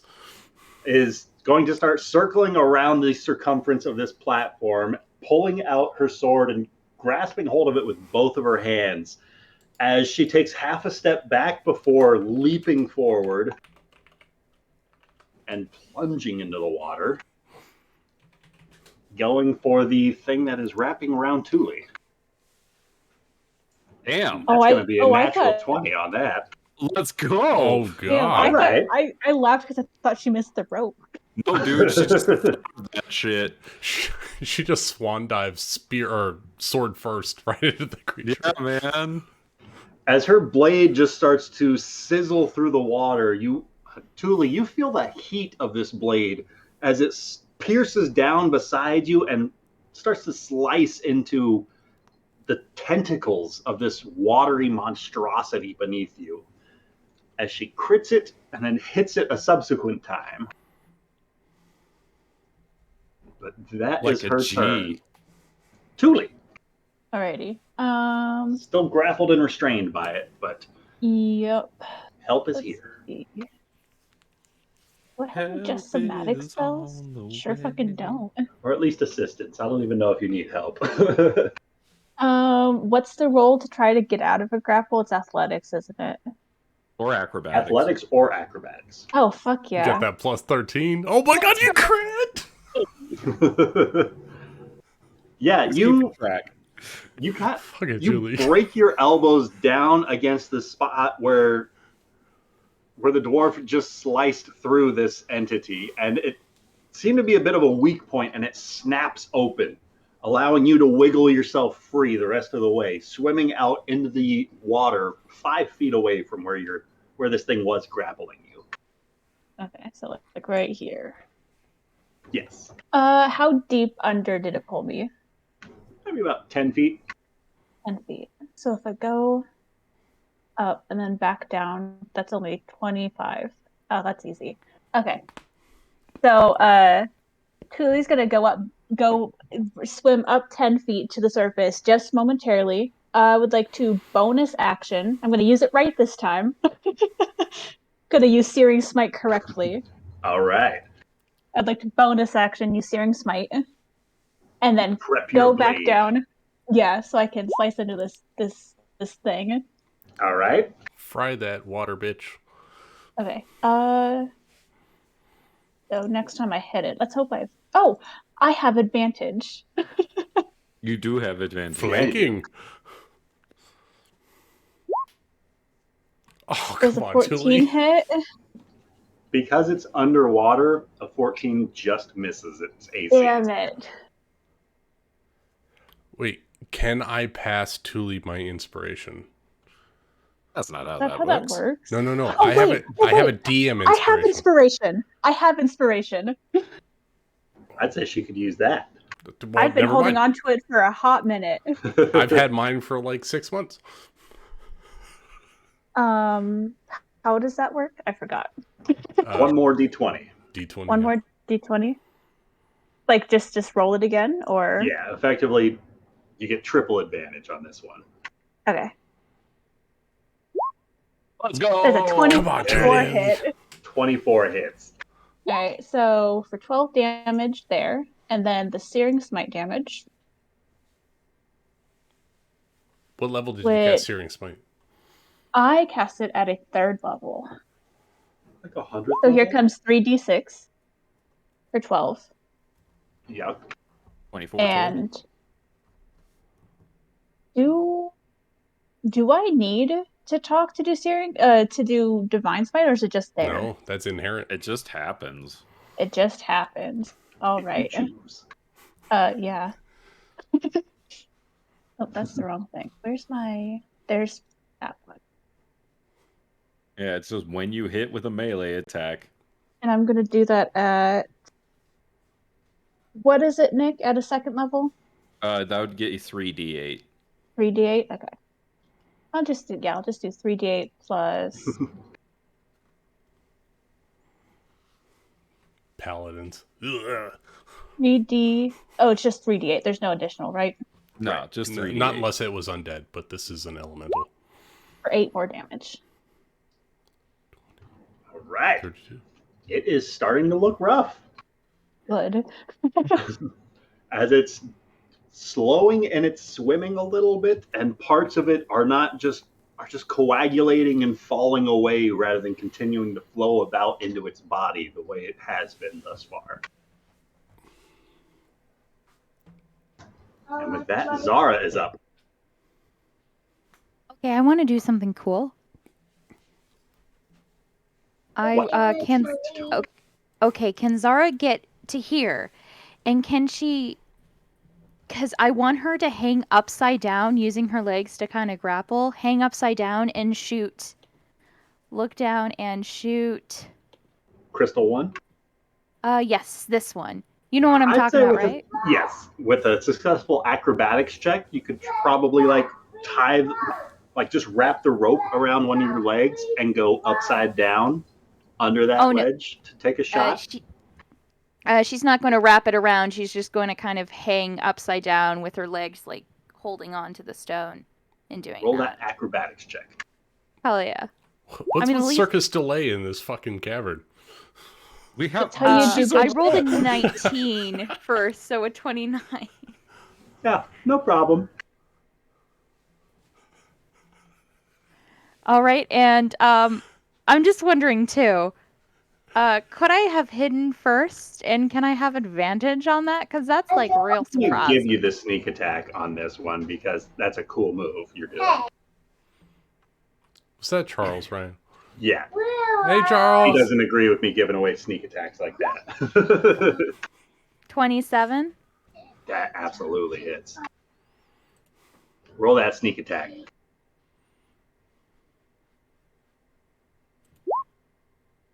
Oh. 19 extra sneak damage. This bolt flies true and just destroys another portion of this crystal pillar that is slowly solidifying for another strike towards Rafal, just blasting it out of thin air.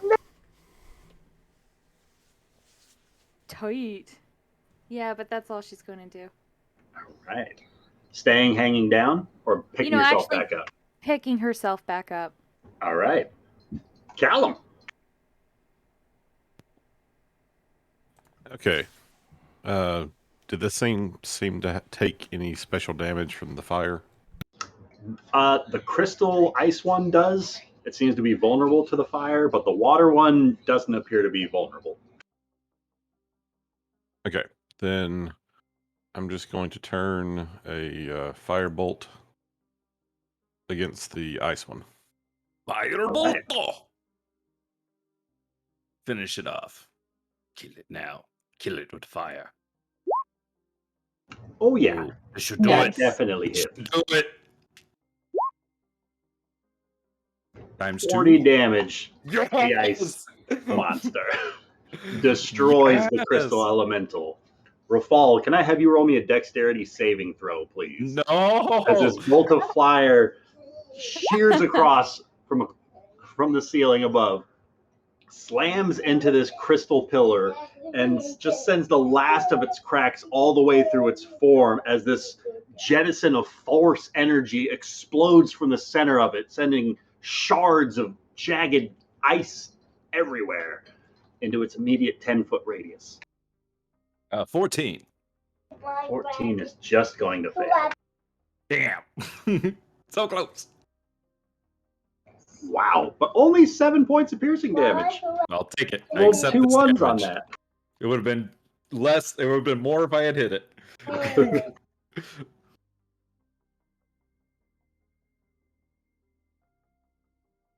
And while Callum takes care of that, he's also going to say, Nicely done, Zara. Aww. and he's going to end his turn there.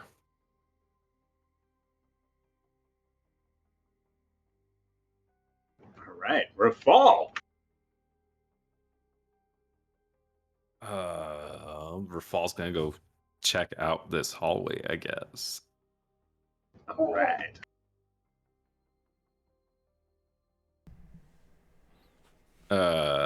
Okay, so he's gonna go to there, and I guess I can't see very far down. Coast looks clear this way, Agrimar.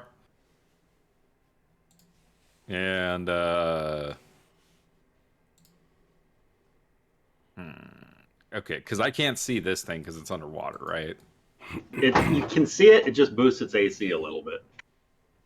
It's a little harder to see. And he's gonna let everyone else deal with that, I guess.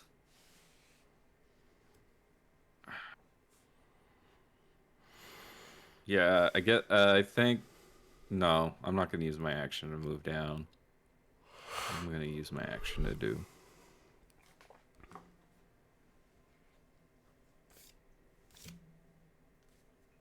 Nope, I am. I'm going to use my action to go down the stairs. All right. Before I describe what you see, we're going to cut to Agrimar next. All right. Agrimar is going to speak to this plant thing that's kind of pulsing, right? Still pulsing with the magical power and all No that? plants are pulsing anymore. They've all cracked open and elementals have spilled out of them. Oh, okay. Once the elementals spilled out, their magic is inert for the moment. Expended. Okay. Charges are gone. Well, I was going to do something thematic and What do you got? narrative, but I don't need to talk to a dead plant. So I'm going to walk over here and I'm going to look and see if I can see Aquas. It's a little difficult to make out, but somewhere between Thule and that Duragar. Look here, you Aqua fucker. No, I'm going to speak in Aquan, and I'm going to say, "We do not wish to free what you are protecting. We merely want to know the truth behind why this structure is here and what is being protected." And I will prepare a Toll the Dead if it acts hostily. All right. It already did. It rears up and takes a slash at Thule. Fuck you. Wisdom saving throw. So, Thule, that's going to be a critical hit on you as it makes a wisdom save. Oh, no, I can't do that because I'm underwater. You can burn some of your air if you want to cutting words. No, once I release my air, there is no air left. Bummer. And I have to immediately surface because that's how breathing works. That is exactly how breathing works. It does indeed. Thule, that's going to be 39 points of bludgeoning damage on the first hit. Okay. As this fist pummels into you. I'm sorry, did you say first hit? First hit. As this resonant chime rings out throughout this space. And it rolls a natural 2 on its wisdom save. So roll full damage.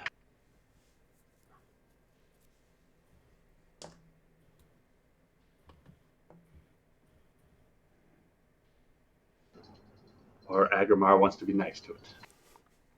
Not it anymore. Takes a second slam. It needs to make a wisdom saving throw. Rolled a 2. It did. It rolled a 2. Oh, sorry. That's 20.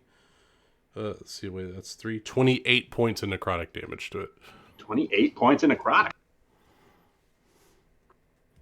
It stirs about as this dark energy just begins to fill the golden fluid as it just starts to just blight away, just withering away into nothingness as the moisture is drained away from this elemental being of water. Thule, you hear as it rears back with a 18 on its second slam attack. Beats it. This bubbling, churning voice as it's what's left of its body slams into your gut for 14 points of bludgeoning damage. Bring the light, and the light shows all in this primordial language. What was that? Bring the light, and the light shows all? The light shows all. It's his turn as Braniella is going to take a swing. God, I think she's rolled like 6 2s tonight.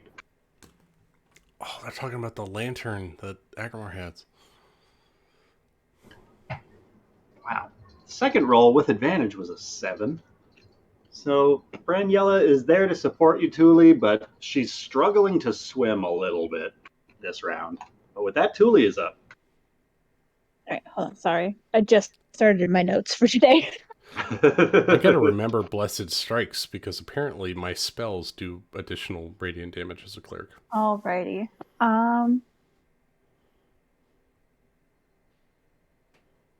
Let me check something real quick. I don't think I'm ever gonna play a cleric again. They're so damn complicated. I mean, part of me is like ready to stop playing a paladin. Really?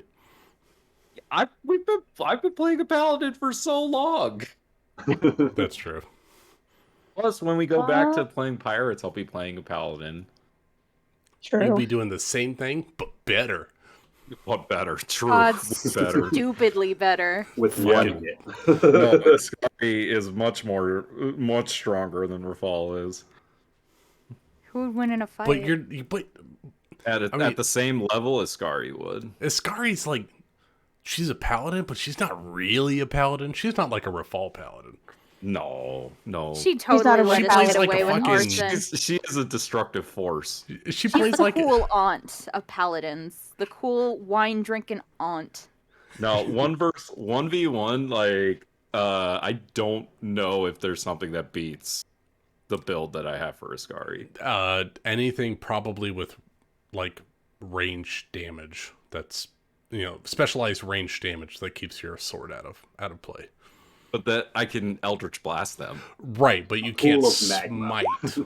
Yeah, a pool of magma. Yeah, it's just like it's not a foolproof way of defeating Ascari. That's the funny thing. Like not like Rafal.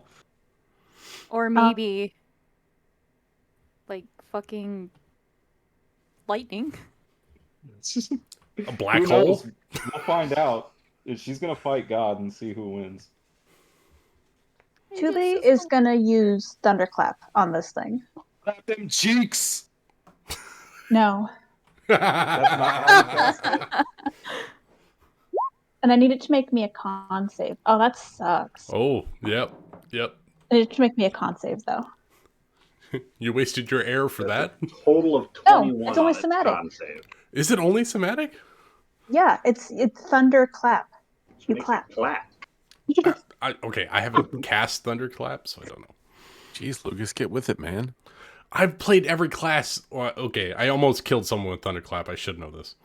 All right, so Agramar's going to start twerking next section. You better be careful. But that is he'll do it and he'll video it. A total of 21 on its save. Alrighty, it takes no damage. With that, Zara is up. Okay, so we probably shouldn't be fighting these things anymore. That's what I'm getting. That's the vibe that's been going through. You tell me. Everyone's speaking a foreign language down there. Yeah, that is true. You're hearing gurgling, splashing, and people keep jumping into the water. Yeah, and you know what? Zara will rappel down and land on the water. All right. There we go. And she'll point down and, I don't know, she'll try to shoot the thing. All right. Shooting at Thule? I mean, if it happens to miss, I know we're not fighting, but, it wouldn't be the worst thing in the world. There's 3 things in the water. Which one are you aiming at? They've all got names. No! A 15! And why did I... Oh, dang. 15 hits. Really? Roll that sneak attack. It does? Wow. 14 just missed it, but a 15 hits it. Is someone's alarm going off? Yeah, no, that's mine. I tell it to wake me up at around 6:49 to catch a bus. Oh, okay. Is it 6:49 there? No. No, it's 7:49. The bus is free and gas is expensive, so. Yeah. Zara, as your arrow punctures the surface of the water, it slows just enough to just trail into this water elemental creature, piercing it like a bubble, causing what's left of this golden vapor just to start dispersing throughout the water. Thule and the Durgar are able to start swimming back up towards the surface, and all sounds of combat begin to fade out. As Rafal starts making his way down these stairs, surveying the next room, where you can make out a series of large discs carved into the stone with different sized and shaped channels carved throughout them.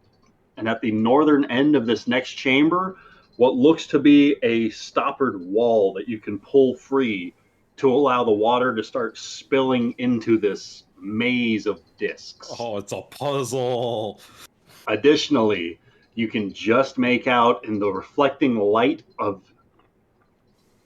what looks like 4 more crystal flowers in this next room. 1 yellow, 1 green, 1 white, 1 more like a clear glass white than the ice ones that you saw, and 1 red. More of an orange red than a blood red. But 4 flowers in the next room. Can we play all night? Please. How I feel.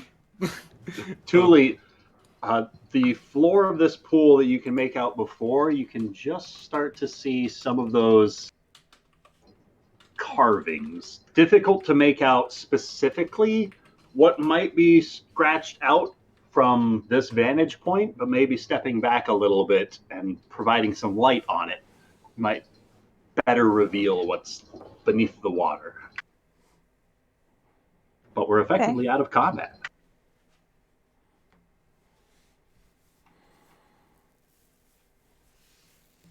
I guess Go ahead. Zara will make her way down to the hallway where her fall was. Hopefully, yeah.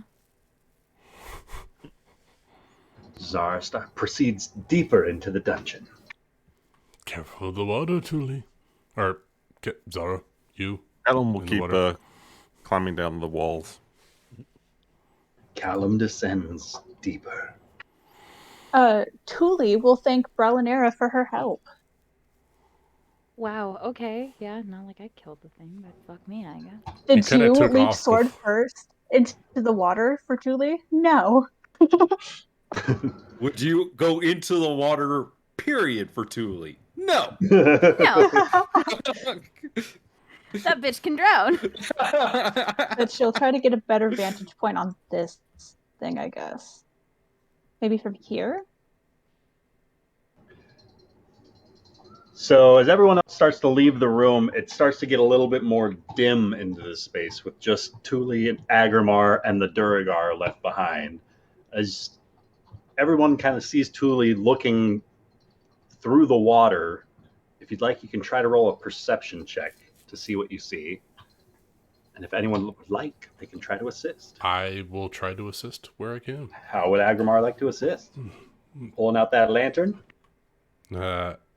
Actually, with what the Aqueous said, I was going to holster Feor's Innocence and pull out the flail and see what it shines upon the water. Oh yeah, I was going to ask if Agrimar heard the Aqueous. Oh, I did. You going to use a soul stone into the lantern? We only have 4 left. But we still need to read stuff. It's a lantern of revealing. Kevin, did you steal all my oil?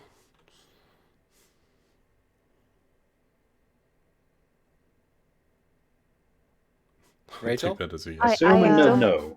I would like to have the 5th. I have, Thule has oil. All right, I'm going to try to use it as a standard lantern. So you're using the lantern, not the flail? Isn't it a lantern revealing that you It is put not. oil in? Those are 2 different items. I thought they were the same item. Negative. Oh, but I removed the lantern revealing from my inventory. Oops.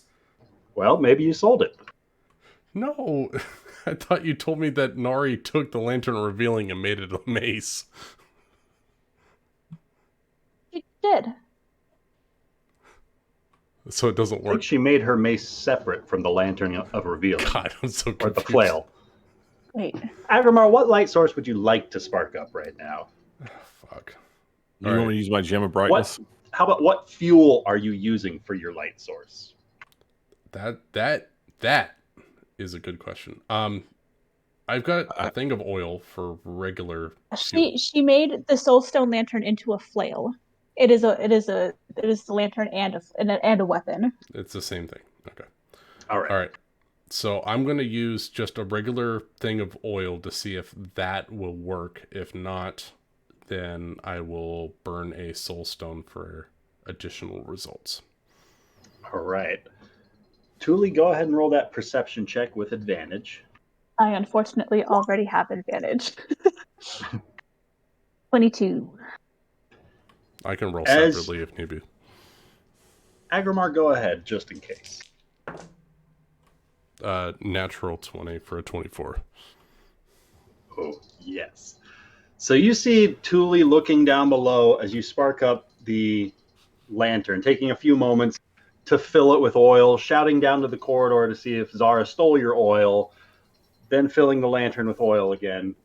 You pull out your flint and tinder, struggle a couple of times with how much water is all over everything to spark it up to a light. You lift it up and it kind of just shimmers across the top surface of the water as if there's some sort of like an illusion present. But it's just throwing you off just enough to pull out one of those soul stones and stick it inside of the lantern. And when you spark that, everything in this chamber just takes on like a cayenne blue neon color, as almost every square inch of the inside of this pool seems to be carved with these soulstone runes, making out a much larger picture than what Thule is originally focusing on with your natural 20, looking something a bit like this. Ho, ho, ho, ho, ho. Wow. That does not look good. That's some Atlantis shit right there. Mm-hmm. And Agrimar, you start having recollections of the legend lore spell you cast and the visions you got of the Titan, that colossal monster that was pulled apart from the 7 fragments of Ecdysis. I see it, yeah. That large Neotholid. And that's where we're going to end tonight's session. Oh! We're at the tomb of the Titans, y'all.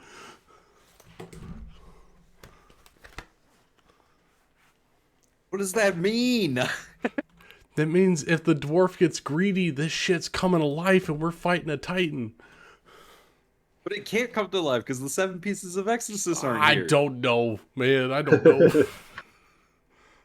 I don't know. I don't think there Find could out be next anything time. good fucking sealed in here. That's what I'm saying. Oh, man. Either way, we're gonna fight something. Yeah, if it's not, it'll be either ballerina or what's in here. I tell you what, if we wanted some help, the Dwargar are a strong companion to not release a Titan that will try to destroy the world. They might be happy if it destroyed MistHaven, though. Yeah, then they'd get their land back. Could be quite profitable for him. Why am I trying to take the pacifist route? I don't know. I don't either. I'm trying to be Revolt's good. not a pacifist. Could have fooled me. Don't kill Woke up on the that wrong guy. side of the hut. Gonna follow the rules. Gonna follow the law. Pacifist. You can't talk. You demonized all the time. Rachel. You can't talk. Zara demonized Thule and Nari for going after a bounty. That's because it was a bounty board. That's different. Oh, that's but what not about the the law? law? That's vigilantism, and that's mercenary. That's still work. against the law. Yeah, I mean, Some why would anarchist you are. why would you get paid for doing a bounty when you can just steal the money instead? Because the dude would still be poisoning water and killing people. Yeah, and it wasn't about the money. It was about his soul. It was about Which we fed to a vampire. There was a higher cost. It was for sustenance. And, you know, the pay wasn't that great. And we all regret it, okay? Yeah, that was Billy doesn't regret it. Oh wait, I have a perfect meme for this. You say everyone regrets it. You what? I love not where seeing the is Discord it? all session long and then opening it up at the end of the session. Right.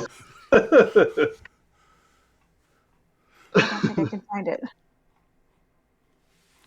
I guarantee if any one of my characters tried that acrobatic shit, just like Roger, would just break his fucking hip. And hit his head. What?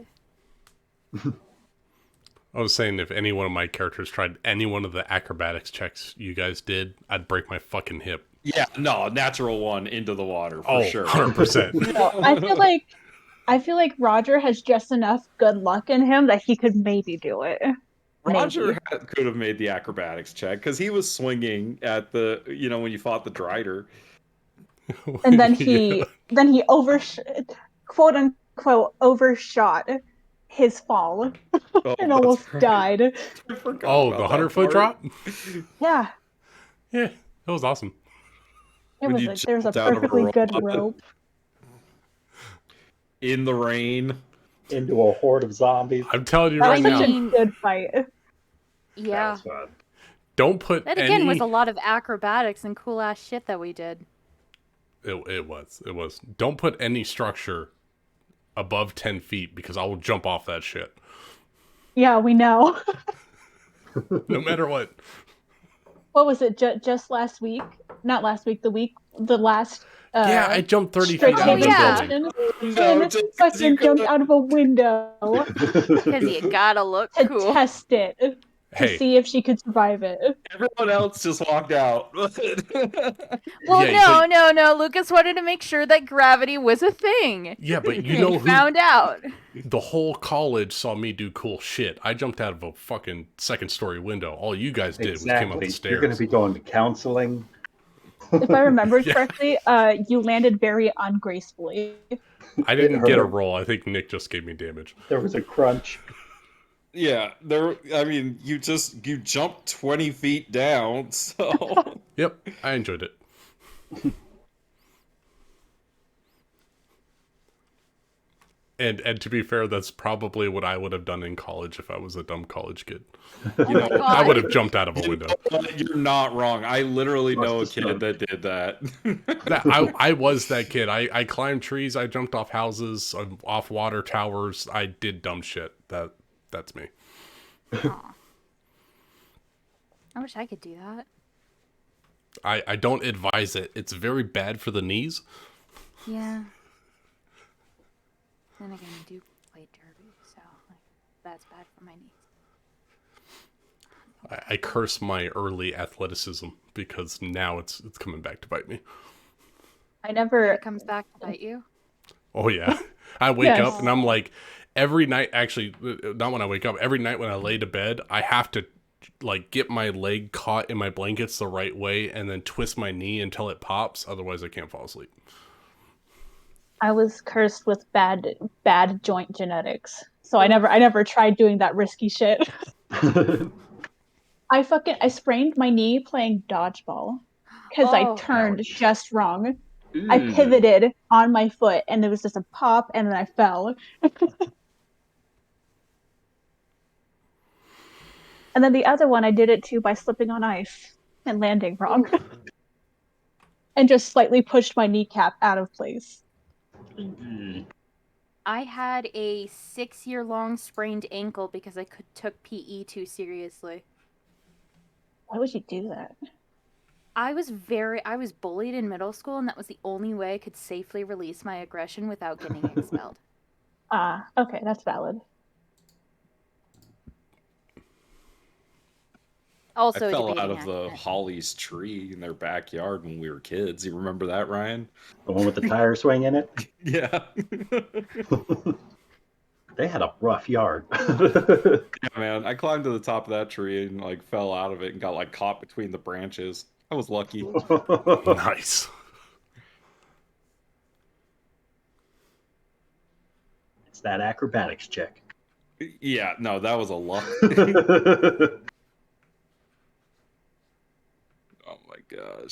Oh my gosh. Good session. Very good session. Do we feel like we accomplished anything? I mean, my curiosity has been sated. We know what this is protecting. I thought we knew what we were protecting last week or last time we did. I mean, we kind of did, had but we theories. didn't know for sure. And now we still know have for Doublehead sure. we have to figure out. Huh? Doublehead. Like, Oh yeah. Oh, Who Bubblehead. or what is he? Yes. You've got your voice Yeah, changer you're on, Ben. Callum right now. Yeah. My bad. Bubblehead.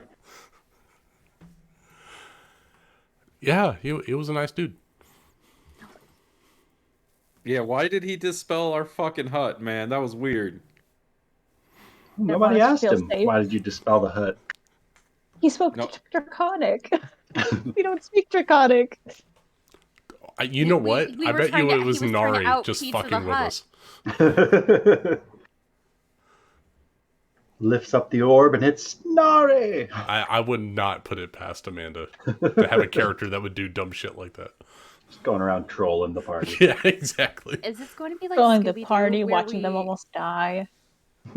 we uncover the mask and turns out it's old man Jenkins and he wanted to do it to what is it?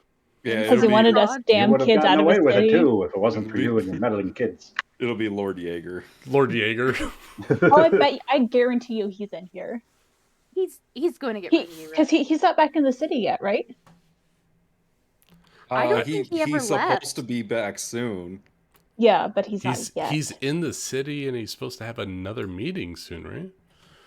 Well, no. The Arboretum's going to be open soon, and he said he'd be back for the opening of the Arboretum. Oh, Are you that's going right, to that's right. arrest him when he appears so that way it's like total like social suicide? If I don't blackmail him, I think we should blackmail him.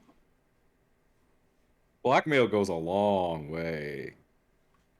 I think we And should it's free blackmail him, postage. and then tie up the loose ends so that way we can just Ooh. get Rafal up on that throne. What There is a problem, and it's the crown that's a piece of Exorcist that the queen is wearing that you all seem to be forgetting about. All right, Okay. kill the queen. Does anyone have true polymorph? Yes, the Raffalganger. No, Take but one I have for the true team and become a resurrection. crown. Yo, what? I'm just No, I waiting to didn't kill take that. someone so I can revive him. That's all. He But just wants to I- Nari someone.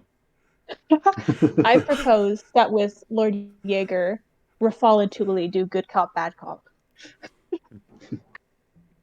That could work. That could work. You know, Challenge him to a duel. I could bring Atriox in. He's a great person to interrogate people.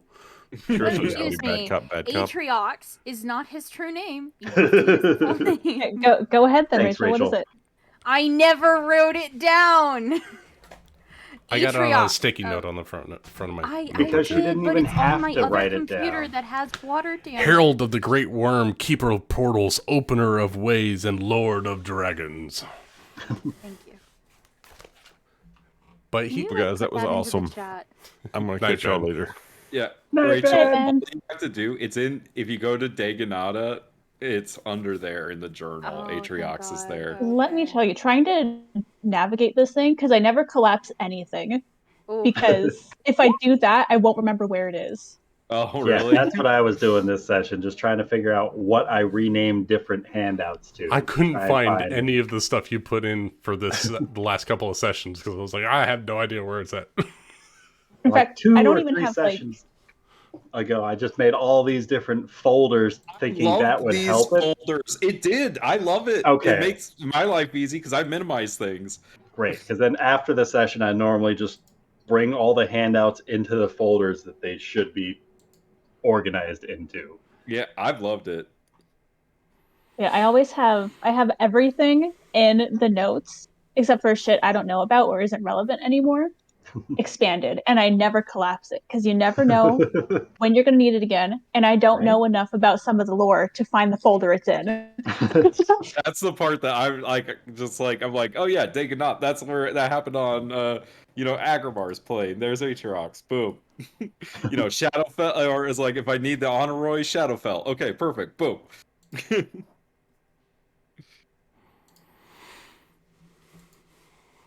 Jeez, Ryan. Can't believe it. We're on the final stretch. So after this is the final arc. Like, We're gonna After release the this- fucking Titan and have to face it. Yeah, it's the final arc. like after this, like we're not doing like no more Rafal, no Probably an more Kevin. epilogue, maybe. Depending on what happens with this arc. Yeah. Depends who on who dies. dies. Who lives, who dies, who tells your story? Summer. It could happen. Yeah. Why, Rachel? Do you want to DM after Ryan's done? I was I going could to do ask some- you like a guys if yes. I could try like the thing that I'm thinking of, but The no. answer's And yes. Yes. Um, Yes. Yes. Is it the one you told me about? yes. 'Cause I Yes, like 100% them yes. So much. Because I need some time in between this one and whatever else is happening to make sure I got stuff for pirates. I'm really excited Oh, I for can't Pirates. wait I'm for Pirates. so goddamn excited. I don't know how you guys do it. It's so much effort putting all that shit into Roll20. It's a lot of effort. I spend a lot of time doing it. I'm like, I don't have enough time. I still don't have enough time to put it all in there. I honestly, I do it as much as I do because I want to be Ryan, and I'm not. So it's spite. No, it's jealousy. It's jealousy. He's better than me. Spite. I'm gonna say admiration, but Yes, envy. A little of all of those. It's always changing because they just added one-way walls with the dynamic lighting in Roll20. Oh, that's cool. So it might be a little weird after this next room because if I did it right, you should be able to see back into the rooms that you were already at, so you can see the other people as they're making their way through the dungeon, but they won't be able to see you. Oh, that's cool. If I did it right, or I did it wrong, and you guys will just see the whole dungeon immediately, and I'm like, oh wait, goddamn it, cover all that up. Perfect. After I spent 3 hours putting in dynamic lighting for the first dungeon you guys went into and you spent all of like 15 minutes, I said, fuck that, I'm never doing it again. Sorry. No, it's fine. You guys did You great, just but gotta I was find easier dungeons to trace the walls on. it was a mazes. WotC dungeon. It was all like straight corners. It was nothing bullshit. It was just like, I'm not doing it. I'm just not gonna do it again. I'm doing the reveal tool. We just found the exit and we took it. Wait, was Thanks that to the Ball, that goblins. wasn't Ball Island? That was the one with the dwarves and which one was that? That was Gold Island, right? I think so. Yeah, I think so. Yeah. That was the island that Rookie was the one where Rookie was like, I'm not going underground. Fuck that shit. Yeah, that was. I think that was the second island. The first one that you guys just breezed through was it was Gold the Island. Turtle Island. Yeah, Turtle Island. But Gold Island had the mimic with the gelatinous cube. Yeah. God. The boulettes underground, but that we never Yeah. went investigated. Yep. And then you're like, I'll just reuse it for another dungeon. I'm like, oh no. Yeah, that's never gonna happen. Thank God. I don't know what a boulette is, but it terrifies me. Yeah, you do. Sand sharks. You've definitely fought a boulette fuck. before. They're terrible creatures for low level a characters. boulette. It's like bullet, but boulette. It's like a boobette, but not. There's an L in there. Sorry.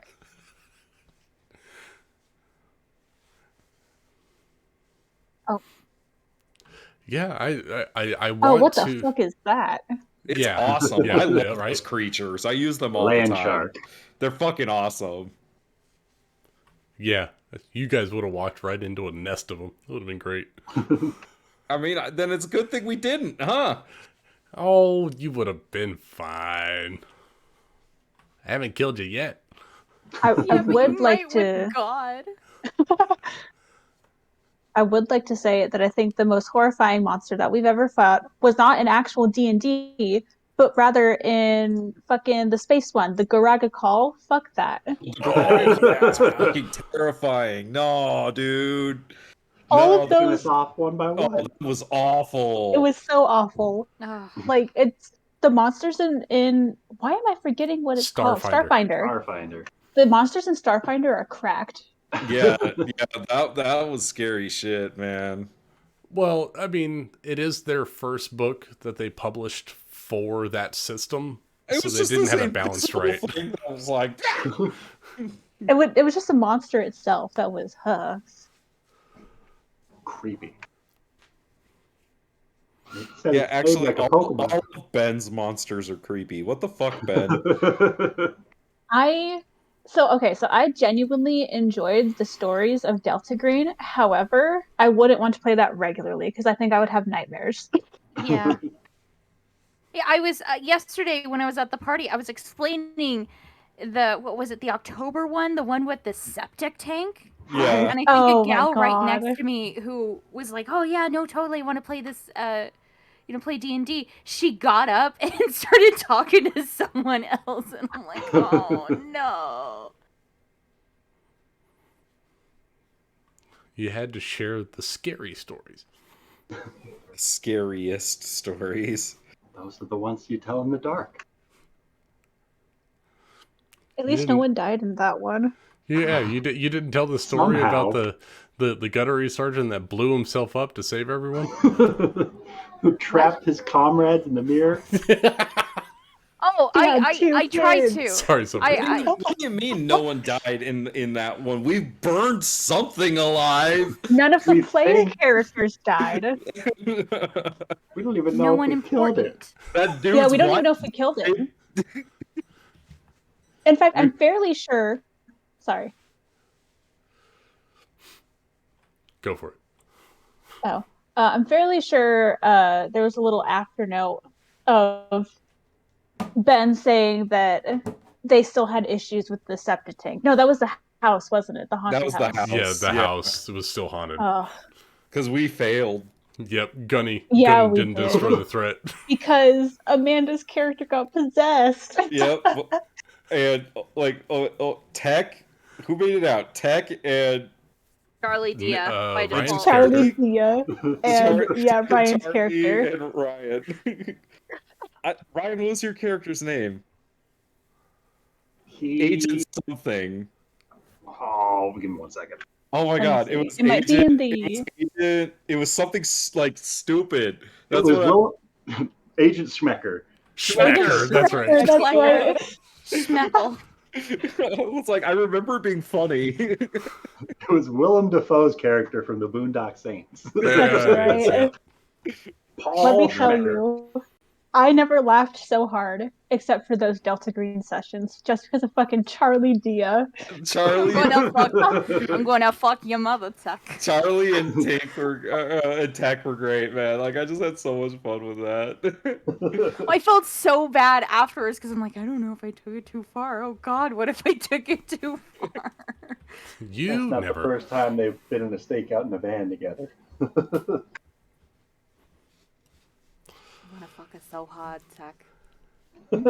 Sorry. I think that was one of Rachel's favorite So characters good. to play. It was so good. Yeah, it is. Charlie D is my favorite character. I see a little bit of that in Kieran. That's true. That is very Kieran true. is like the female version of DS. Yeah, like is Kieran gonna get up there, give us a little day man, night man? What's Day Man, Night Man? From It's Always Sunny in Philadelphia? Okay, I only got to like season 2. I gotta watch it. Oh, I thought you meant like I didn't realize you meant Charlie D as like your favorite character that you played. I thought you meant like he's like actually your favorite character. No. I like Charlie Day. I like Charlie Dia. That is my favorite character, my favorite one-shot character I've played because I'm like, yeah, I could play him on the regular. Got you. It's just the other one-shots. I'm like, yeah, these are only one-shot characters, and I would never like to play them, which is why I hate. Well, that's why you hate so Blanche. Because it was funny. I was like, oh man, this is going to be so hilarious, and I was like, no, we're going to be playing these characters a lot. I'm like, a Porte? What? Yeah. Now you don't have to worry about them. Is she going to die? I want her to die. No, she has to be an evil villain. You don't know. I don't know. Blanche has to be a villain. I sent Lucas the Google Doc for the Cult of Feratu thing. We worked so hard on that. When'd you send that? I sent that so long ago. Oh God! All right, I'll go back 3 years and look for it. I sent it on February 20th. Okay, I'll go look for it. You know what? That even not remembering reading it, I have a feeling it's going to tie in perfectly with what I want them to do. I'm just saying, Blanche needs to be like a final boss. Well, like that was again, like I was like, oh, an evil character, and I'm like, I don't want to betray anyone because I don't want to ruin anyone's good time. I don't want to be that bitch. All I'm saying is that there's a possibility that you all are creating an evil crew that will rival your own. You mean with the people that we're pissing off? Or forgotten characters. Oh no! Wait, the goblins? We didn't mean to leave them alone. Oh, yeah. Look. Didn't you just take the one goblin?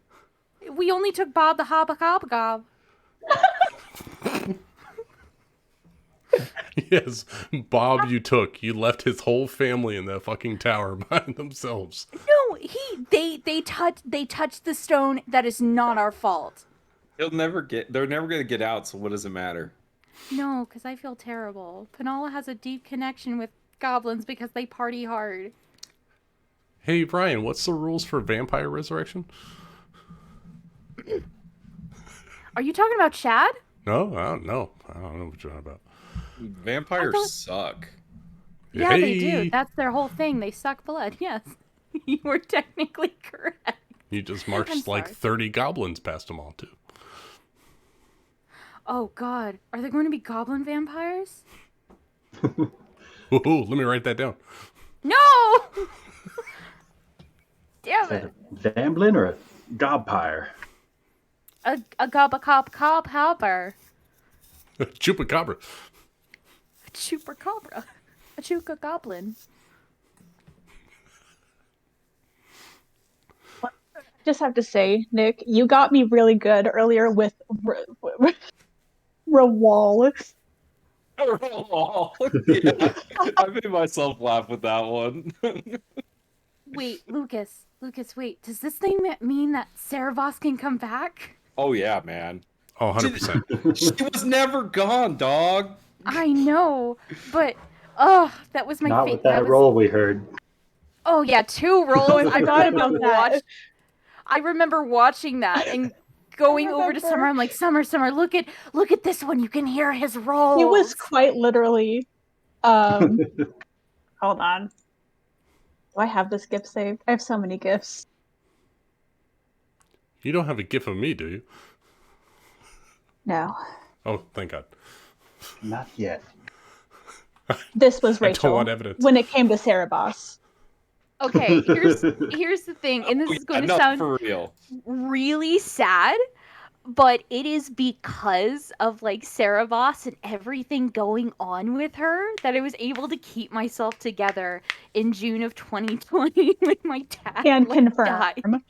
Yeah, because I'm like, if I keep myself thinking about this, I'll outrun my emotions, and it's true. I'm glad that my character could give you such an outlet. I did not intend for that, but I'm glad it helped. Yeah. No, because I was literally working on it, about to go to sleep, and then all of a sudden I get a text that's like, "Hey, what's up? We need to talk." And I go, "What?" It's great. I'm sorry. Don't apologize. You're good. I mean, we were Kelsey and I were cleaning my office the other day, and I found my Kunari cards that have like all of my Kunari sayings on them and stuff like that. Nice. And I found my Oath of Vengeance and everything like that I wrote out in Kunari. Honestly, I'm not looking forward to that. Every time I talk about D&D, I always talk about pirates. Like, that's the first campaign I go to, because I immediately am like, look, and also at D&D, you can romance people. Let me tell you about Pookie. Oh my gosh. Panola and Rookie. Oh, goodness. Because Pookie is the true OTP. it was an honest to God mistake. And I'm like, I gotta talk to Amanda. And then she forced my hand. I'm like, well, okay. Fuck it, I guess. Oh, it was so good. There's more than one type of ship sailing in that campaign. I remember the first time I told y'all that I couldn't read. You're just like, wait, you can do that? Yeah, with your low intelligence, like, I can't read. Is it even possible to teach Iskari how to read? I have tried. Panola has tried. She can speak common. I'm sure she can learn how to read and write it. Yes. It just takes every day for, I think For a the year. rules, it's like 250 year. days or something, yeah. Panala has offered, and then you're like, wow, Panala, that's really xenophobic. It's like, no, she's the captain. She should kind of know how to read.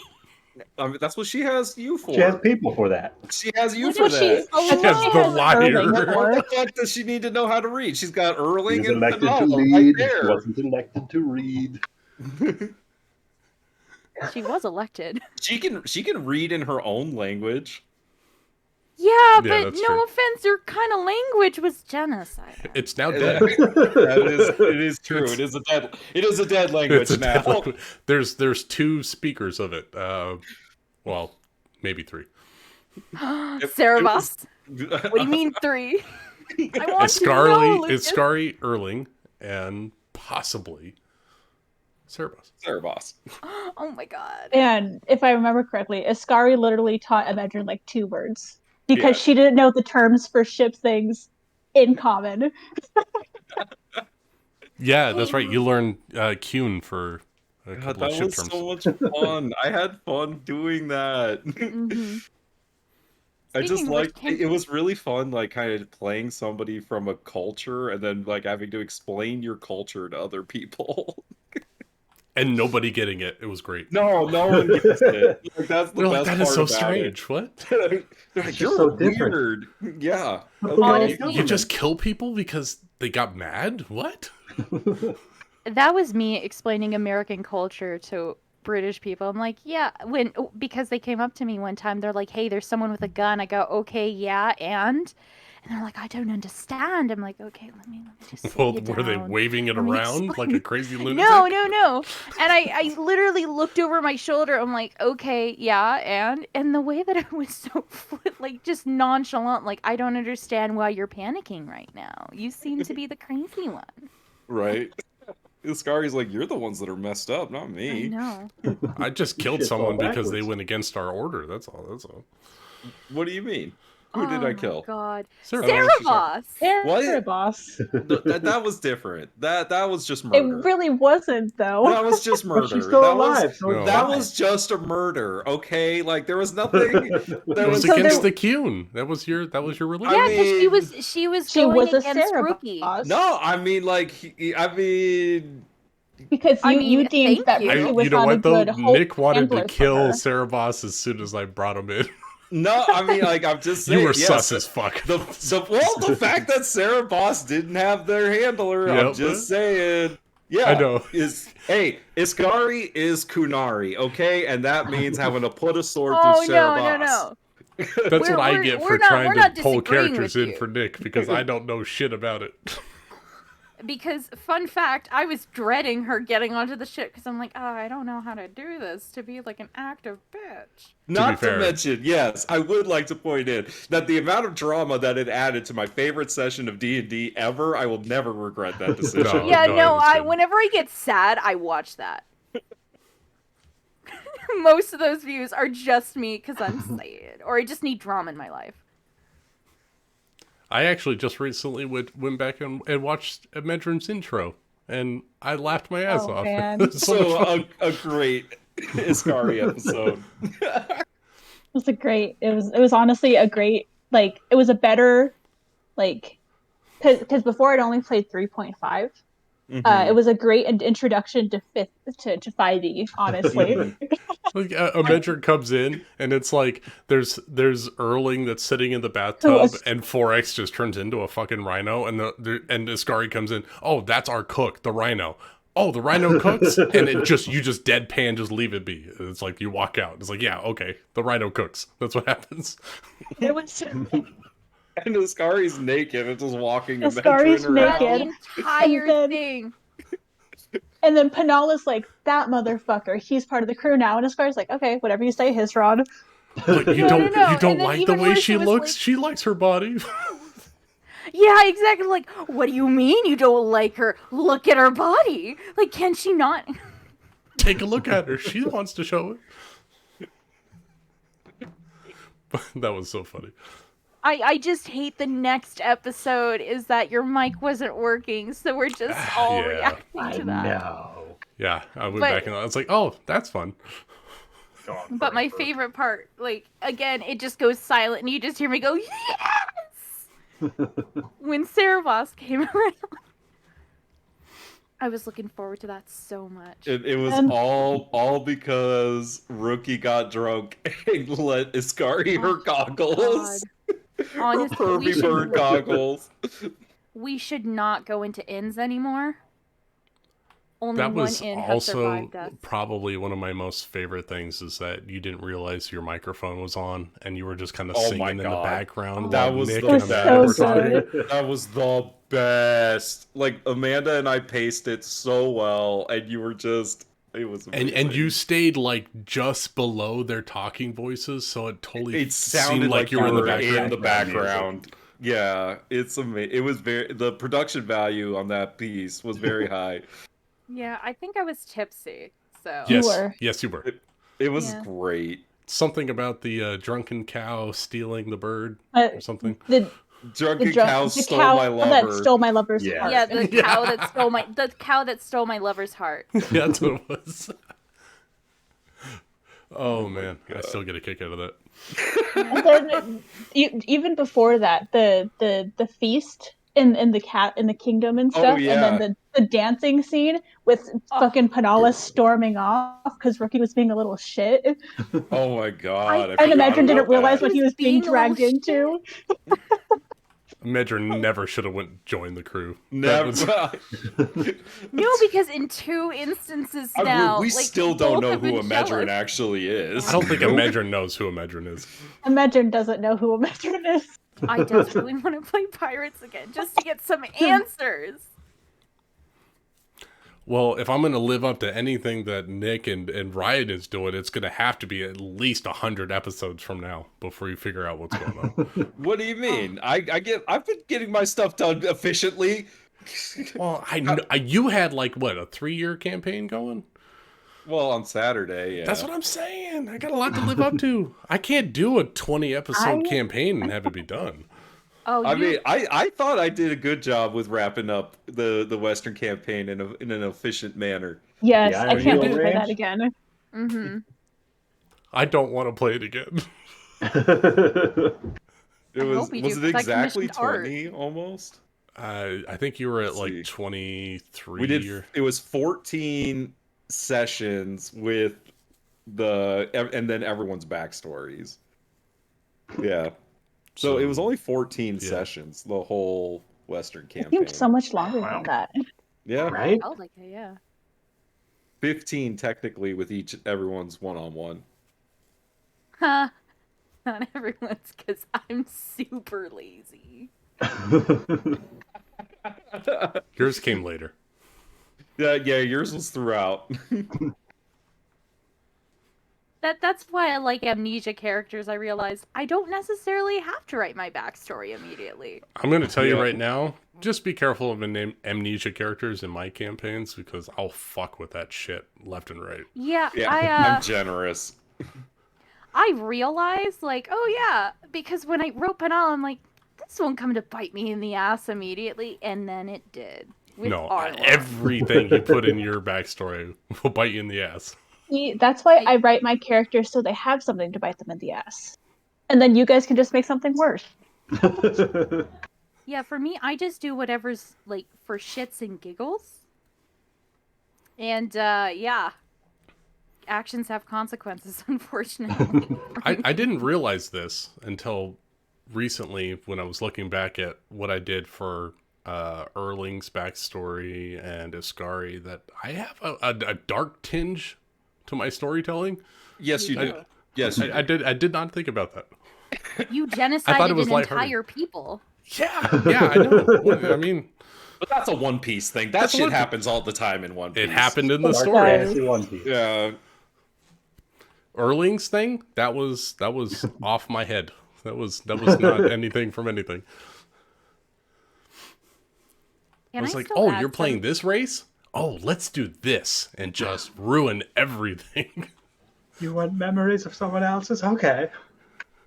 And then for How some about reason, your mother? Amedrin has And she died. like memories of killing Amedrin's mother. It's because I drank the memory juice. She drank Erling's memories. Your actions have Or consequences. he drank Erling memories. Yeah, Amedrin drank Erling's memories. That was Erling's memories? That was Erling's Yeah. memories. Yes. Erling Holy- I didn't physically connect can't that. deal with his shit, so he pulls those memories out from his mind every single day, You so have a that he spell for doesn't that or remember something, that right? happening. Yeah, it's the like Dumbledore spell. Yeah, It's it's like like a defense, thought dude. jar or something. Yeah, I didn't it's an actual connect spell, it. but he does that every single morning, so he doesn't remember that. And Amedrin went in there That's why he and had just those drank it. spirits. And nobody fucking knew. Nope. No one knew. Gotta And that was love around the Amedrin. same, like, oh my god. I didn't realize And then that. they didn't question him acting weird because Amedrin's just fucking weird. We don't know the Nobody man. knew. He just walked into somebody's room and started drinking jars that were on the Yep, there was To be nobody fair, upstairs. At the same time, Rookie was No starting to get a rules. little bit, like, jealous of you, so that wasn't on the top Because of our we're minds both at the half moment. elves. Yes. I thought And that I was kept hilarious. I kept stirring that pot by going, oh yeah, that's how fractions work right over there. 2 half-elves plus Make a another whole half-elf. elf. Make a God, what whole is elf. Into the what is bilge a come together. what does a half Aarakocra, half elf look like?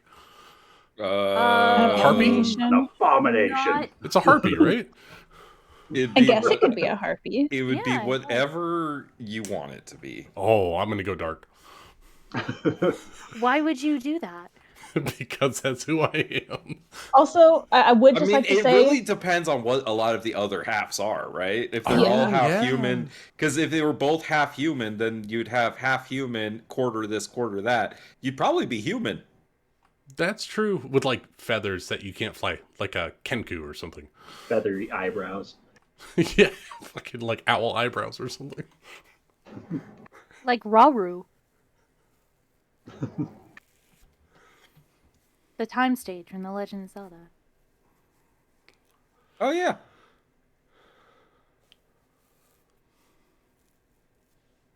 I want to play Pirates again.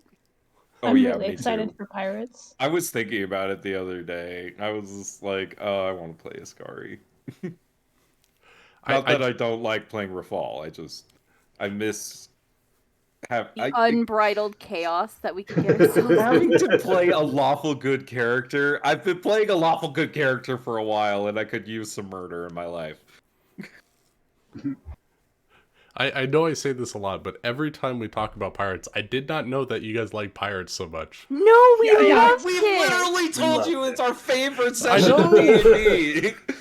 I know, but it just doesn't sink in my head because it's just like it just kind of washes away at the end of our sessions because it's like, okay, I got to go to work the next day, but it's like, oh yeah, it was a lot of fun. It was a lot of fun.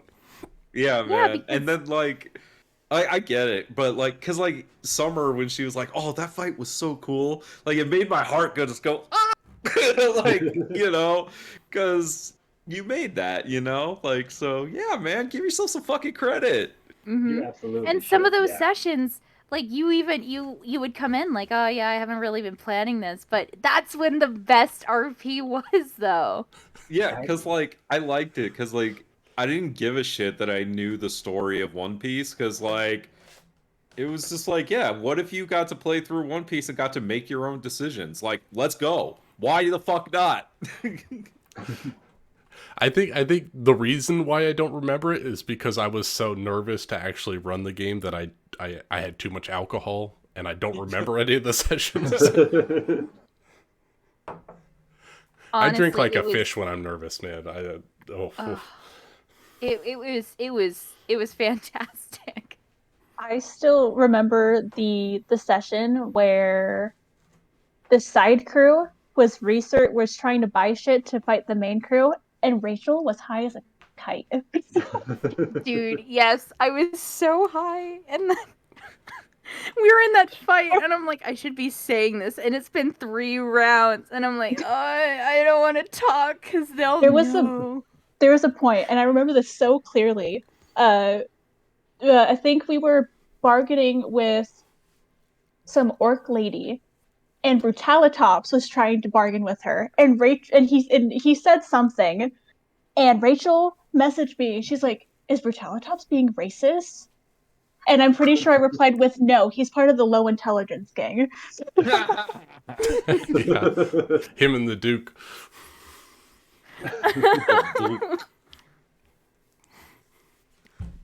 They didn't make it was out of that their first session.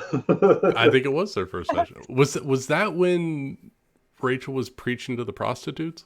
Yes. That was when Viratu was first came in. And you're like, I don't know. Yeah. That's when you got the apocalypse dagger, right? Yeah. Yes, it was. Oh my god. And I got just it from the orc because the orc from the woman orc. just so happened to also worship Viratu. And we put that in the thing. But oh man, when you turned to me, it's like, yeah, what is your god's name? I'm like, oh no, I don't even know, man. I don't even know. And you went to Dracula. Yeah. Well, she thought Nosferatu. Okay, Feratu. Let's go.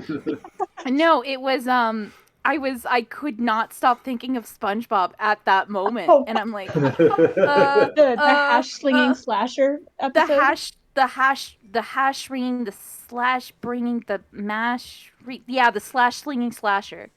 You know, all of your important NPCs have a V in their name, and they sound a lot like Virater. Not Viratu. Virater. Viratu. What's another one? Well, you've had two characters, and there's two important NPCs. Those are the most notable. And I named everything else. Oh wait, Bob the Hobba. You did name him Bob. Bob the Hobgoblin. But he's just a regular goblin. He's Boblin. I thought it was Boblin. I thought it was Boblin the Goblin. He's Boblin the Hobgoblin. Bob the Hobgoblin. Hobgoblin. Was he a hobgoblin? No, he's just a regular goblin. That's what I thought. I was like, he's not a hobgoblin, right? No, I just like how it flows. No, I was really drunk and I was like, he's Bob the Hobgoblin. Yes. That sounds right. That was the same episode we found the book of no pictures and dirty poetry. That was the joke don't of remind Rookie. me of that, Rachel. Oh, don't remember Oh my god. That whole Scooby-Doo episode. That was amazing. Oh yeah. When you guys ran into each other? Oh, you yeah, guys split the party house. and ran in the hallway. And the fucking doll. Oh, the doll. That's where the doll is from. Throwing a hammer to try and knock her out of it and just critting on her. Oh my god, yeah. Oh my god, Erling critting everyone with that damn hammer. That was exactly what I was. He only crits on Panala. I was exactly thinking of He's that. crit everyone in the party, I think. Except for a Medrin. Not many, I don't think. Yet. He nearly killed Panala with those goblins. I was honestly thinking about Rachel telling me about Ryan doing that. And when she rolled to shoot Callum, and I'm like, it's gonna end up just like that. And I know. It did. I enact harsh penalties on failures in my campaigns. You do. I think it's very One Piece though. Like, oh, you missed so bad that you hit your teammate. Oh yeah, that happens in the cartoon all the damn time. It's true. Like, who gets hit with a hammer? Oh, Luffy does. Like every second. Honest to God, though, I am terrified of facing God because I don't want Panala to die. And I was really thinking, if I have to play Blanche and if she has to die, whoops, oh well. What if you don't have Blanche or Penella? I would cry. Oh, don't do that to me. No, Panala has to have plot armor, obviously. No, Prevail. No one has plot armor in my campaign. I just can't kill you. Pookie has plot armor. Pookie, come on. Well, maybe. No. I will kill one of you eventually. Yeah, but you even said Vanilla's the weakest character, and I'm like, you're right. She is the weakest character, but you now have a devil fruit that allows you to heal, so I With can do more blood. damage to you. Yeah, but they're also the easiest to kill because all we have to do is drop them in the water. Oh Yeah. yeah, she can't swim now. Nah, dog, Yeah, you jump her it's in the water and she's toast. Well, like, Erling's Rookie got bought a that ring. life safety What if- vest. What if we He's give got them the floaties. Yeah, Erling's got Because floaties. it's terrifying. The campaign that takes place on water and you drown if you go in it. Oh yeah, and remember the fight with Arlong? He's just like, bye. Yeah. Pushed you off. I'm like, okay, that's it. That's it for her. Like, that's how he's gone out. I apologize for that, Ryan. I'm sorry. Don't apologize. It was awesome. That fight was Right? cool. I know, but I High didn't want to stakes. take him out that early. Well, yeah, but we had the crewmate, That's what he the would sea do. elf that could fucking Yeah, go that's get true. him. That was nice. Wasn't that your brother, Nick? No, different one. What? That was the NPC, right? The yeah, sea elf? yeah. Wasn't that? Oh God, what the Gillian? fuck was his name? Gillian. Gillian? Yeah, Oh, that was yeah, your... that was oh, what is my stepbrother's name? Oh my God, what is his name, guys? Oh, I feel so bad right now. I don't even Chad? know my siblings.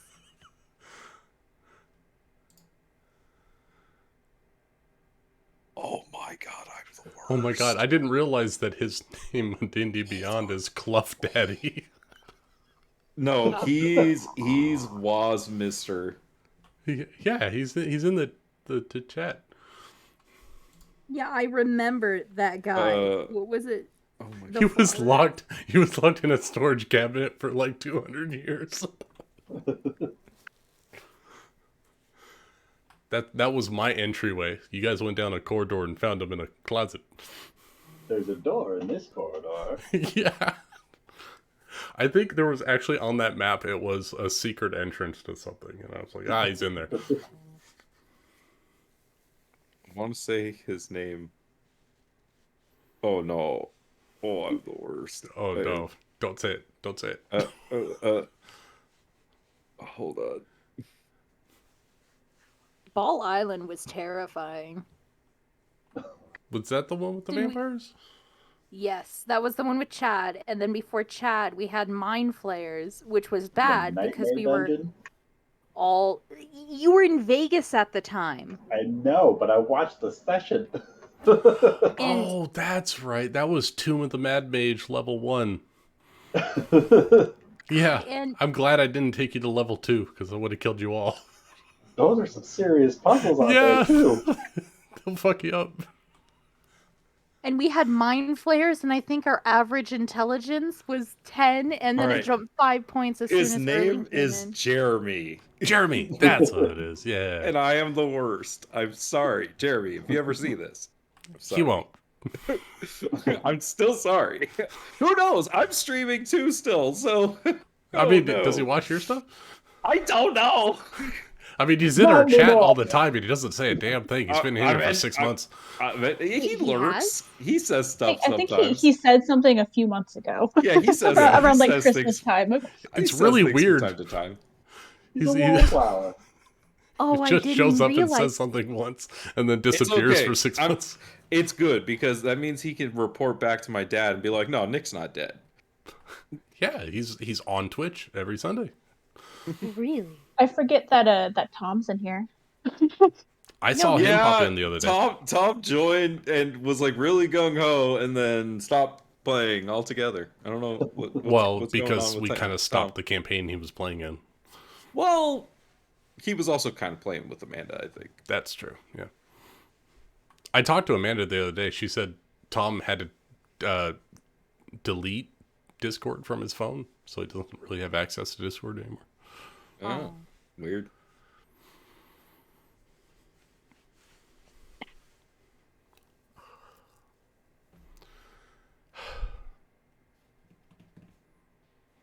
Also, the most stressful thing was Panala getting kidnapped, and then Erling was there, and Ryan wasn't there.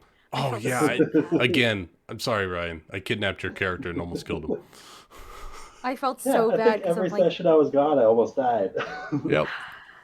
I felt Don't so bad because don't leave the campaign when I'm running. Your That's what I character will die. learned. Message received. I was just like, Benali can die because I'm playing her, but Medrin can't die because Ryan's not here. Oh yeah, Erling. Yeah. We saved you. You're fine. You were fine. Did you die? Iskari's not gonna let you die. I didn't even have a She cut her chance to hair for kill a reason. Erling. I wasn't actually gonna kill Erling when he wasn't there. That's just cruel. I've seen it So done there is before. a chance for plot armor, you're saying. No. If I never show up, my character will live forever. No, your character will become a villain. Okay, so Rookie, if we play pirates and Amanda's not there, then that means one half of Pookie Will always will live. survive. That's correct. Yes. Guarantee that if Amanda can't play on a regular basis, that Rookie will probably be imprisoned by somebody. No. We'll have to stage a heist when she comes back. Why can Rookie not just stay with the boat? There's a place for Rookie to be. Something about a Kraken and Fishman. I don't know. Oh no. What? That fits the next part of the story. What happened? What Fishman happened? Island. Oh no. Well, that's okay. If we skip Marineford, that means no one has to die. Oh, I mean, you guys don't have anyone close to your characters, right? Yeah. You know Amedrin doesn't. Well, you already killed all of mine. I'm sorry. Oh, good. I don't have anything I could possibly use against you for you to go in that direction. No, not at all. I mean, Penala has to win, but he's like in the Bermuda Triangle right now. Just hypothetically, if the Marines were to get a hold of Rookie, what would Penala do? Oh no, it's such a good plot. She could be Ace. Oh no. You would. We would. You would go after. We would do anything to get Rookie back. Oh But no. if the score is like, Penala, we can't go after. She's like, I'm not going to be a fucking part of the crew. Fuck No, you. are you kidding I'm me? out. Fucking Iskari would be like, Iskari would give us Iskari would be like, Penala, we're going after her. It's not for Rookie. It's for me because I like this drama. No, Penala would go full on chase down those fucking Marines. They'd be dead. Oh my god. Why did we implant that in your head? But Rookie would be all right, right? Because the tension's gonna be so good, and no, Ace totally dies in One Piece. Well, he's this like is one of the our only version. characters that has died and stayed dead. Yep, I feel Well, sorry I because don't I like really the like. side of that at all. I like Travis Willingham as his voice actor. But if you are gonna watch any One Piece at all, the Marineford arc is the best piece of anime I have ever watched. There's two arcs that I like the best. It's the Arlong arc and the Marineford arc. True, both very good. Those are passed, You passed Arlong already. Yeah. Yeah, he's East Blue. But those two arcs, they give me chills and goosebumps every time I watch them. And I cry.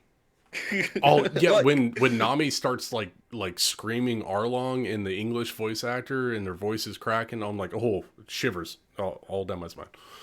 Yeah, dude. And fucking when Ace dies and Luffy's just like screaming, like, oh god, man. I feel sorry for the voice actors, man. Their voice must be killing them after that session. You would kill Rookie? Yes. No. No. But Amanda's not there.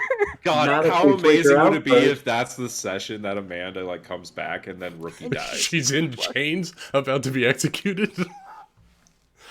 We fucking rescue do that to her her. and then she gets control of her character and then she dies. No. It's gonna be just like the show.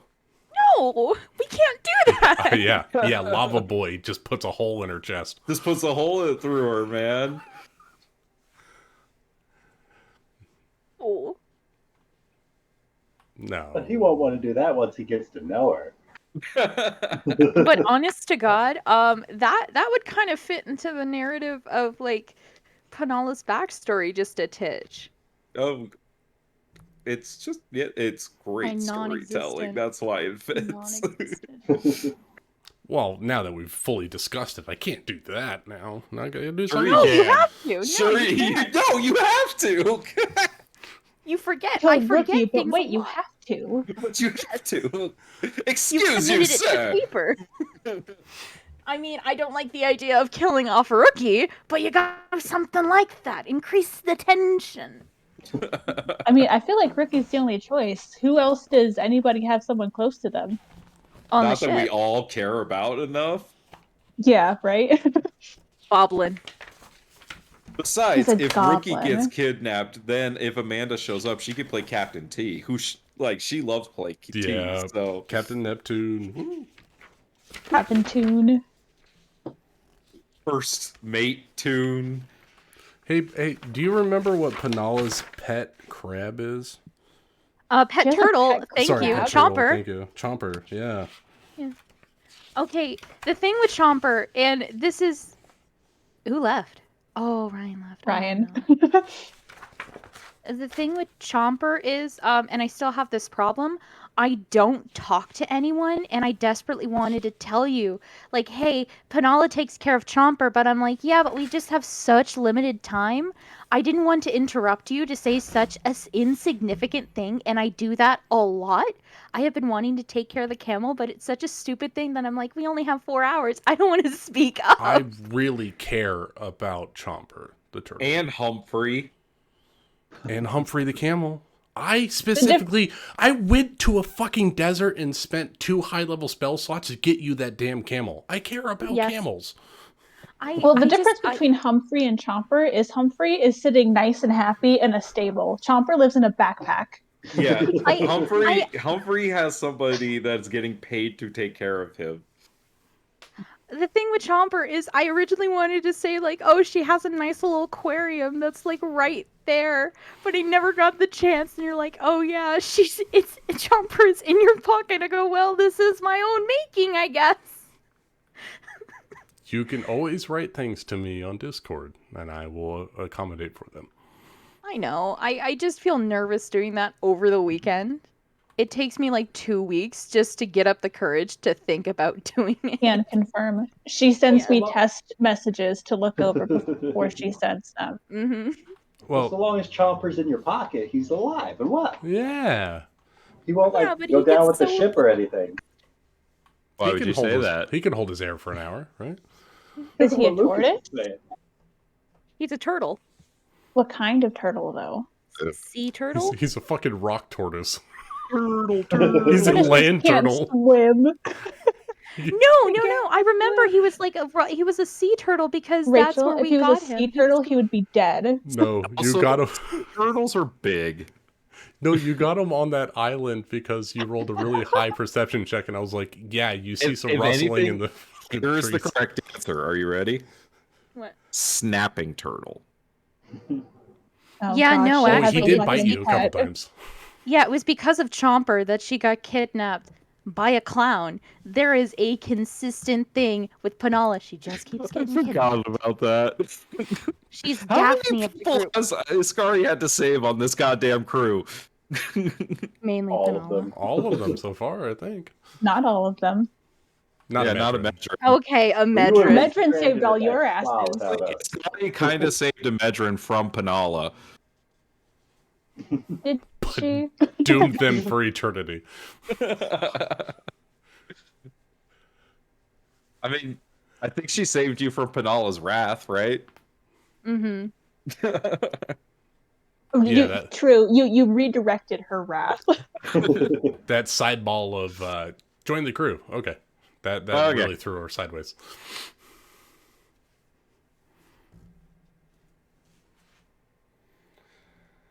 Another really good fight was the Sea King fight. Oh yeah. Oh God. You With guys the fought a underwater Sea King? ship.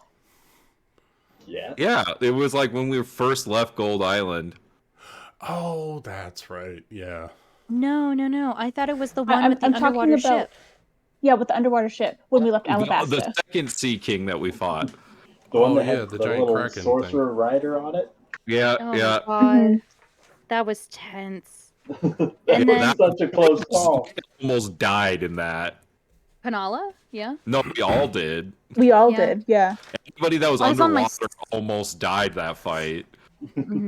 I was on my second death saving throw, and then I looked back and I realized I actually had 14 temporary HP, but I was just I felt so bad that I'm like I'm not gonna fight this. I'm just gonna keep quiet. Oh no! I didn't cheat. I like to think that it was a perfectly tuned fight. Yeah, We got by just by the skin of our teeth. Literally. Yeah, one more round and you all would have died. The only reason why Imedrin got out of the water was because of his ring of swimming. Otherwise, he would have been toast. I think I remember saying it. I was like, this is the last round. If you guys don't kill it, you're all going to die. Yeah. You did say that. Or it would destroy the ship, and then you'd die. Yeah, and then you'd be stuck in the middle of the ocean. Then you die slowly. Oh my God. The thing, every single time when things are dark, like world events, I'm like, if the bombs were to come down today, the thing that would regret multiple things, but the most one that would fill me with regret is because I don't know what happened to Cerebos. Penala got that mysterious message for Jalem. I just think it's so funny that you care that more was from about it Jalem? than I do. Yeah, you got a message from Jalem. Wait, you mean the one that came through her mind, or from the barkeep? When she was playing the magical lute, it was talking to Penala. Wait, that was Jalem? I thought that was just some random ass voice. I was pretty sure it was Jalem. Which episode is the where Rachel's singing and I kill Cerebos and everything? Oh, like that? I don't know. I had a cutout that said Iskari and Rookie have a heart-to-heart. And yeah, you had a clip for that. I have a clip. If you go look on my One Piece thing, I've got a clip of it. That's the one with Rachel in the background. Yeah, it's the one with Rachel in the background. But yeah, that was... Oh, it's session 29. It's this one. Okay. But you thought it was Jalem speaking through you while you were strumming that instrument. Yes, I thought it was like that angel thing that she saw when she had a dream. Well, that changes everything. God damn, I'm learning a lot. Well, if I remember right, it was something of like, meet me at the Florian Triangle. Yeah, we got a lot to discuss. Yeah, we got a lot to discuss, and that was Jalem. You could infer that it was Jalem. I thought it was... Well, that makes sense. Well, there go my theories. You thought it was Cerebos? No, I thought it was like the same person she saw in a dream. Remember that dream that she had? She touched her foot? Yeah. I was very drunk. I don't remember much. Oh, damn. Huh. Like I said, I made up a lot as we went. Yeah, I mean, it kind of helped it. I think it was really fun just, forcing our way forward. Because, Iskari's always just I go. It's I don't think about it. I just go. Yeah. And that's something that I was bringing up in the Golden Age of Pirates chat about, how you guys wanted to proceed forward. Because pretty much I've been following the main story. But I wanted to open it up for you guys to be more open with where you wanted to go. Well, right now I want to kick Inel's ass. I don't know how I'm going to do it because I'm not a little rubber boy, but it will be fun. What if they're just misunderstood? We I just doubt have one glove. that. We have a single glove. Let's try to fit all inside it. Yeah.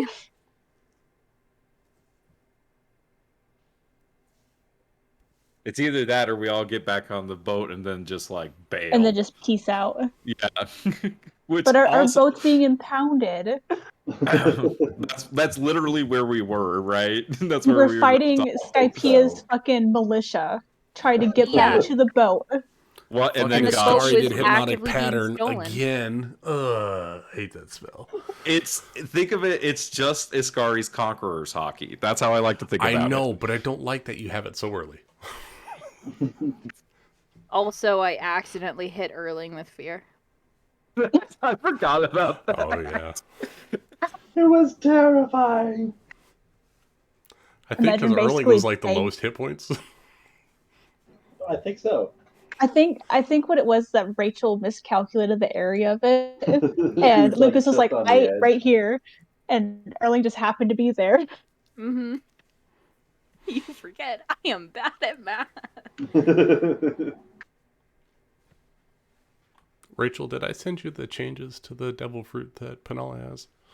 No, I didn't, and I still need to send you shit about the new backstory, like ages 0 to 6 for Penala. Wait, you wouldn't go that deep? Yeah, goddamn. I've like written like. 100 years. Do you want your parents to die? Is Ascari's backstory only like a page long, right? Yeah, you had that cool image of the temple and everything, and then, Yeah, that was it. I was just like, and then I burned it all to the ground, so it doesn't matter anymore. yeah, you son of a bitch. Don't worry, it'll come back. Oh my god, I but can I forgot get that the I made document? a whole crew for you. Oh yeah, that father guy. Thanks for that. Don Quixote Galileo, aka Galileo. No. Yeah, because that's a character in the actual anime. Daddy.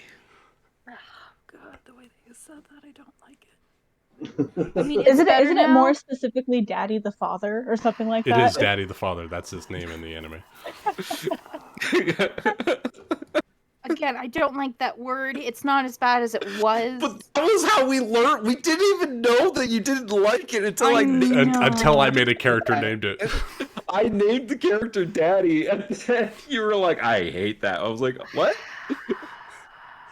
Welcome to the I'm next glad he's 3 on the years other of your ship. life. No, because we took a break, and I'm like, that's the upside. I don't have to hear that character's name all the time. I always just loved it because you would always call him Galileo, and everyone was like, "Who?" I can't even say it. I can only say it when I'm drunk. I can't say it. Sorry, Rachel. No, it's fine. It's not as bad as it was, but yeah. He's like our he's like our Jimbei. Yeah, the wise old man. Yeah. Oh god, I'm gonna have to go re-listen to those sessions to figure out what those NPCs sounded like. Oh, I was just thinking I had to listen to it to remember what Ascari sounds like. You did like a very kind of monotone voice for her. Low monotone. A lot of Ascari was just using the Kunari words. Yeah. So God damn it. Kieran is it? No, I do too, but it's like I have to go learn a second language to write cool shit for Nick so he can enjoy it. What do you mean? Well, when I was writing all the stuff on the stones, and it was all in Kunari, so I had to write whole like sentences for yeah. I enjoyed it. I mean, you could just write it in English and be like, "It says this in Kunari." But that's not immersive, Nick. Or just put it in Spanish. I can't write Spanish. Google Translate it.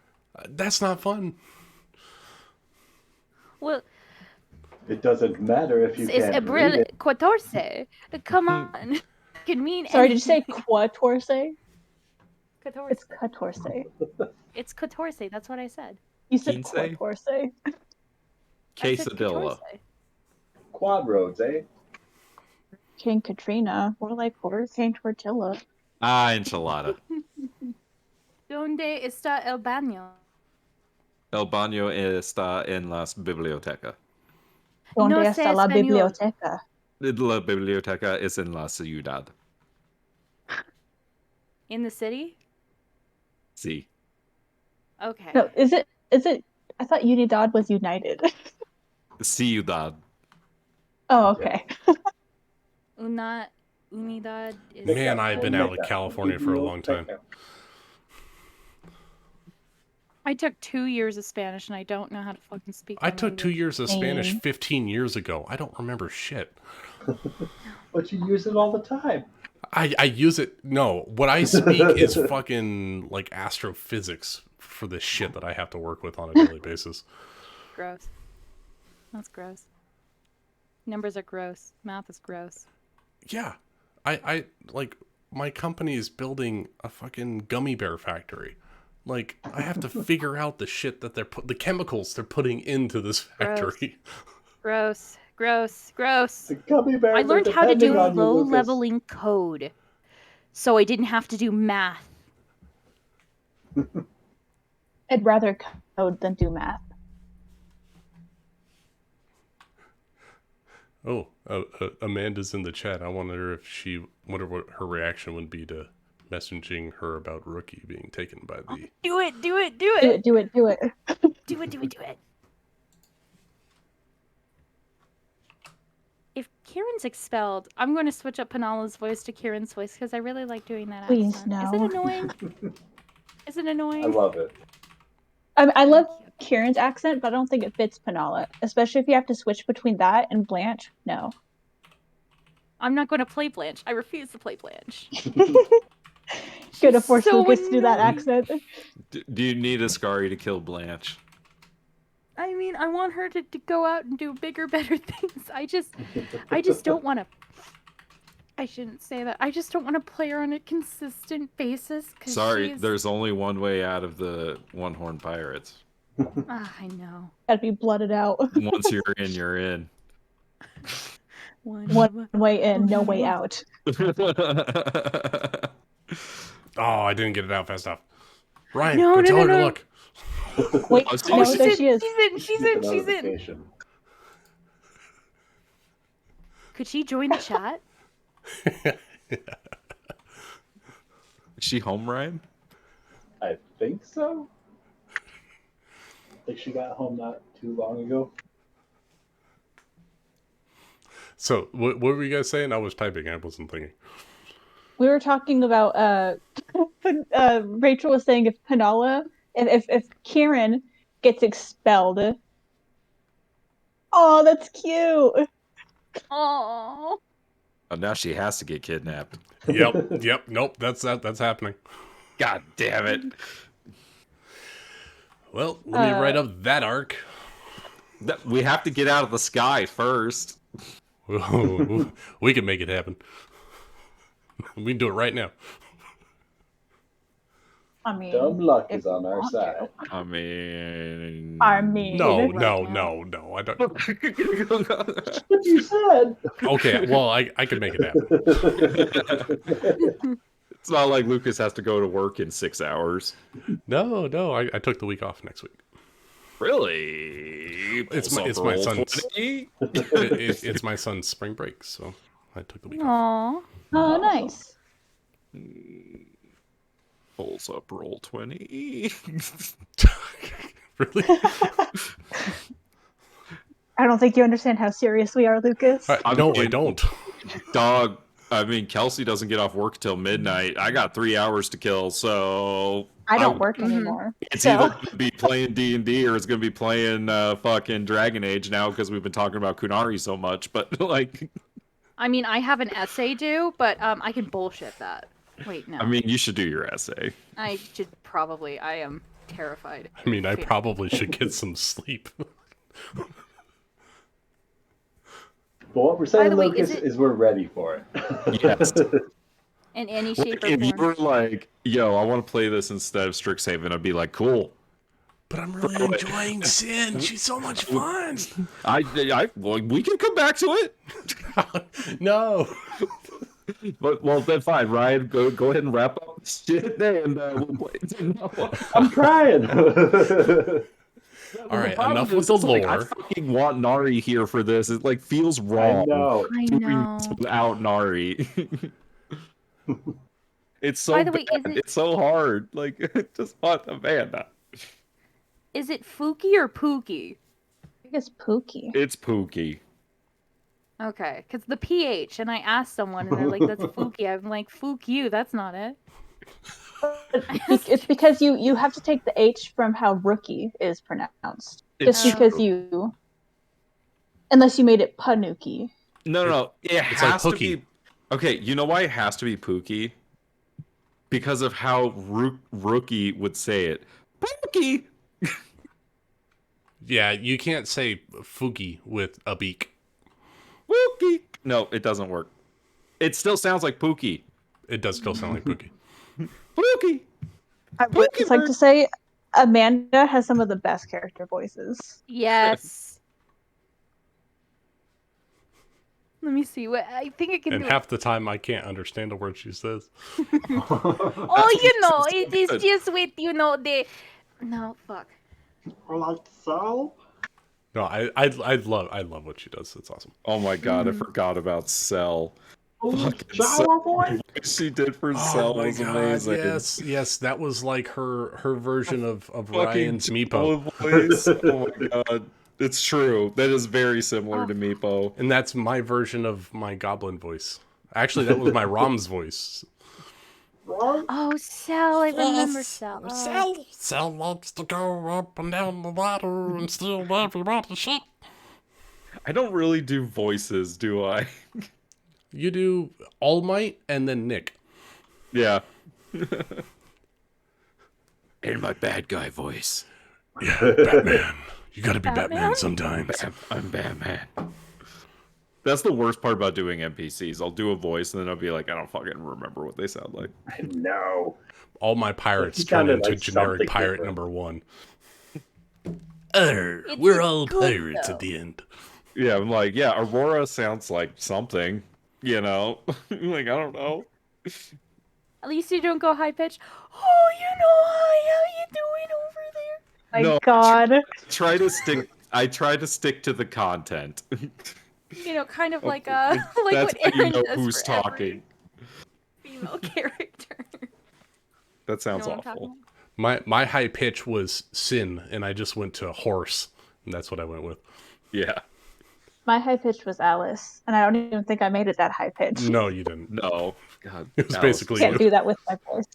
It was my voice, but happier. It's amazing how much I love Alice and how much like that only happened because I failed a roll. because A you single failed save. one single save.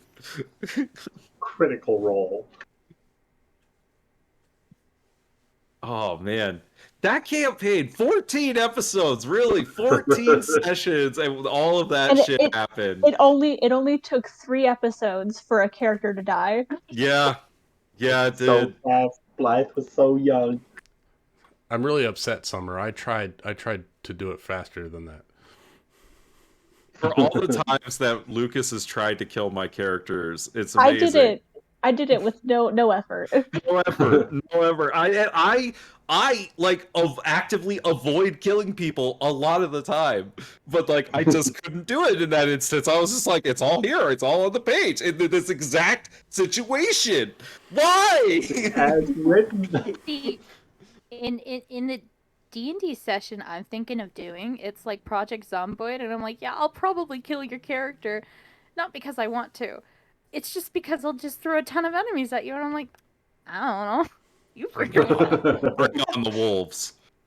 No, it's We zombies. want the wolves. Bring on the wolves. We really want to play against the wolves. Make them zombie wolves. Well, it's fine. Well, the Yes, thing paladins. was I'm like, because I was thinking video game logic, and I'm like, oh yeah, wolves are like a level 1 character, so I'll just throw a ton of wolves, and yeah, there's only one person here, and she has a child.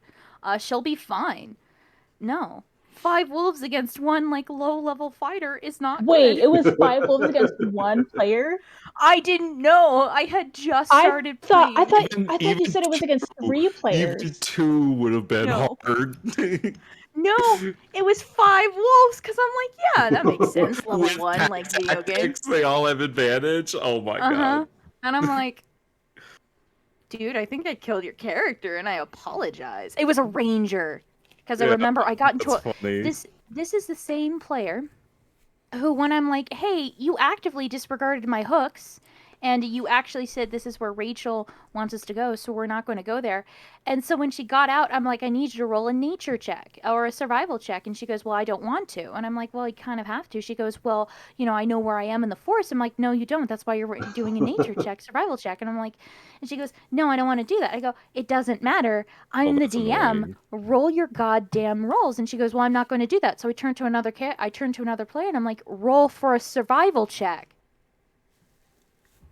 And that's why I feel nervous DMing, just the thought of it. But we're not going to be like that. Have you seen the way I play? You throw that shit out, and I'm like a hungry dog. I'll go eat every scrap of it. I know. It's Yeah, the problem is getting, like, when you put... You have to try to tear me away from that shit. Is when I put 5 things out there, and everyone's like, well, I want to eat at each one of these things, and then you don't go deep enough down any road.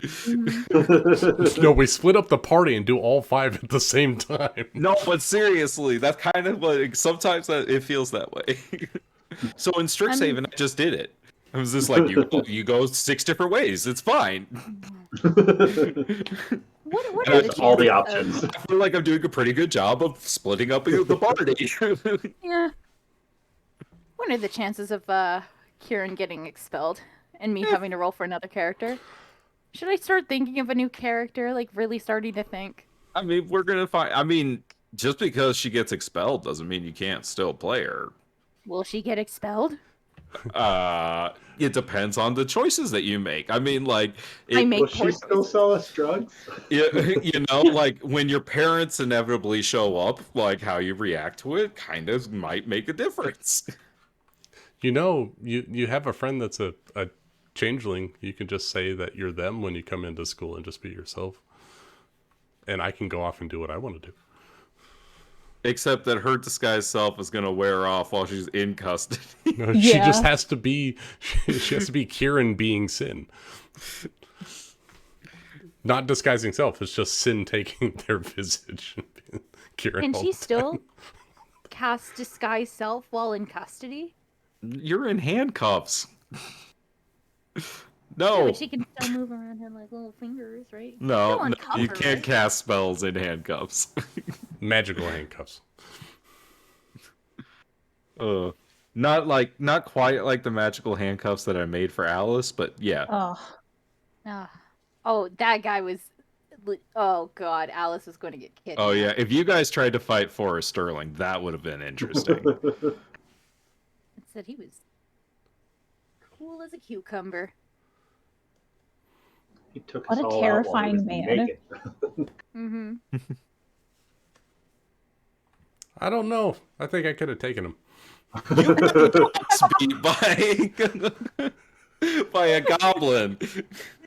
To be fair, I had half the hit points. If I would have went in there with full hit points, I think it would have been a different game. Maybe. I considered Maybe. that, but I was like, I left it up to you. I was like, you don't have to fight him right now. And you're like, I want to fight him. And I was like, okay. You put a big old glowing fucking carrot in front of me like, ooh, there's a master over there and you should go fight him. Sure, let's go. Like, you literally could have just walked past. Mm-hmm. That's not me, Nick. Master was like, I don't think you're ready for this yet, but you can try if you want to. And you're like, I'm going to try. And I was like, okay. Yeah, you got that lucky stun off. That's all it was. You got scaried. You did really well. My dice really don't like me when I play Roger. They really don't. It's so funny That's because Roger's charm. it's just like, Lucas, I don't get it, because for how many times I've done that to you as the dungeon master, where I was like, yeah, I'll 1v1 this bitch, you know, and I've just won, and like how many times you've tried doing it in my games, and just get your basket. It's not just your games, Nick. It's like it's mainly when I play characters. That's why I play Agrimar, where he makes people make saves, and even then, happened with Cognard too. Yeah, I had to trip people, put them on the ground, and then recklessly attack them just at a chance to hit them. But yeah, I'm not. Like Amic, I 1v1 them, dude. Most people, fucking a Sith Lord, you've basically 1v1. Oh my god! But yes, Amic was so much fun. I roll terribly as a player. And then they fucking ripped off our story for The Mandalorian. I know. Right? You cannot convince me that that's not Amic. I was actually talking to Ryan about this the other day. It seems like a lot of recent pop culture has been pulling from our campaigns. Well, yo, I'm just saying, I have a theory that fucking oh my god, what's his name? The director of Iron Man, Jon Favreau. Favreau's watching our stream, dude. That's my theory. Well, I was talking. These guys are geniuses. I'm going to steal that for my show. It's got to be Favreau, man. It's not that he's actually a genius. It's that he's stealing from us. I was talking to Ryan about Matt Mercer, and they released that Call to the Netherdeep or whatever, and they had an item that was perfectly built for MistHaven. It's the earring or necklace of the 3 rings or whatever. It's like exactly the item that Agrimar made. Which item? The Whisper earring piece. Oh. Yeah. But it's like, it's got 3 pendants, and like, as you level it up, it levels, like, it gets another layer, and it's like, at the end, it's basically the 3 gods of MistHaven. I was like, Okay, well, I think Berserk's copying you. I gotta go. I got an essay to write. Night, Rachel. Night, Rachel. Night, Rachel.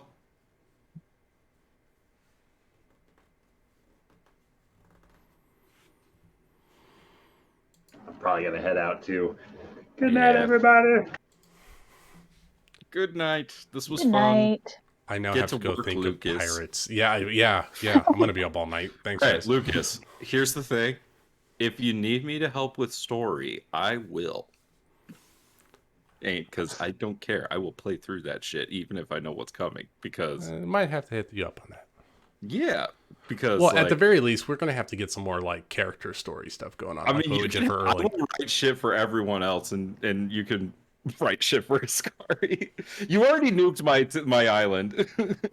As far as we know, it was just in a newspaper. And we flashed over there and saw it ourselves. Nick knows it. Nick knows it happened. Well, that was before I was actually, sober and writing stuff for the campaign. So, well, I'm now writing stuff, so things might change. Speaking of that, if it might be easier, you could always retcon it and say we never went to Skypiea. True. And you could always be like, you got knocked unconscious by Blackbeard. Y'all are just waking up, and that was a dream. Like, and that could easily put us back down and just like not have to deal with all of that stuff. If you wanted to do such, I think I would be down for that. Yeah, I mean, I don't have a problem with Skypiea. I mean, there's some cool lore stuff that I was going to introduce. We haven't seen the poneglyph. Well, there's the poneglyph, but there's also some like crazy shit that happens. There is a lot of crazy shit that happens. Yeah, I'm just saying, there's a spaceship to the moon that could be available. A spaceship to the moon? Yes. That is canonical. Yeah. Yeah. You have to be shitting me. No, I'm not shitting you. That is what happens. Luffy the beats Arc Maxim. Luffy beats Enel, and then he takes a spaceship to the moon. Yeah, Enel just pieces out and goes to the fucking moon. Yes. Oh my god. That is One Piece canon. There are fucking space pirates? Yes, there are space pirates. And aliens. The aliens I could have swallowed. Space pirates? A rocket ship and a pirate show? It's possible that Pluton is like a spaceship. Like the ancient weapon Pluton. Yep.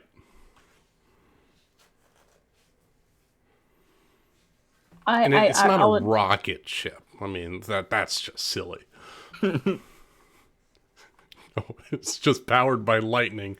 Yeah, he's the guy himself is an endless battery. Huh. Yeah, he's got a giant electromagnet that he uses to repulse the ship away from the planet and up to the moon.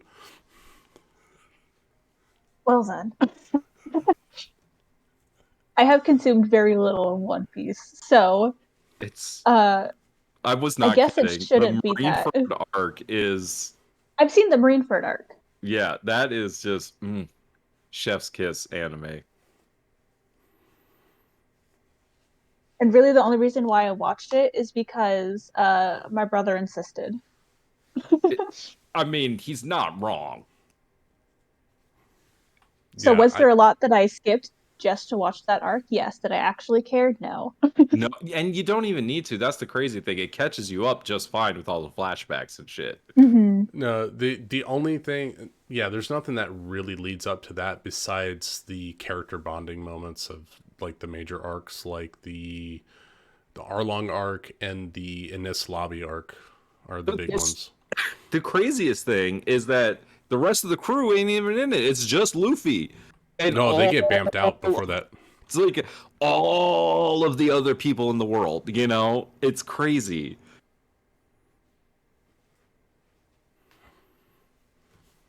It's like, every other character not in the crew, they're here.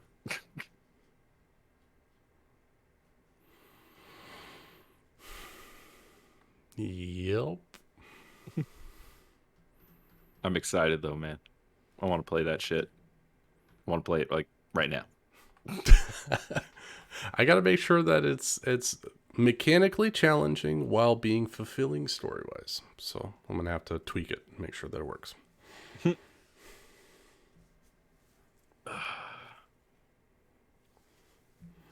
I gotta do my fucking DM homework and do your fucking Planeswalker bullshit. I was thinking about this the other night when I was trying to sleep, and I chuckled myself awake. I was like, instead of any of the other things we talked about for a paladin oath, what if Sin took the oath of the girl code? Oh my god. That'd be so good. I love it. I have no idea what that would look like. Maybe probably a vengeance paladin, but the girl code.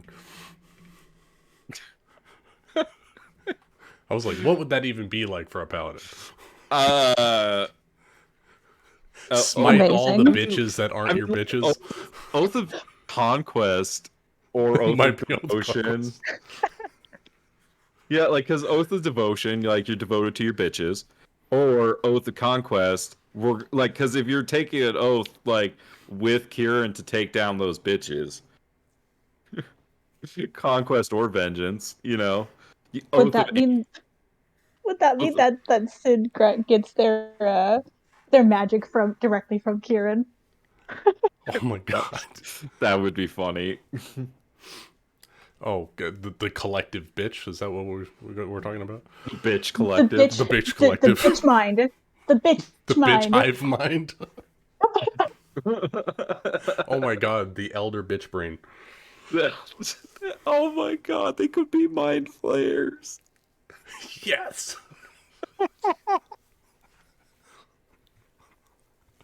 That's Sin power. I'm gonna real.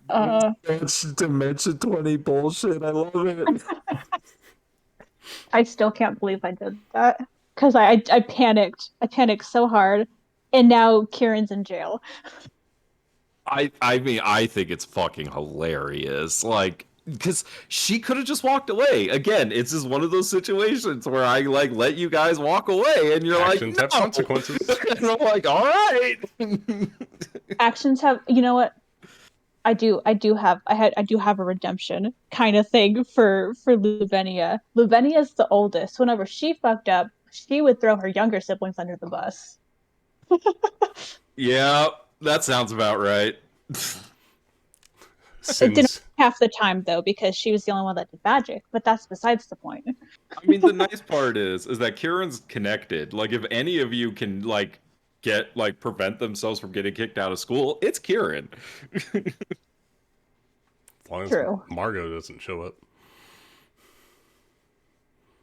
I mean, Margot doesn't even know what happened, really. Yeah, I know.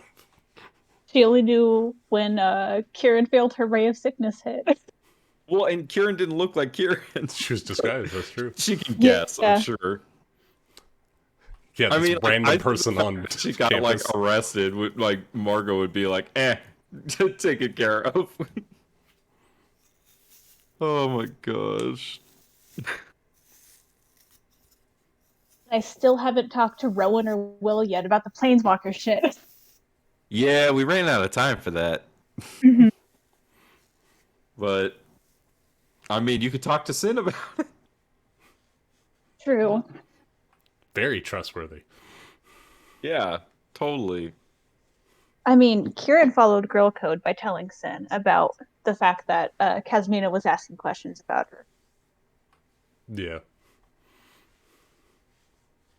Keep bitches out of danger. Luvenia made up that rule. Rule 27. Keep Is bitches out part of danger. Girl Code that anyone can add to the Girl Code? It is now. It's like subsections. I deadass have a sticky note on my computer of all the Girl Code. Everything that Rachel has said about Girl Code. And she was like, I didn't expect anybody to pay attention to it. And I'm like, you didn't expect me to pay attention to it, so I can't hold it over you. Yeah, then I think you have to take the oath of the Girl Code. Oh, looks like I have to go break Kieran out of prison. Protect my bitches. I mean... I'm gonna go kill some guards. That would be funny if you guys could break her out before her disguise wore off.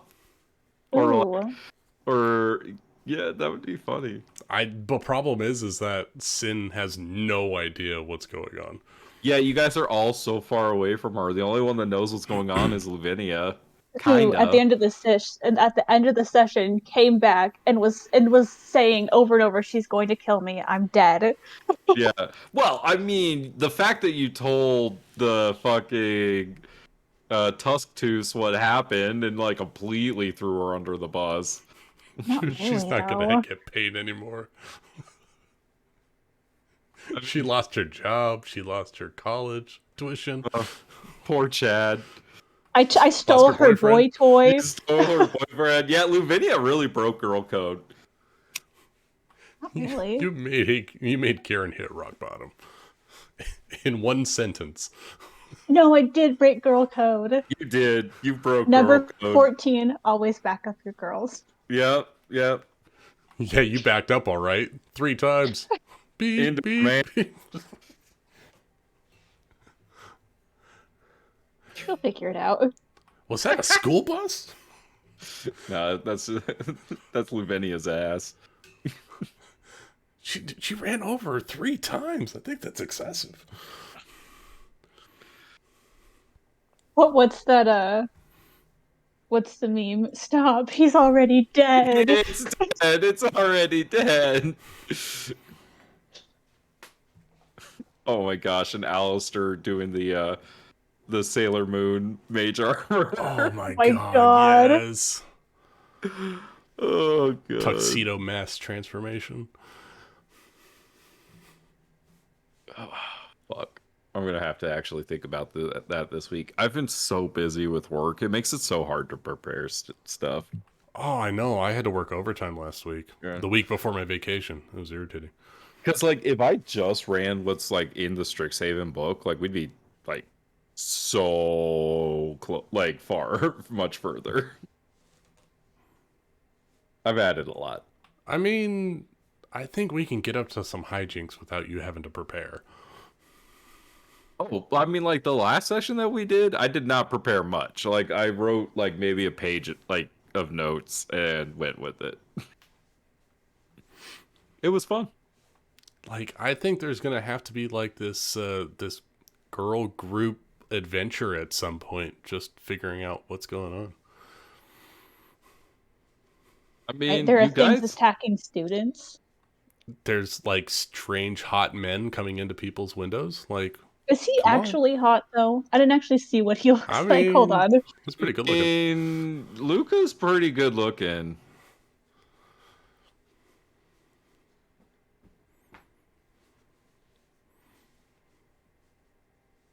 I mean, when he comes in your window looking like, oh God, what was that old 80s guy with the blonde hair? Oh no, you know what? You're right. He's hot. He's pretty hot.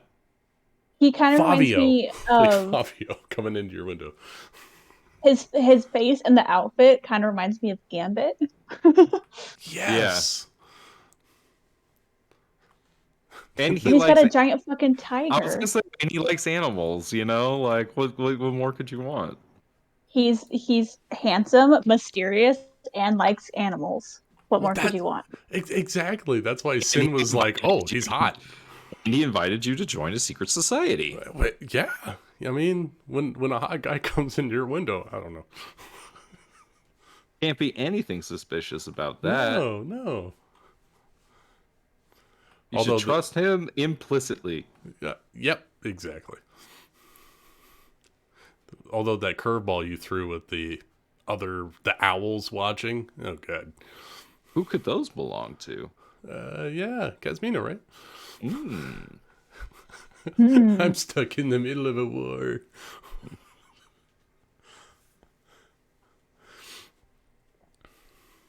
Now we just need something tragic to happen to Lavinia. Sin dies. More tragic. More tragic. I mean, we established Sin that as Lavinia's mother dies. we established that Lavinia doesn't really talk to any of the people in Cody Hall except for like Kieran when she drags her along. Yeah, I think like the most traumatic thing that could happen to Lavinia would be like she loses access to her magic or something like that. Probably lose access to her magic. Like she's just a normal person. Yeah, because she's not like other girls. That would be the worst thing that could ever happen to Lavinia is if she had to just be a blacksmith. Oh my god! Is that she would have to go back home? That would be the most tragic thing. The worst thing ever. Because she's spiteful of her parents, she doesn't care much for her siblings because she was forced to take care of them while her parents just kind of fucked off. She doesn't care about her hometown. She tried to fucking burn it down. She says that it was an accident. It wasn't. Oh, so Lavinia is the pyro of the group.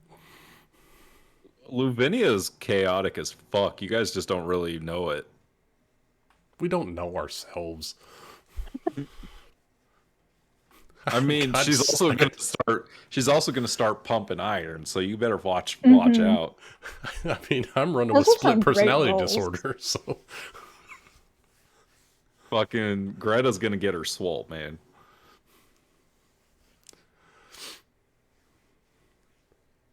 I think this is the first character I've lowballed strength. Yeah, you usually don't do that. No, I don't like. Even with Agrimar, your high strength stat doesn't make a lot of sense, which is hilariously high. It is hilariously high, but I worked with Ryan to let that be my spellcasting stat. Really? Yeah. That's stupid. It is. Oh, I mean, I benefit from it, so what the fuck do I care? I made an anime character. It wouldn't have changed anything because my stat distribution was equal strength, equal wisdom. So if it was wisdom instead you of just strength, pump wisdom. Yeah, all my stuff would be. Okay. It makes sense that Agrimar is more of a musclehead, anyways. Exactly. That's why I've been trying to flavor all of his spells. Like he's pulling things from other dimensions. He's punching through things to do that kind of stuff. So. Mm-hmm. Ooh, I told Rachel earlier. This just reminded me because I could have, with the weird dream thing, I could have put the ring that Agrimar gave Thule, but I was like, no, that's worth too much. So Yeah. she gave Vale's instead. Poor Vale, you just doomed Vale to something. I threatened to kill him. Like, That's true, if he told. That motherfucker is lucky to be alive. Let's be honest. Agrimar's doing everything he can to protect him from Thule. Here's some really good armor. That way she can't stab you. he has armor, but not plot armor. Nope.